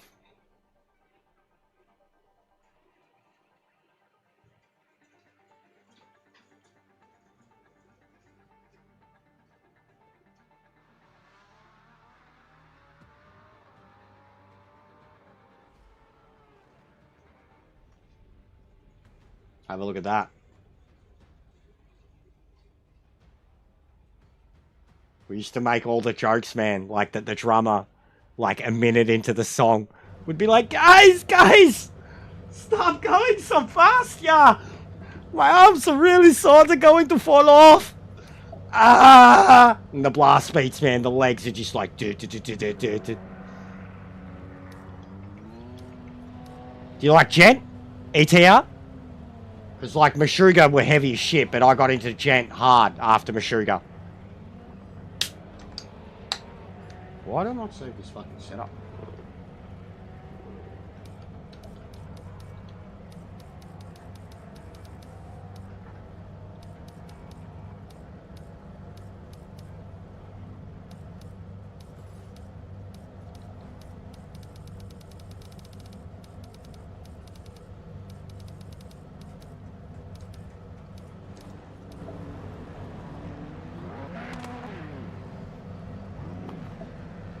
Yeah, I went through a stage where that's all I was listening to.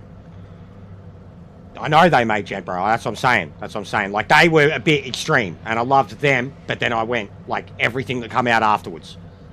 Contortionist, After the Burial, Volumes. Gent is still my sound now. Half the soundtrack. Even, dude, one of the playlists we have is, like a country Gent. It was made essentially for me, bro. Like, when I was playing Cyberpunk. Country Gent.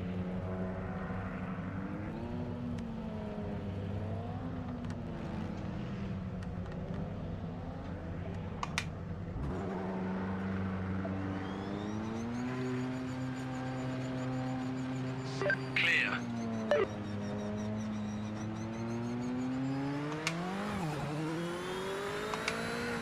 Yeah, I've seen Born of Osiris, After the Burial, Tesseract, 10 minutes left. Contortionist, Volumes, Veil of Maya, Periphery, man. Periphery. They were like Gent metalcore, the finest sounding Gent metalcore ever. Scarlet from Periphery, man. Contortionist's first album, Exoplanet. Volumes, Via. After the Burial, anything After the Burial have done. Anything they have done. Their first album, mate, that my brain just went math metal. Dirty and fucking. After the Burial. Fucking, they're probably my favourite modern Gent band. I think they're from Minneapolis, Twin Cities. I think. Don't get me wrong. Ghost Inside too. Not Gent, but hardcore, metalcore, post-hardcore, whatever you want to call it. But awesome story behind that band. Incredible story of survival. The Ghost Inside, After the Burial, I've seen them together. And that's that's an emotional show, seeing them two together. Wolf Amongst Ravens, bro. I made a Battlefield video clip to that. We are are lost, we are polluted. Where do we begin?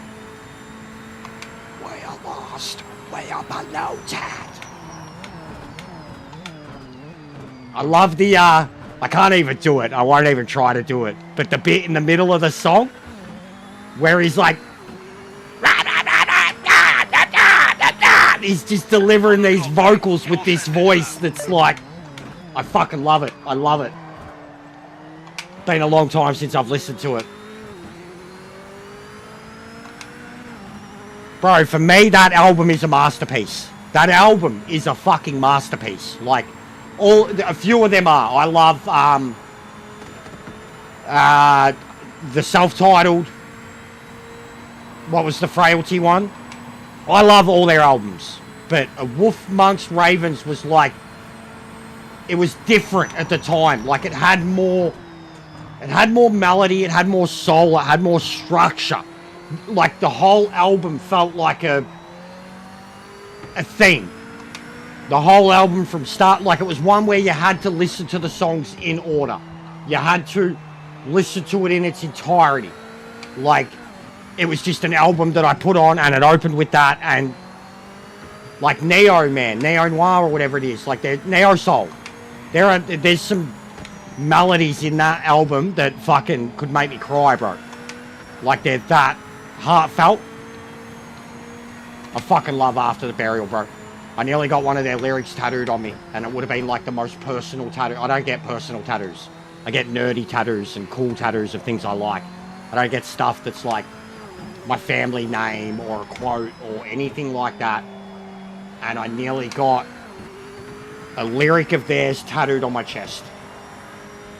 And I bailed on it because it was too personal. Once anyone's seen it, they would have understood. And it was too personal to reveal those details. Like, but I nearly got one of their lyrics tattooed on me.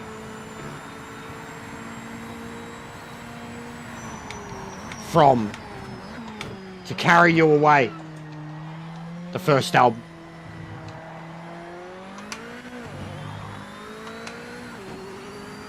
I still remember the first time I heard them for the first time ever, like My Frailty. Don't say you saved my life. I never asked you for anything. You wanted more. Drowning in your frozen sorrow. I was sinking. You were my frailty. You were my frailty.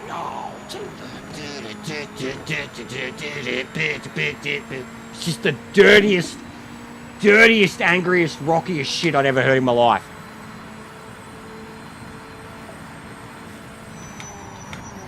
And it had like this pop punk catchy chorus. I remember when my mate sent it to me, he was like, I think I found your new favourite band. And that everything about the intro, and then it got to the chorus, and I messaged him back instantly, because I used to take the piss out of him with pop punk. And I was like, are you taking the piss? And he was like, no, I genuinely think you'd like him. And I was like, okay, continued listening. And then I got it. Same as I fell in love with Bury Tomorrow, and they were British band, metalcore, gent metalcore, more metalcore, but two vocalists, hardcore and a singer, and I fucking fell in love with them. The way they could do brutals and singing and catchy and sing along. And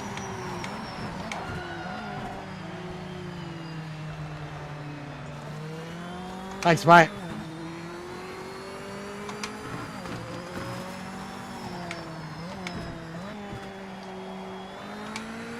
But yeah, I don't listen to music enough anymore, bro. Just streaming.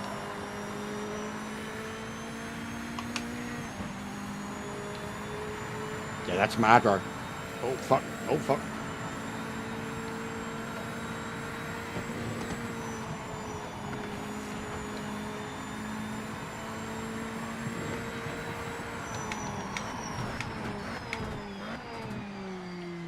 Yeah, my mate's got a band called Autopsy.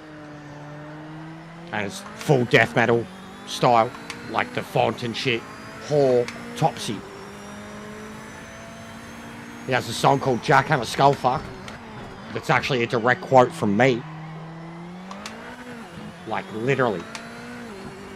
Jackhammer Skullfuck. And he stole the quote from me and then turned it into a metal song because he thought it was one of the most brutal things he'd ever heard. Younger than me. Yeah, Autopsy. And their albums are their album covers. And the songs take the piss. All the song titles just take the piss. Like, there's no fucking thematic theme to it. Like, one's about fucking some dude losing his shit working at the Safeway or some shit. Like, there's no themes to them. They're just weird crap that's done to death metal. Blast beats. Blast beats for days. 280, 300 BPM.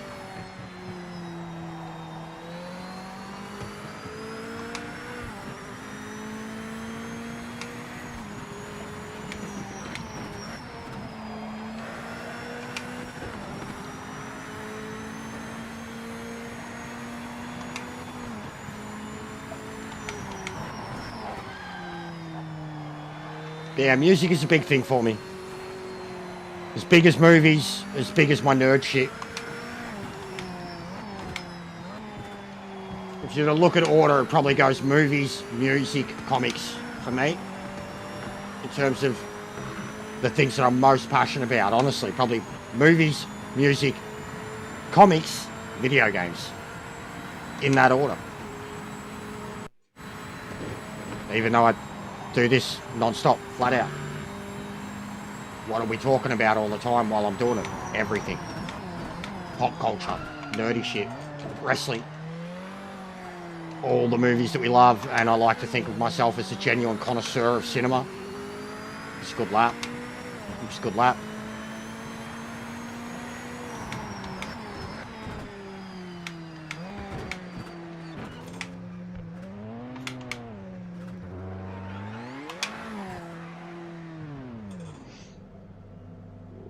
Good lap.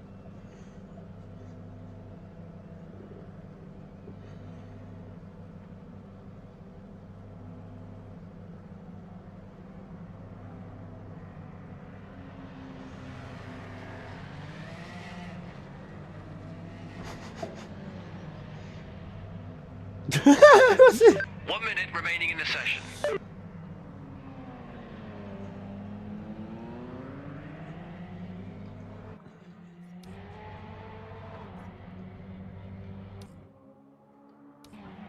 Well, Twiggy being here, this should get me good points.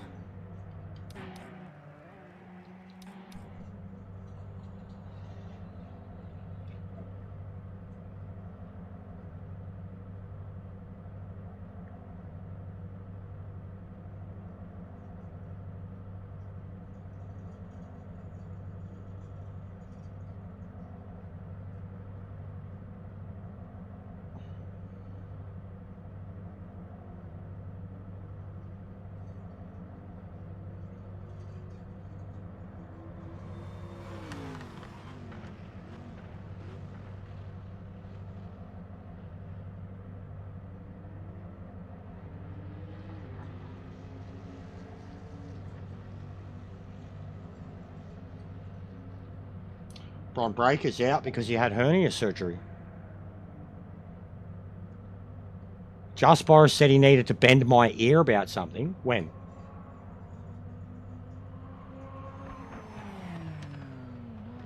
He was in here earlier. I mean, he raided me today, but he hasn't messaged me about anything either. I mean, he did this morning, but I already knew that information. And the redirect thing, which again, he sorted that out. That's how he was able to get to me. But yes, I'm loving the way we are all feeding off of each other at the moment with information. On his stream earlier, yeah, I'll have to go back and have a look, but I mean, he had a decent sized stream too.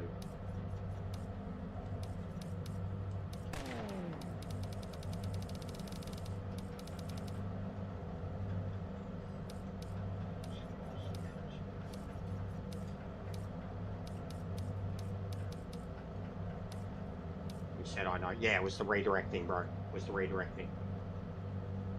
Yeah. He'd messaged me on Discord. I seen it like 10 minutes later, and then I dropped into his stream. I said 3 words. He got it sorted out. Yeah, all good. It was the redirecting, bro. You sorted it. Where you raid You send your, like when I send the audience somewhere else.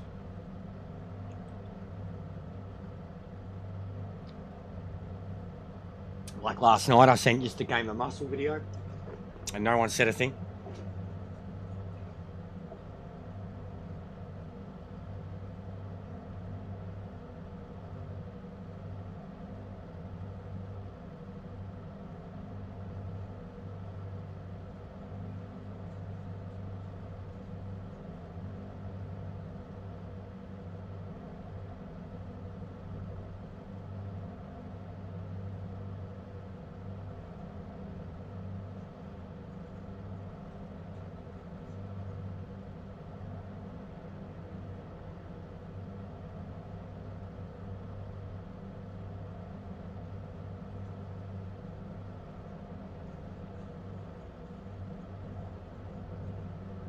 You've done it! That's pole, mate! Amazing job!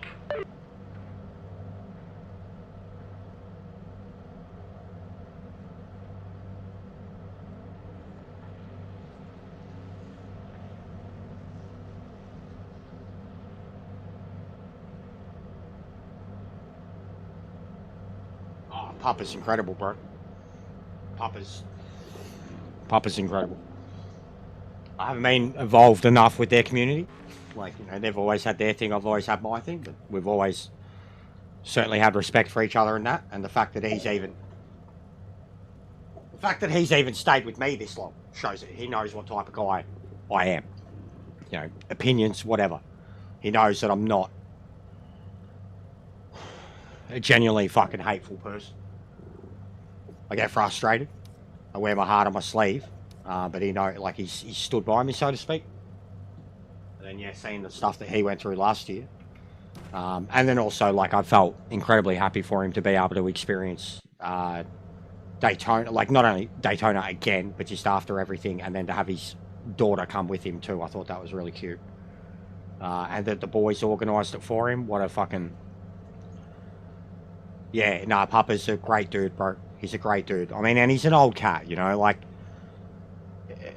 I remember telling my missus about him, you know, like that even I was watching him just because he was a proper family guy, you know. I don't have the best family at all. Shit like that. I see something like, I guess, in him that I wish I had. But I've always thought the world of him. Always thought he was the nicest guy. Been a good start. And I just like listening to him talk. I like his accent. He's a cool cat. A few of them are. I love Trav too. TK, get onto him if you haven't. He's hosting all the lobbies and leagues and shit that they're doing. Man, I'm getting off the line really badly. Oh, look at that though. Look at that. Look at that. And stays off of him. Yeah, righto, mate.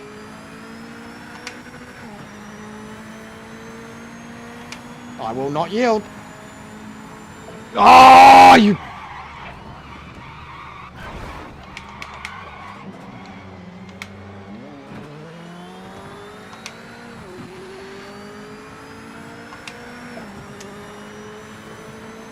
Alrighty. My own fault. I said I will not yield, but I was fucking a full car length ahead. I was a full car length ahead. I said I won't yield. That's on me. I had the inside line. It was pretty funny. It was pretty funny. 100%. It was 100% pretty funny. That's what I'm saying. That's on me. And that's the type of thing that I will put into a short and upload and make myself look like a fucking idiot. And then heaps of people will be like, "You're a fucking idiot. Why would you upload this? You're the worst sim." But that will get uploaded, 100%. That's a short. That's beautiful timing. Oh, corpse car. What a great place to have a corpse car. There he goes. See you later, buddy.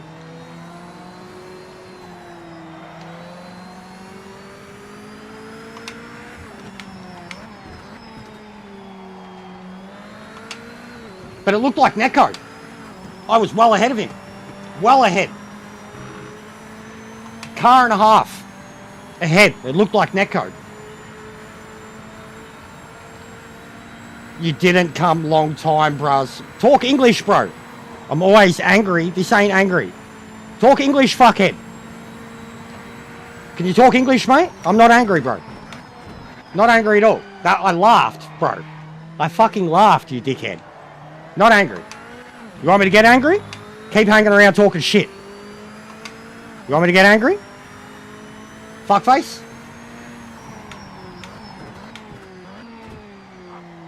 You want me to teach you how to talk English? Type correctly? It's not angry, mate. At all. Got a fucking smile on my face, you fuckstick. I laughed at myself. I laughed at myself, you fuckhead. Like, not angry. We just spent an hour talking about music, you fuckface. Stop being racist, okay? Racist. You fucking racist cunt. Okay. Okay. Can't spell. No, that's not, that's, so you're dyslexic? Are you admitting that you're dyslexic? Because I didn't call you dyslexic. I didn't say you're dyslexic, retarded fuck. If you're admitting you're dyslexic, I won't give you shit about your spelling, but you're still retarded. You're still saying stuff that's not the truth. You're picking and choosing what you want to see or hear, even though you're being told, no, that's not what's happening. And you're still here.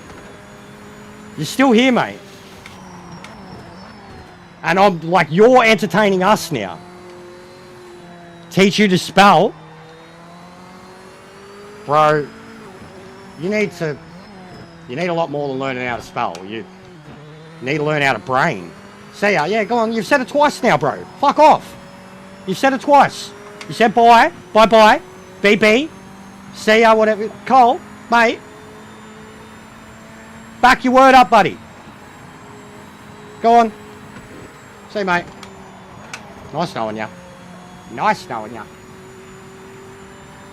Yeah, nah, yeah. What a drongo. Angry, guys. I'm so angry. So angry. Comfortable lead now. So angry. Second place car is engaged. So impatient. Keep it up. So impatient.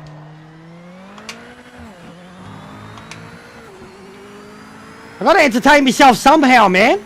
Fucking, there's no one here.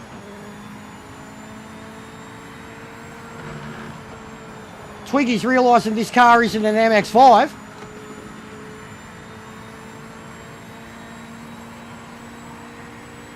Super Bowl was pretty shit, apparently. I'm not watching it. Should we watch the show? Halftime show? Check out trailers? Probably could. I could probably fucking Google the trailers while I'm driving around, one-handed. Get the phone out, start. Probably could. Probably could. Take the piss. Did he? He's getting his ass beat right now, mate, considering how I started too. And I'm running 2, 3, 4 seconds slower than what I can. Yeah, I know, bro. And you watch the points I'll get for it. I did a race before with 20 people. I got 67 points. I did a race with 3 people. I got 87 points. But Twiggy, on that account, should be Div 1, 90 rated. So, should be 80 something.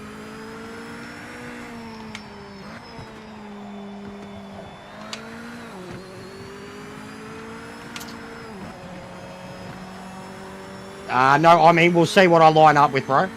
But this should be enough to get me my points, for sure. But yeah, if more people want to come do it, make it a race, I'll do it. But I definitely need to get better at Kalami. I'm pretty shit at it. And I really want to do the GT race, but this keeps fucking with the timing of it. Yeah, it's stupid, bro. It's really dumb. Looking good out front, and the car in second isn't catching you. Stay consistent and keep the lead.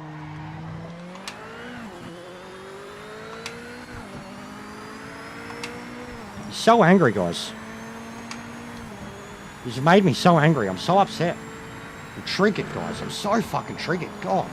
It's really upset me. You know? I love being told what I am. Like, I love it. I love being told what I am from randoms. I love it. And I love being told what I am by people who fucking don't even know what they are. Love it. I'm an angry motherfucker. I am. And I'm truthful about it. But I know when I'm angry. Even last night. Last night wasn't anger. Last night was taking the piss. Frustration. But amping up that frustration to the point that everything you say is just taking the piss. Wasn't anger. Was taking the piss. And some people... I don't know. Aussie sense of humour, man. Some people don't get it at all.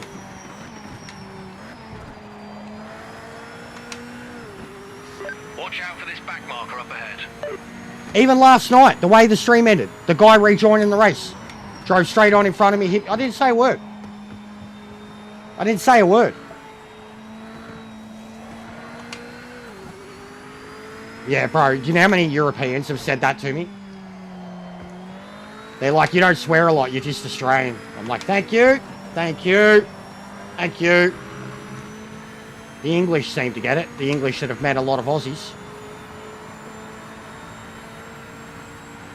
But yeah, it's the difference between passion and emotion. Even my longest fans, they would know the difference because they have seen emotion from me. Genuine emotion. Where I've had to shut it down because I'm like, I can't do this anymore. Like where I've been so angry to the point that I'm going to fucking explode and I've shut it down. You guys haven't seen that. None of you have. None of you. Anybody that's been watching me play this game hasn't seen that point yet. Anybody that thinks they've seen anger from me, they haven't. They truly haven't. And I keep telling you. Keep telling you. Even people that want to go to war with me or want to tell me what I'm feeling or what. Keep doing it. Because when I actually do, you're going to fucking really know about it. Last night was like a tease at it. Tease. And then some of the events of the last week. Once it was said and done. It's like, alright, you want to be upset, I'll give you something to be upset about. Stay alert. Be careful.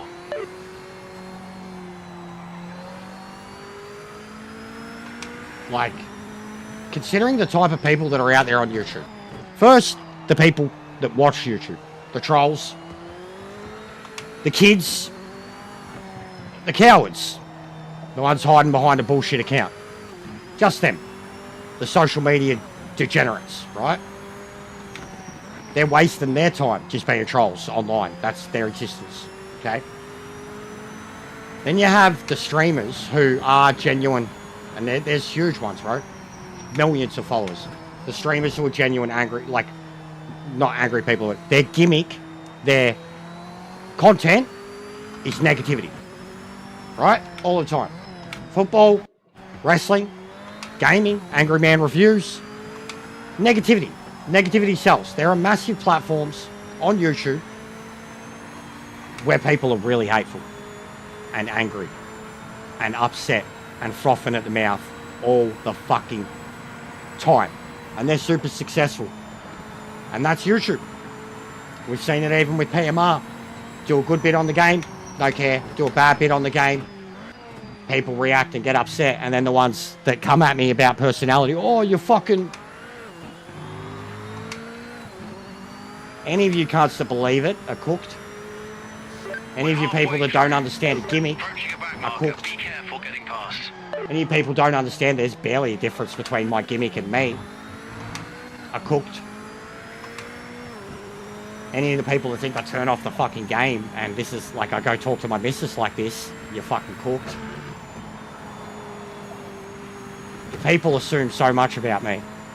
And say so much about me or say so much for the first time in their channel on 5 minutes of viewing or 2 days of viewing. Been doing this for years. Years. You think we've gotten this far and I have the community that I do that believe in me the way they do and back me the way they do if I was purely a hateful, angry person.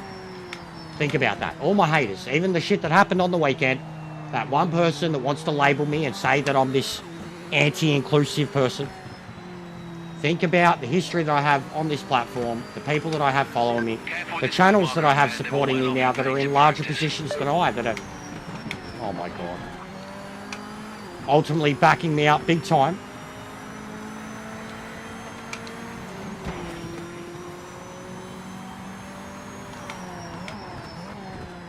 Like, do you think, genuinely, if I was nothing but hateful content on a sim racing game, like Key, look at Key, look at Key, what's he got, 50, 60, something like that? He's a hateful dude, nothing but hateful. Everything that ever happens is everybody else's fault, ever. What happened before, that was my fault. And that guy was like, you're angry. I'm like laughing at myself. Key, he's incapable of making a mistake. Chat! Chat! That's an angry streamer. Everybody that wants to label me, go watch him. And he's got 60,000 subs. And he's got people who super chat and suck him off every fucking day. He's a hateful dude. He's got people making a living off of him. Just clickbaiting him. Baiting him up in the chat. Baiting him up on the track and then recording his shit and turning it into videos that they get thousands of clicks off. He's a hateful motherfucker. And then the people making content about him being a hateful motherfucker, they're hateful motherfuckers. Because they don't have any original content. Or a personality. They just go after his one. So tell me, keep telling me that I'm the worst thing in this game. That I'm the worst on this platform. That I'm... Keep telling me what my feelings are and what my emotions are. And all ears. All the doubters, all the snakes, and all the cowards. Keep at it. Because it's fucking entertaining. I prove you wrong every single fucking time. I wreck yous every single fucking time we lay down the facts. And I talk properly and calmly. That's when you should be worried. Not when I'm lit up. When I go quiet, take my time and think about it. What I'm going to say after that,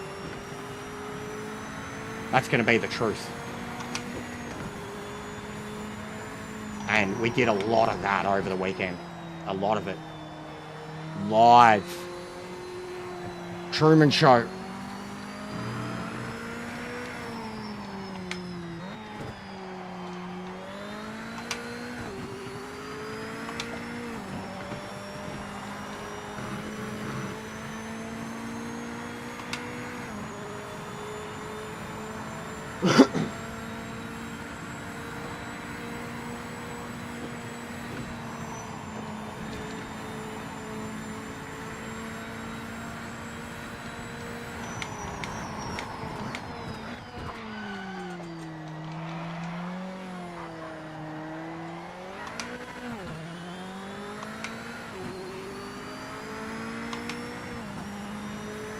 The angriest I've been on this game This is great pace. ever was the Monza thing. AI. The Lister. I hurt my throat. I remember it. I yelled so much, I hurt my throat. I nearly blew out my vocal box. I yelled that much. When AI, GT Championship, Italian Championship, Monza race, last lap, 3-car length lead on the Lamborghini, and he dives me in the last turn, gives me critical damage, and drives off like I wasn't even there. I exploded. Like, it was like every AI moment, all the problems with the game, everything in that one moment came out, and I exploded. And it was about the AI, purely about the AI. Just going, how is this acceptable? That is the most angriest I've been in the entire time I've played this game, in terms of uncontrollable, losing my shit rage. And what did I do with that video? With that moment, I turned it into a funny, incoherent skit that made me look like a fucking idiot. But what was the point of it? That it was the game doing it to me. The game was pushing me over the edge of insanity. But I knew what I had done live. I knew what had happened to me live to set me off. But I knew what I had done and how I reacted, and I went with it. And then I edited that video to make myself look like a fucking idiot. like an angry, crazy, raving lunatic. And people believed it. It's just self-deprecation. If you're a streamer that really thinks that you're the best thing in the world and that you're incapable of mistakes and that you... Self-deprecation. If people aren't capable of self-deprecation or admitting a wrong or a fault or hypocritical behaviour or anything like that, I want nothing to do with it. And if they can't understand that about me, then it's not the channel for them. If they're a sim racer that wants this purely 100% serious content all the time, I can't do it, but I don't like, I get bored. And it gets too sweaty. It gets way too sweaty. But I get bored.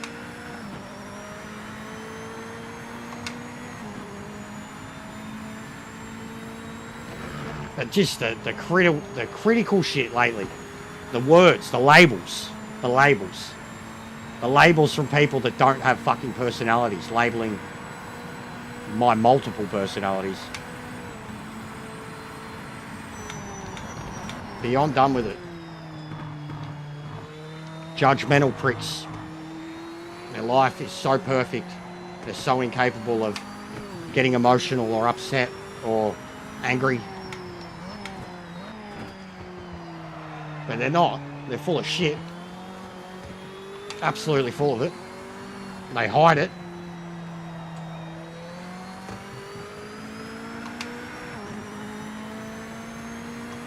There is no mask with me. It's just, the mask is an exaggerated version of Russell. Even Jester, the cosplay shit, it was just an exaggerated version of me. Just an amped up, confident, over cocky, arrogant version of myself. That's all it is.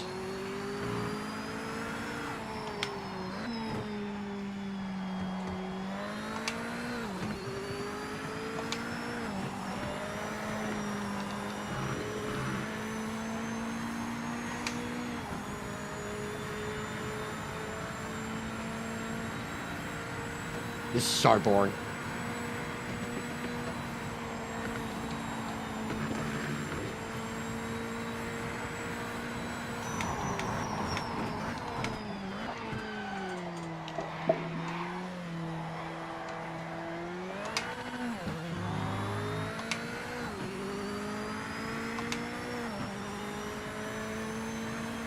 No, I'm not. There's a lot of quick guys on this game, bro. There's not enough of them. But at the top of divisions, there's probably 10, 15, 20 dudes that are just some of the fastest guys I've ever seen. I've gotten faster though, no doubt. I mean, as you should when you played the game as much as I have and driven all the classes that I have, you should be gaining skills. And I genuinely think that my jumping from everything to everything to everything to everything and trying all the combos is what's done it. Just trying to become competitive at nearly absolutely everything. Just consistency, it's all I go for. I try to see the places where I can do better or do more. Learn from the guys that are faster than me. But just consistency, it's the main thing I try to do. I don't ever push. Because when I push, I die. I crash. I get hurt. I just try to find the comfort zone. The point that I can drive the car fast and comfortably. And look after the tyres. But I mean, if I had someone that I was meant to be chasing down, it'd be a different story. If I had someone chasing me down, it'd be a different story. But even now, talking all this bullshit, the consistency of my lap times is just getting ridiculous. And that's what it gets like with me. I was doing it at Bathurst. I was doing it at Spa. I was doing it at Nordschleife. I'm doing it here. I'm clocking 209s, mid 209s and under, down to 208s. And I'm just cruising.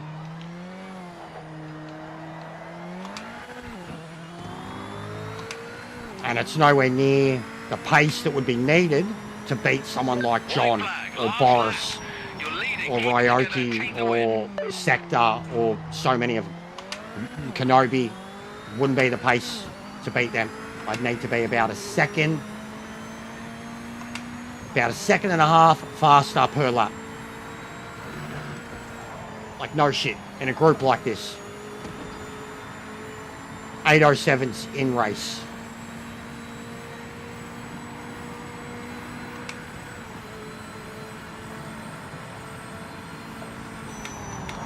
But I've closed up on Boris. That's been a big gain for me, but again, I'm playing the game way more than him. I should. But Boris is like pro sim racer, has all the pedigree and experience with all the other ones. He can adapt much quicker too.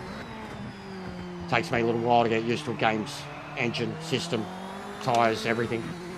But I have closed the gap to him significantly. Which there was a massive gap when I first started on this game. It's more like back when we were in ACC. I was almost level with him.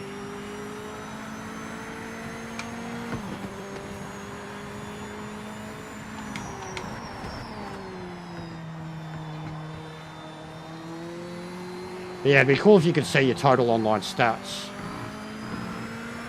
Maybe getting up there.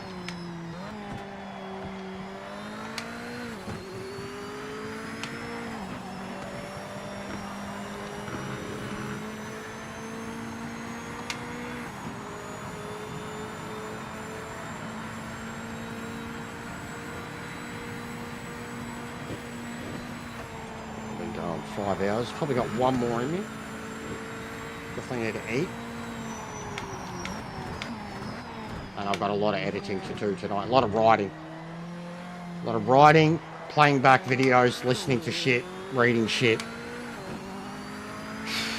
Editing's probably going to be a full day job tomorrow. The gap to second is stable. Continue running your race, no pressure from behind.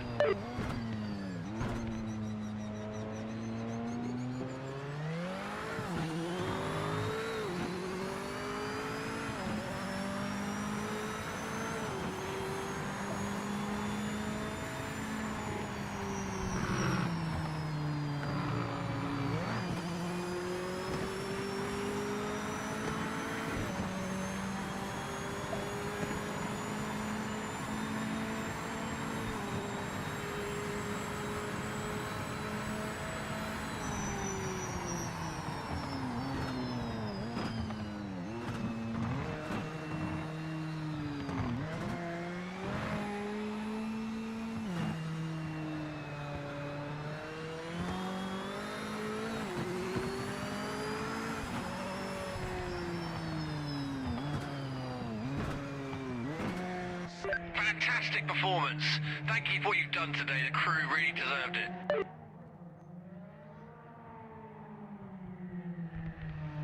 Patriots get smashed.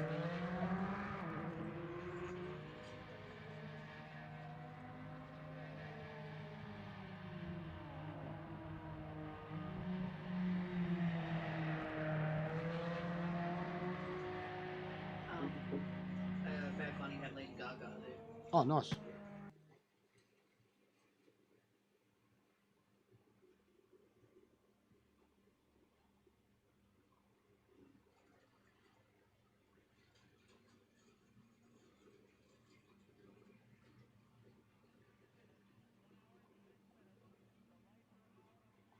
Wasn't Lee live with it? Did Lee's stream get deleted or something? Steve? Anyone around? What happened to Lee's stream? Lee was doing a watch along for it. And now his last stream was a day ago. Last I seen, he was live. It's not even in my playlist now. Did something happen?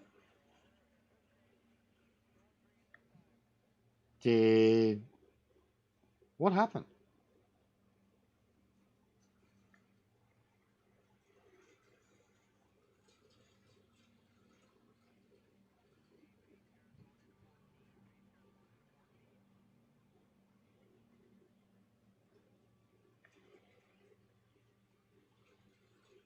That's weird.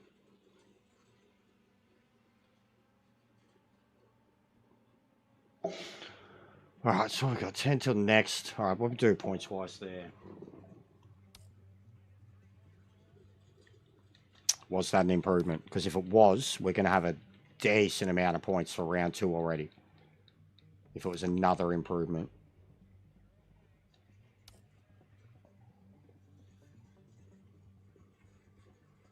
It was. Barely. But yeah, 2-3 points. That makes sense. 47 minutes. We need to start getting points to this one.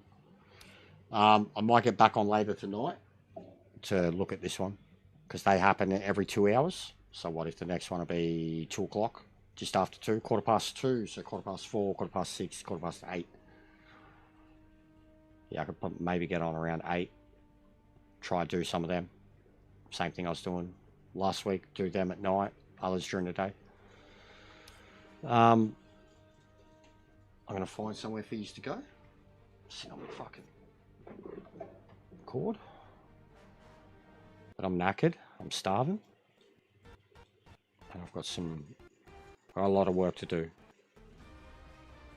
Not today, mate. Not today. Sorry. Wouldn't be very... I mean, usually I get my ranked points out of the way. 2 or 3 days of ranked racing usually, and then I go back to lobbies. But not today, mate. No one's around. There'll be no one on. You guys have just had Super Bowl 2.